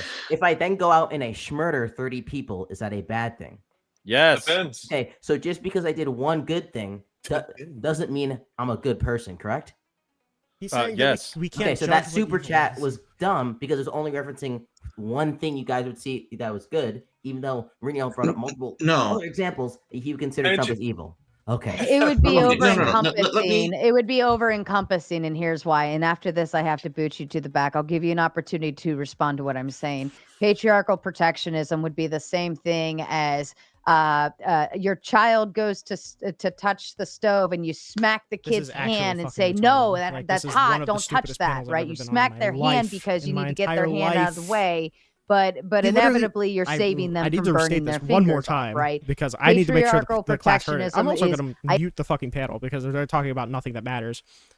The guy in the hat came in and said, I don't know much about politics. I agree that sending people to a torture camp with no due process is probably evil under my definition, but I reject your framing, and I'm not going to engage on my rejection of your framing because I want to talk about your meta ethics. I want to do internal critique. It's mind poison. It's thought terminating. It's retarded. I don't want to talk. When I make a topic about Trump, I don't want to talk about if atheists can ground their fucking presuppositional beliefs. There's no point.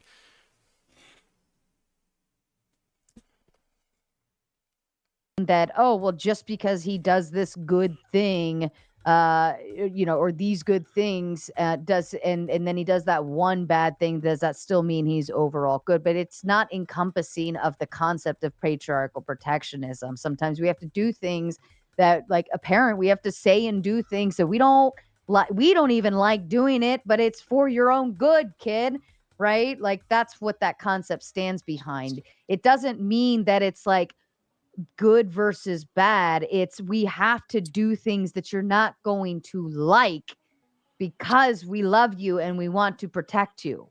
Yeah, but Sarah, doesn't the that same wasn't my argument. whether Actually, you smack them, you beat them bloody? Can I What's the difference in that in your analogy? Just real quick. Is he beating people bloody? Wait. Can I? My argument had nothing. In this analogy, though. Okay, my argument is it even your own kid that you're beating? My argument assumed that patriarchal protectionism was good. That's what my argument was. And then after that, I said, well, even if I accept that he did one good thing, he still did all these other evil things, so we would generally define him as evil. That's why I said, even if I saved one child from drowning, and me murdering 30 other people would still make me an evil person. That's not welcome to the Christian patriarchal faith, where protectionism. Let me explain this a little bit That's better. not So, what that is. Just draw me. like, Whatever. so, like, is Hold it on. bad to hit your kid? Just in general.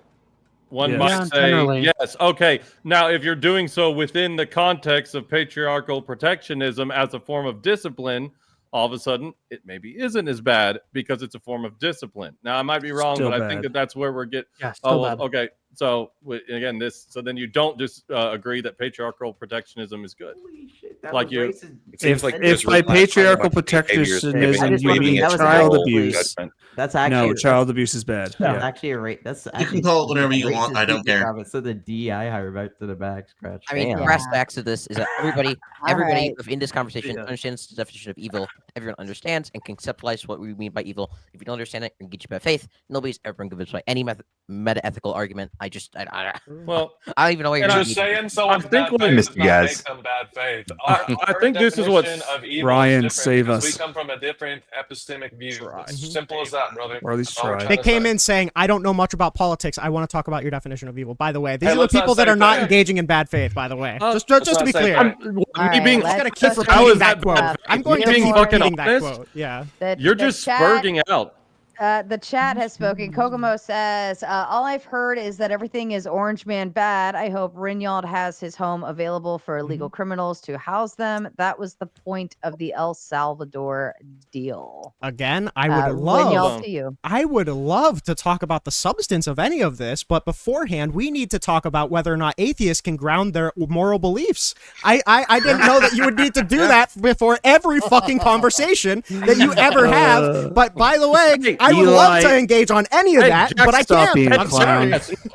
I need to call him out on this because he calls me Oh bad my faith God. for being honest. You are about bad faith. What are You're bad incredibly bad You faith. are It's crazy. incredibly. what Wait, universe, hang on. dude? There's a way to we can find some ground here because I think Eli is being good faith, but he's because he genuinely do? believes what he's saying, right? Oh, But yeah. he's bought into this worldview where you do have to, or it is a reasonable thing to do to hang on. It's a reasonable thing to do to like force someone to ground out their entire like moral and metaphysical worldview to be able to engage with whether or not they think something's good or bad. Instead of a real regular conversation with people where you can just say, I think these lay out a few claims and say these things are happening. Do we agree they're happening? And then you can say, I think they're bad, and other people can say, okay, I actually don't think they're bad, and you can just disagree about whether or not those things are good and bad, and that's fine. You don't have to ground out your metaphysical whatever bullshit. You can just describe the things that are happening and then express an opinion about whether they're good or bad. That's perfectly reasonable to do. How can you know that anything's happening if you can't trust your senses? Hold on. No, let me just get in here and talk straight to Geranold or whatever his name is, Rinyald. Okay, so you're calling me bad faith for being honest about my position that, yeah, I came on here to be a thorn on your side. Yeah, I came on here to make you back up the claim that you chose. So either you admit I used evil as a clickbait buzzword to trigger the maggots and, be super edgy, or you actually have a substantial means of which you decide between what is good and evil, and it's actually justified and it actually makes sense. But for a guy to come on here and say, yeah, I'm not really a politics guy, but I want to call you out of that and go, he's so bad faith, he doesn't want to debate rigorous policy with me, he wants to call me out on my own claim. That's bad faith on you. It's a Freaking little head-looking motherfucker. It's a little strange. Yeah, I'm spurging out. Let me do more personal insults, buddy.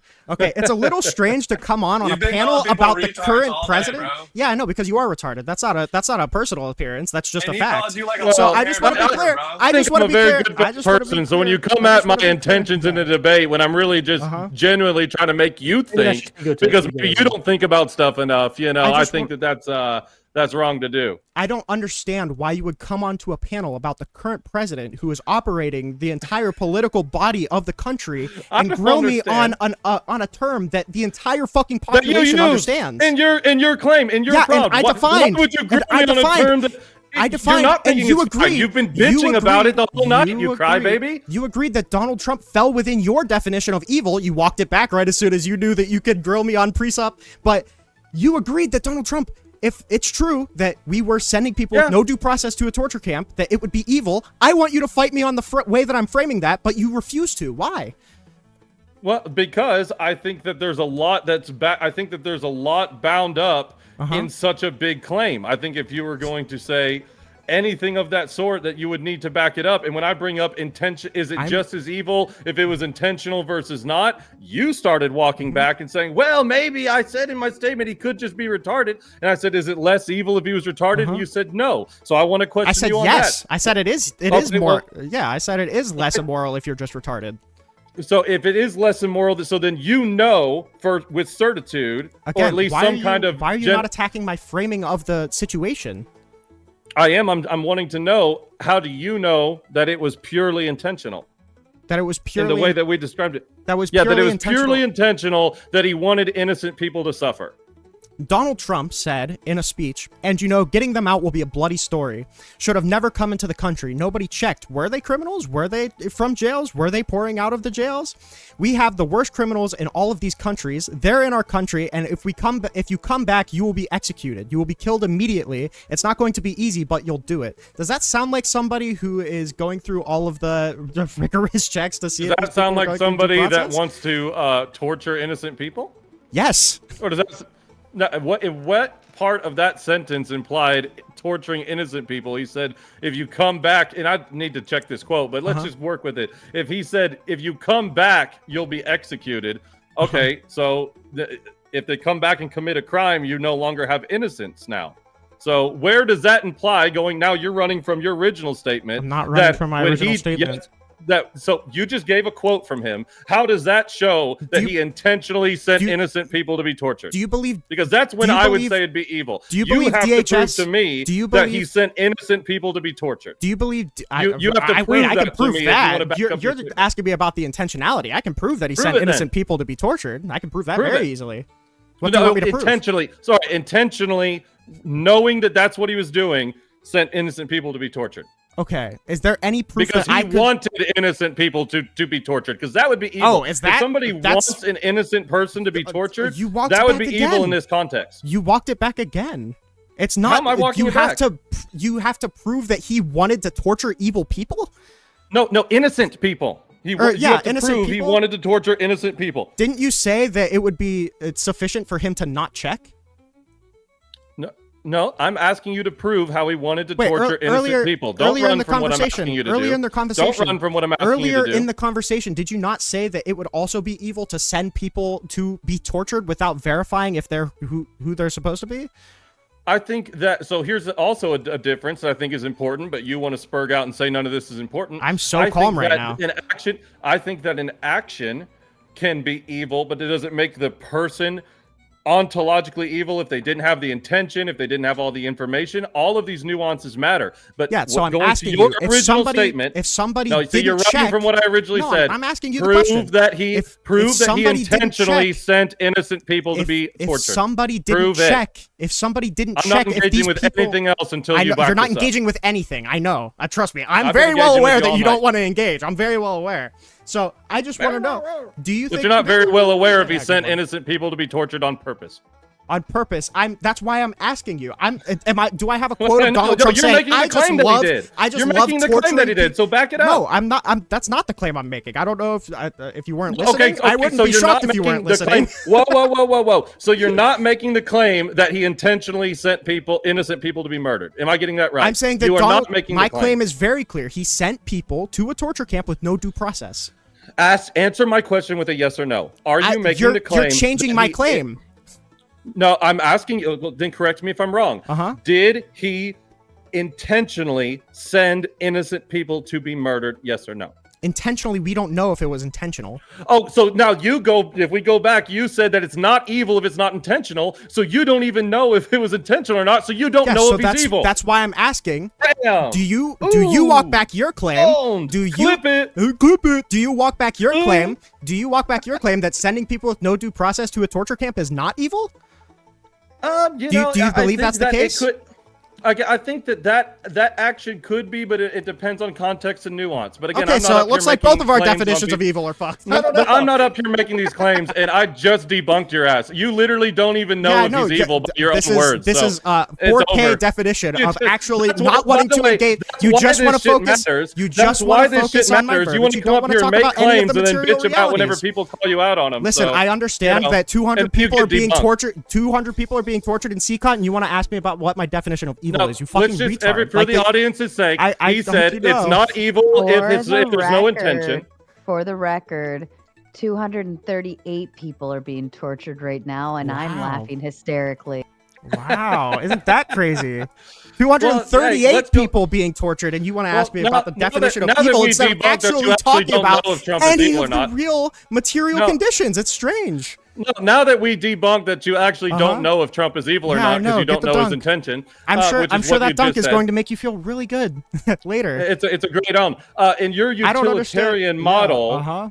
If it's all about pragmatism and that regardless of not if topic it's is attractive, what actually makes sending people to be tortured bad if it's better for society? If It's let's not just better for say society. That let's just say that if we If sent you suppose 200 that it people to results be in tortured- utility, I'm going to say it's No, moral.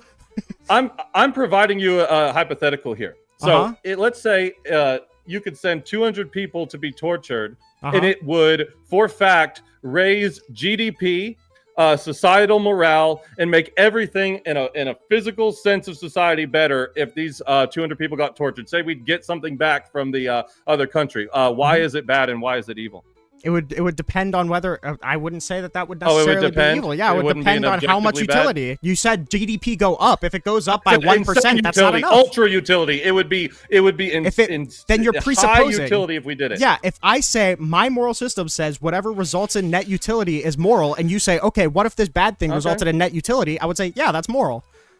Okay, so torturing innocent people without due process would be moral if it resulted in Yeah, net if we lived in the utility. fantasy world that it resulted so in net this is utility. not a serious yes. person, and I rest my case. Okay, the real not serious person said, I reject your framing, but I can't engage on why I reject your You framing. literally just admitted that you can't know if Trump is evil or not. I totally debunked your whole premise. Yeah, so because my work here your is done. bar for knowing is Donald Trump coming out and saying, I love torturing he's a- innocent people.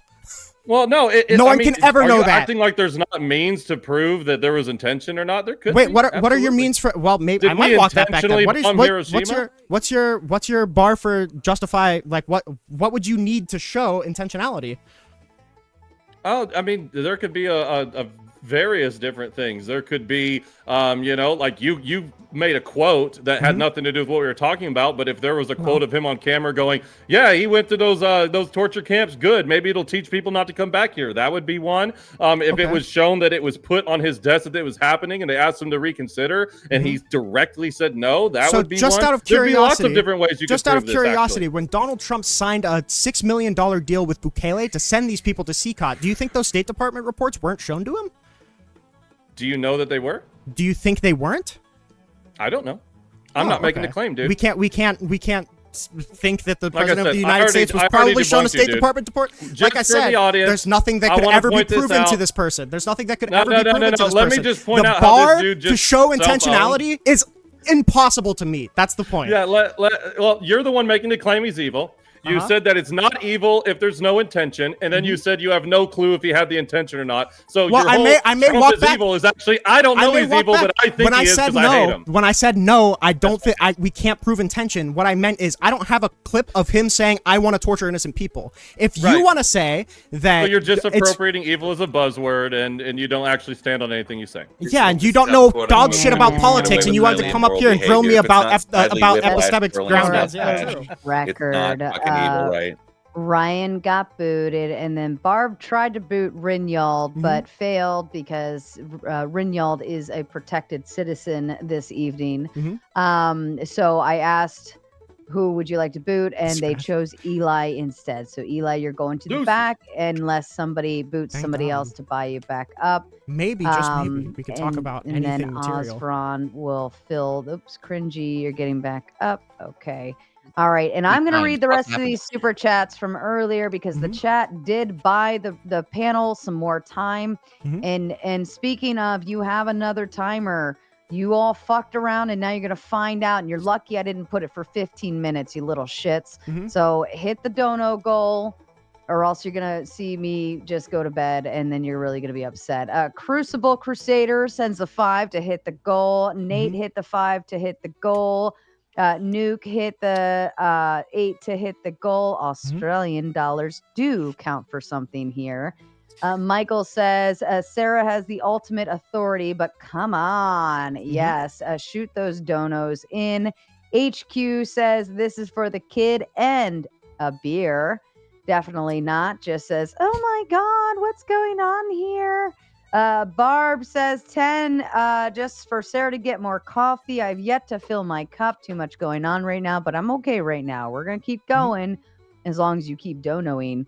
Michael says, GD here, good here. I don't know. Something here. We're here. Kokomo says 20 and says, here's your babysitting pay for tonight, Sarah. Thank you so kindly. I will put the babysitter gloves back on. Gavin says, send the DE hire to the back. That was earlier. BB says, Trump's orange, tan, and hair comb over is evil. Doesn't make him evil. Fair enough. And then Scott says, Rinyald cooked and crispy fried. Just to be clear again, no actual disagreements on any of the facts of the matter. Just to be clear, we all agree that all of this factually did happen. They just want to grill me on utilitarianism because that's the topic. Well, that would make it determine whether it's evil or not. And Gavin says, bring Eli back. Osron, I got to shoot you back to the... well, actually, no, I got to ask you, Gavin, who do you want to boot to bring Eli? Please tag me in the chat, and I will replace whoever you so choose with our darling Eli. I think so you could still, that's the point. You can still agree on the facts of a scenario, but when it comes to making a morality claim such as bad, good, evil, whatever, so on and so forth, that's where you say, well, now I need to differentiate where this comes from. Boot the kid in the corner that snuck on the panel somehow. Which one is that?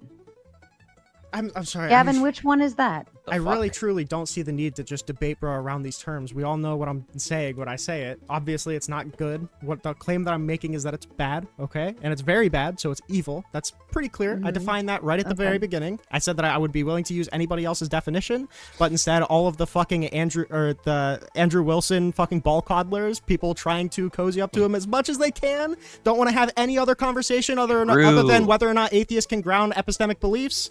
So I really encourage these people to actually go out into politics and quiz a fucking politician on their meta-ethical beliefs and then get fucking 0% of the votes, because this isn't convincing to anybody. It doesn't address any of the actual problems, and it's just fucking jacking off. It's like the debate bro equivalent of jacking off, because since they all believe in God, they can't do it any other way. Let me and I'm not even taking a Christian standpoint on this, right? I'm simply asking based on what you're saying. So can we agree in terms of abortion, right? We can agree the facts of the scenario of abortion, correct? We both agree you are eliminating something out of the body. It is, we would agree that you're killing something essentially, correct? Okay, so we agree on the facts of that, but what we would probably find disagreement on would whether that be good or bad. Whether it be good or bad for the life inside the body, whether it be good or bad on the mother, and whether that be good or bad on the effects of society, correct? And we can have a conversation on whether or not... How do we derive, where we agree on the facts, how do we derive whether it is good or bad for society? We can talk about whether or not that results in the most net utility. We can have that conversation, just like we can have the conversation. And I engaged with your question that you asked me directly, whether or not sending people to a torture camp with no due process results in net utility. Believe it or not, everybody, even people who are in fucking kindergarten, would agree that it does not. But for some reason, we have to have a 2-hour conversation about it and whether or not it adheres to Christian morality. So that's not it at all. Yeah, true. We're trying to ground your epistemology. We're trying to validate whether you have epistemology at all. Yeah, And I our know. basic That's- claim that's is not you what I'm don't have talking any about. epistemology at which to claim Trump I know, is you're, evil. You're jacking off. I know. Simple It's as really that. it's really You cool. see, yeah. and this is all you just go to ad hominems making weird remarks about us. It's Yeah, because simple you as guys that. don't You care about actually have politics. an argument against I care us, about therefore politics. go You to don't care. ad homs. I care about politics. You don't care about politics. You All both right. literally said I it. mean, I could insult your girly haircut, but I mean, shave it like a Yeah, man. But, I can't insult your at the haircut, At the same time, I'm not going to do that. Stop it, you two. Andy, I love Andy, and this is why I love Andy. Andy is, if y'all say, Sarah, who's your absolute most 110% most favorite person in the world that shows up on these panels or in my chat, it's Andy, and this is why.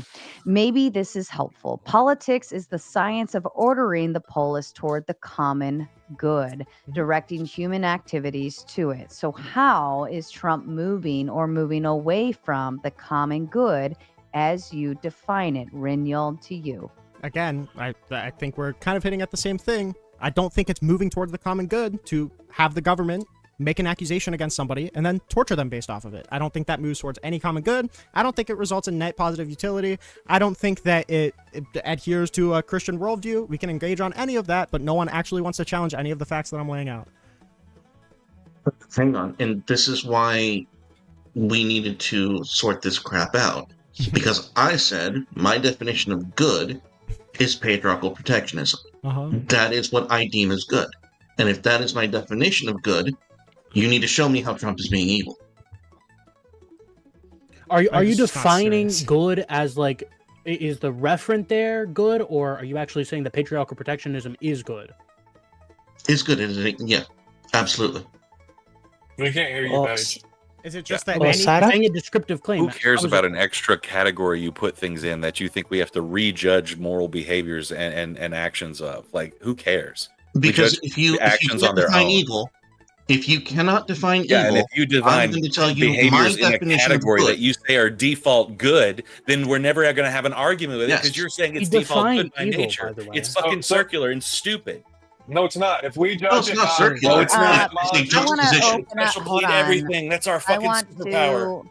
I'd like to open it up. It's a juxtaposition. Osvron, do you have something to add to the Yeah, panel? yeah. Sarah, I was going to ask you if I could ask Renyard this question. Can I ask you the question, Renyard? Yeah, go for it.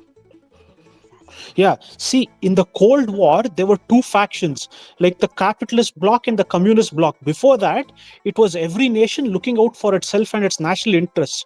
Now the Cold War is over and the shift has slowly begun again. Like every nation is looking out for its own interests.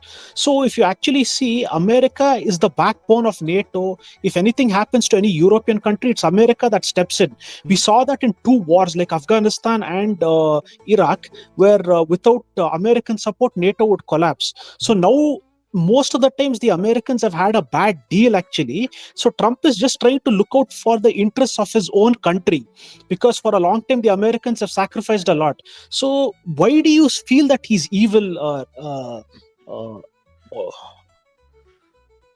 I don't think torturing people is torturing people with no due process is in furtherance of making things more fair.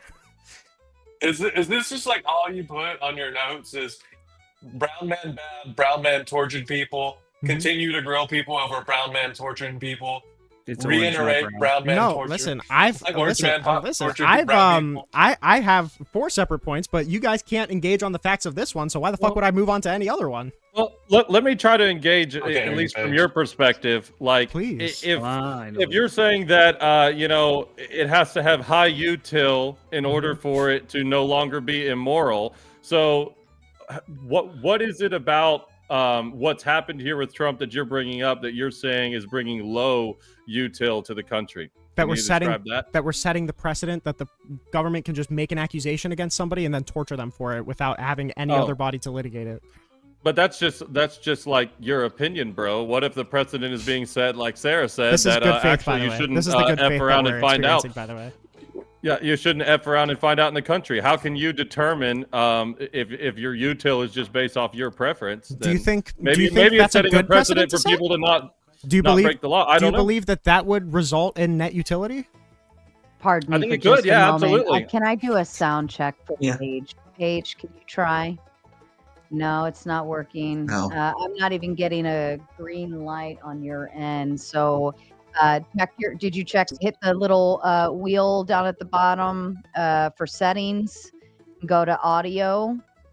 And then from audio, you should be able to pick your input, which at the top, it'll say mic, and you can select which mic you're using. And if you can't see it, then it's not plugged in and it's not it's not recognizing it on your end. And also question, depending on if you're using Google Chrome, I think Safari too, sometimes that can differentiate as well. So maybe if your mic's not getting picked up in your settings, you may want to try a different browser. Web. Thank you. I can never find my I fucking remember words. from the last debate, you need people to finish. Sarah, Not your words sometimes. Okay. Sarah, So I've gotta Grignard, go. Okay, I'm going to bed. I've got work at 8 a.m. in the morning. Okay, I want to say fair. that I don't know why you host any other debates other than like grounding ethical systems when every single political conversation that you ever host in any live ever is going to be brought to meta ethics. I don't know why we would host any sort of political live. I think I've gotten better engagement on the facts from like TikTok debates, but listen, I love you.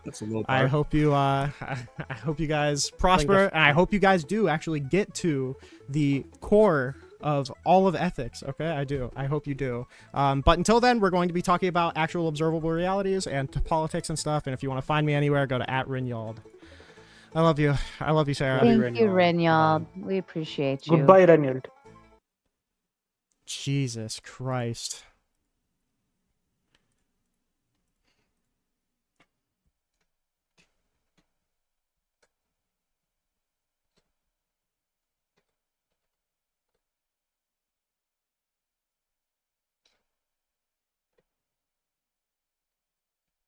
Well, that means I get to go to bed early. Got work at 8 a.m., so I'm going to chat to the coalition real quick. Hey, Renewed. Be careful, I'm live. Be careful, I'm live. Okay, don't say anything crazy. Oh, okay. Sorry, I was slur maxing earlier. Just have to tone down a little. That was worse than I thought it would could Bro, ever possibly be. That was like the worst. Like, I thought for sure that it would be seen right through of like, okay, if you don't believe this is evil, we can engage on your definition. For some reason, nobody could see through that. It's literally just because they want to diverge from the entire conversation in order to jack off, but that's fine.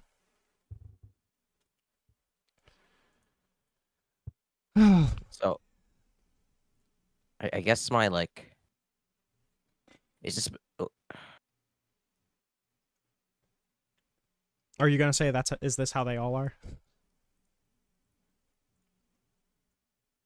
I guess my actual question is like, one, is that how they all are?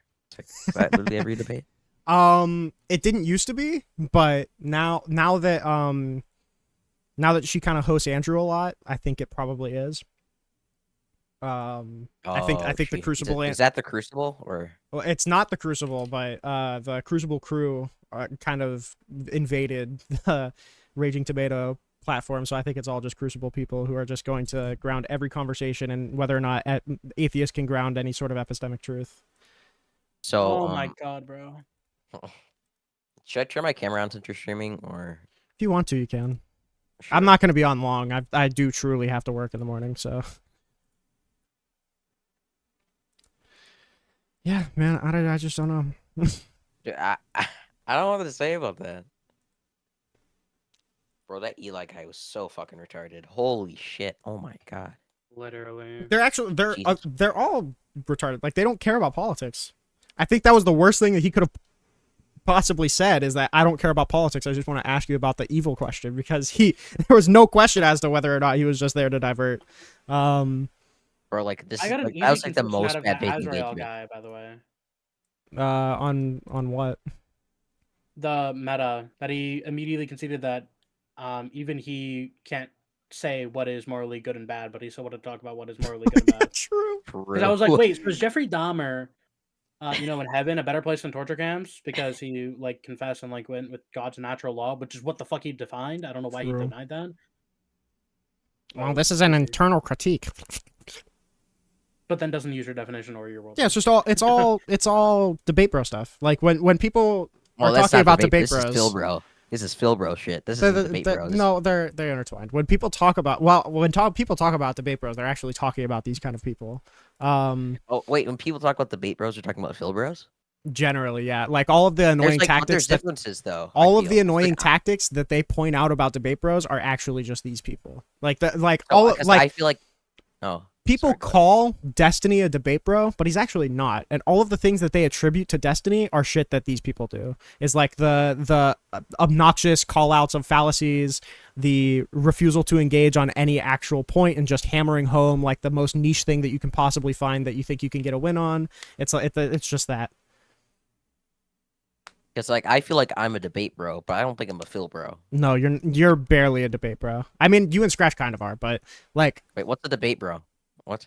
A debate bro is just somebody that doesn't actually engage to. This is a subjective definition, okay? Because I can't prove anything. I can't prove that my senses are reliable because I'm an atheist and I have nothing to ground that in. So,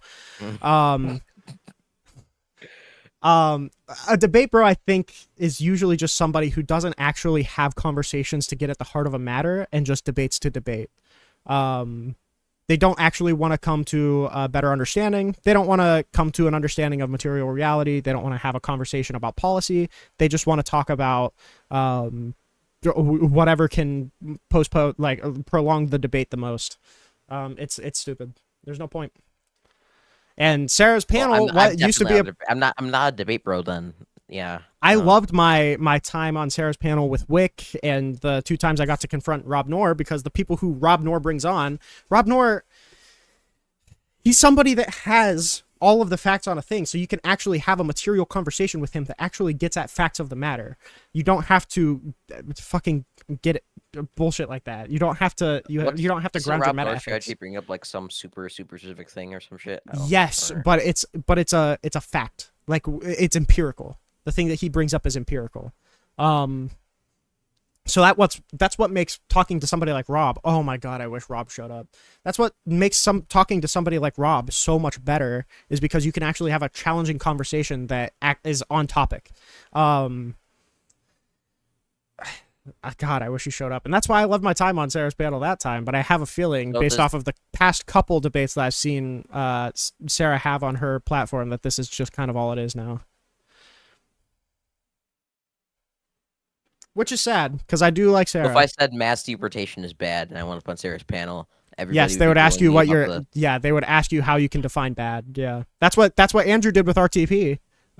He was like, the mass deportations do more harm than good, and he was like, well, how do you qualify harm? How do you quantify good? It's people that don't give a fuck. It's people that don't give a fuck about the country because they're insulated and they can live in their life, and they don't actually have any actual real material change in their life depending on what kind of policies are in place or who is engaging in politics. So they just want to jack off with each other because God prohibits them actually masturbating, so they just have to find something that gives them the same rush. It's boring. Wait, so what does Rob do then that you say is like disingenuous or bad faith or? Rob is just a conspiracy theorist. I don't think Rob is bad faith. I think his worldview is just deferential to conspiracy. So does he just give like plausible? Yeah, he'll do the conspiracy theorist thing where he'll give a claim and it won't be grounded in knowable fact, but he'll kind of do skewed probabilistic claims. So like when he says Hillary Clinton deleted classified information off of her servers, he'll say, oh, well, it was actually one of her aides, but do we really think that was done with no direction? It would be that kind of thing, which is so much more fun because we can actually engage on that. This is just horseshit. But what is the response to that? I don't even debate this topic, so that's probably not the case. Or that there's no reason that we should come to that conclusion. Yeah, because I thought like a lot of conspiracy theories hinge on like something like there's certain things that happen in like big events which are like very odd and suspicious, but like we always have these very convincing like main narratives that we can follow, and there's no like really reasons like that evolved off of these side narratives. But there are like certain things that are weird or like aren't explained, but like sometimes like weird shit just happens. Yeah, that's kind of the that's basically what Rapport does. The only other problem with Rob is that he's a well poisoner, but I mean, it is what it is.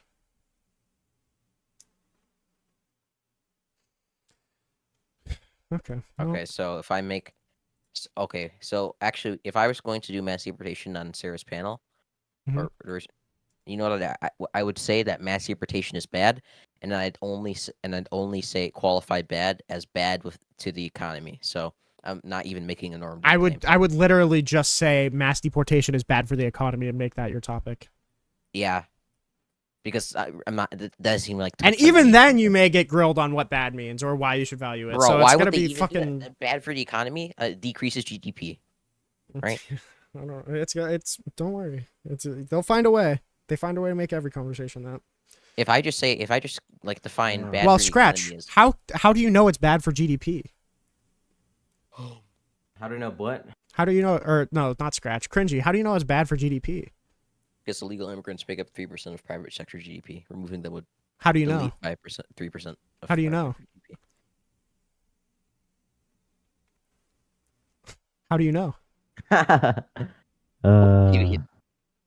How do you know that? When you say no, what do you mean? Yeah, how can you know anything? What is knowledge? When it comes down to it, what justifies your belief that your senses are reliable? Oh my god. No. What are senses? What the fuck are those? Yep. Cringy, you're muted. It's almost that conversation is almost not worth posting. That's genuinely how bad it was. I actually think you did really well on that. I mean, I think I did well. Yeah, it's just not entertaining. It's just not good content. No, it's so boring. I'm clipping the part where I asked them, do you think illegal immigrants are better off in here, Venezuela? And they all said Venezuela. I think it's really fucking easy to clip the moment where the dude comes in and says, "I don't know a lot about politics." Like, why come into a panel about the president then, retard? Oh no! Wait, remember when I asked them, "Do you think it's a good thing if I was to go to a soup kitchen and help feed homeless people?" And they said, "Well, not necessarily. Really, what do you think about it?" Actually. And then I was like, "Do you think it's a good thing if I save a child from drowning?" Well, when you really think about it, well, actually. I don't think there's any I don't think that you can actually engage in good faith doing the pre-sup arguments or doing like the Philbro arguments if it's not a conversation that's specifically delegated for that topic. I think coming into a conversation and just derailing it, even if you do have genuine good intentions or you do genuinely believe what you're saying, I think it's still very clearly bad faith, because the whole point of politics and coming to discuss politics is to arbitrate ideas, not to and to arbitrate policy and to arbitrate whether or not something is good or beneficial to society, and not whether or not we can know anything because I'm an atheist. Like, that's not the point of actually talking about politics. And whenever every conversation gets devolved into that, I have no reason to believe that you're anything other than bad faith, because you know what the point of politics is. Like, that's why I said, like, if you want to run for elected office and go on the debate stage and grill your opponent on their epistemic beliefs, I encourage you to do that, and then get maybe 1% of the vote and lose by a 99% landslide in the biggest election win in U.S. history, because this isn't anything that is anything.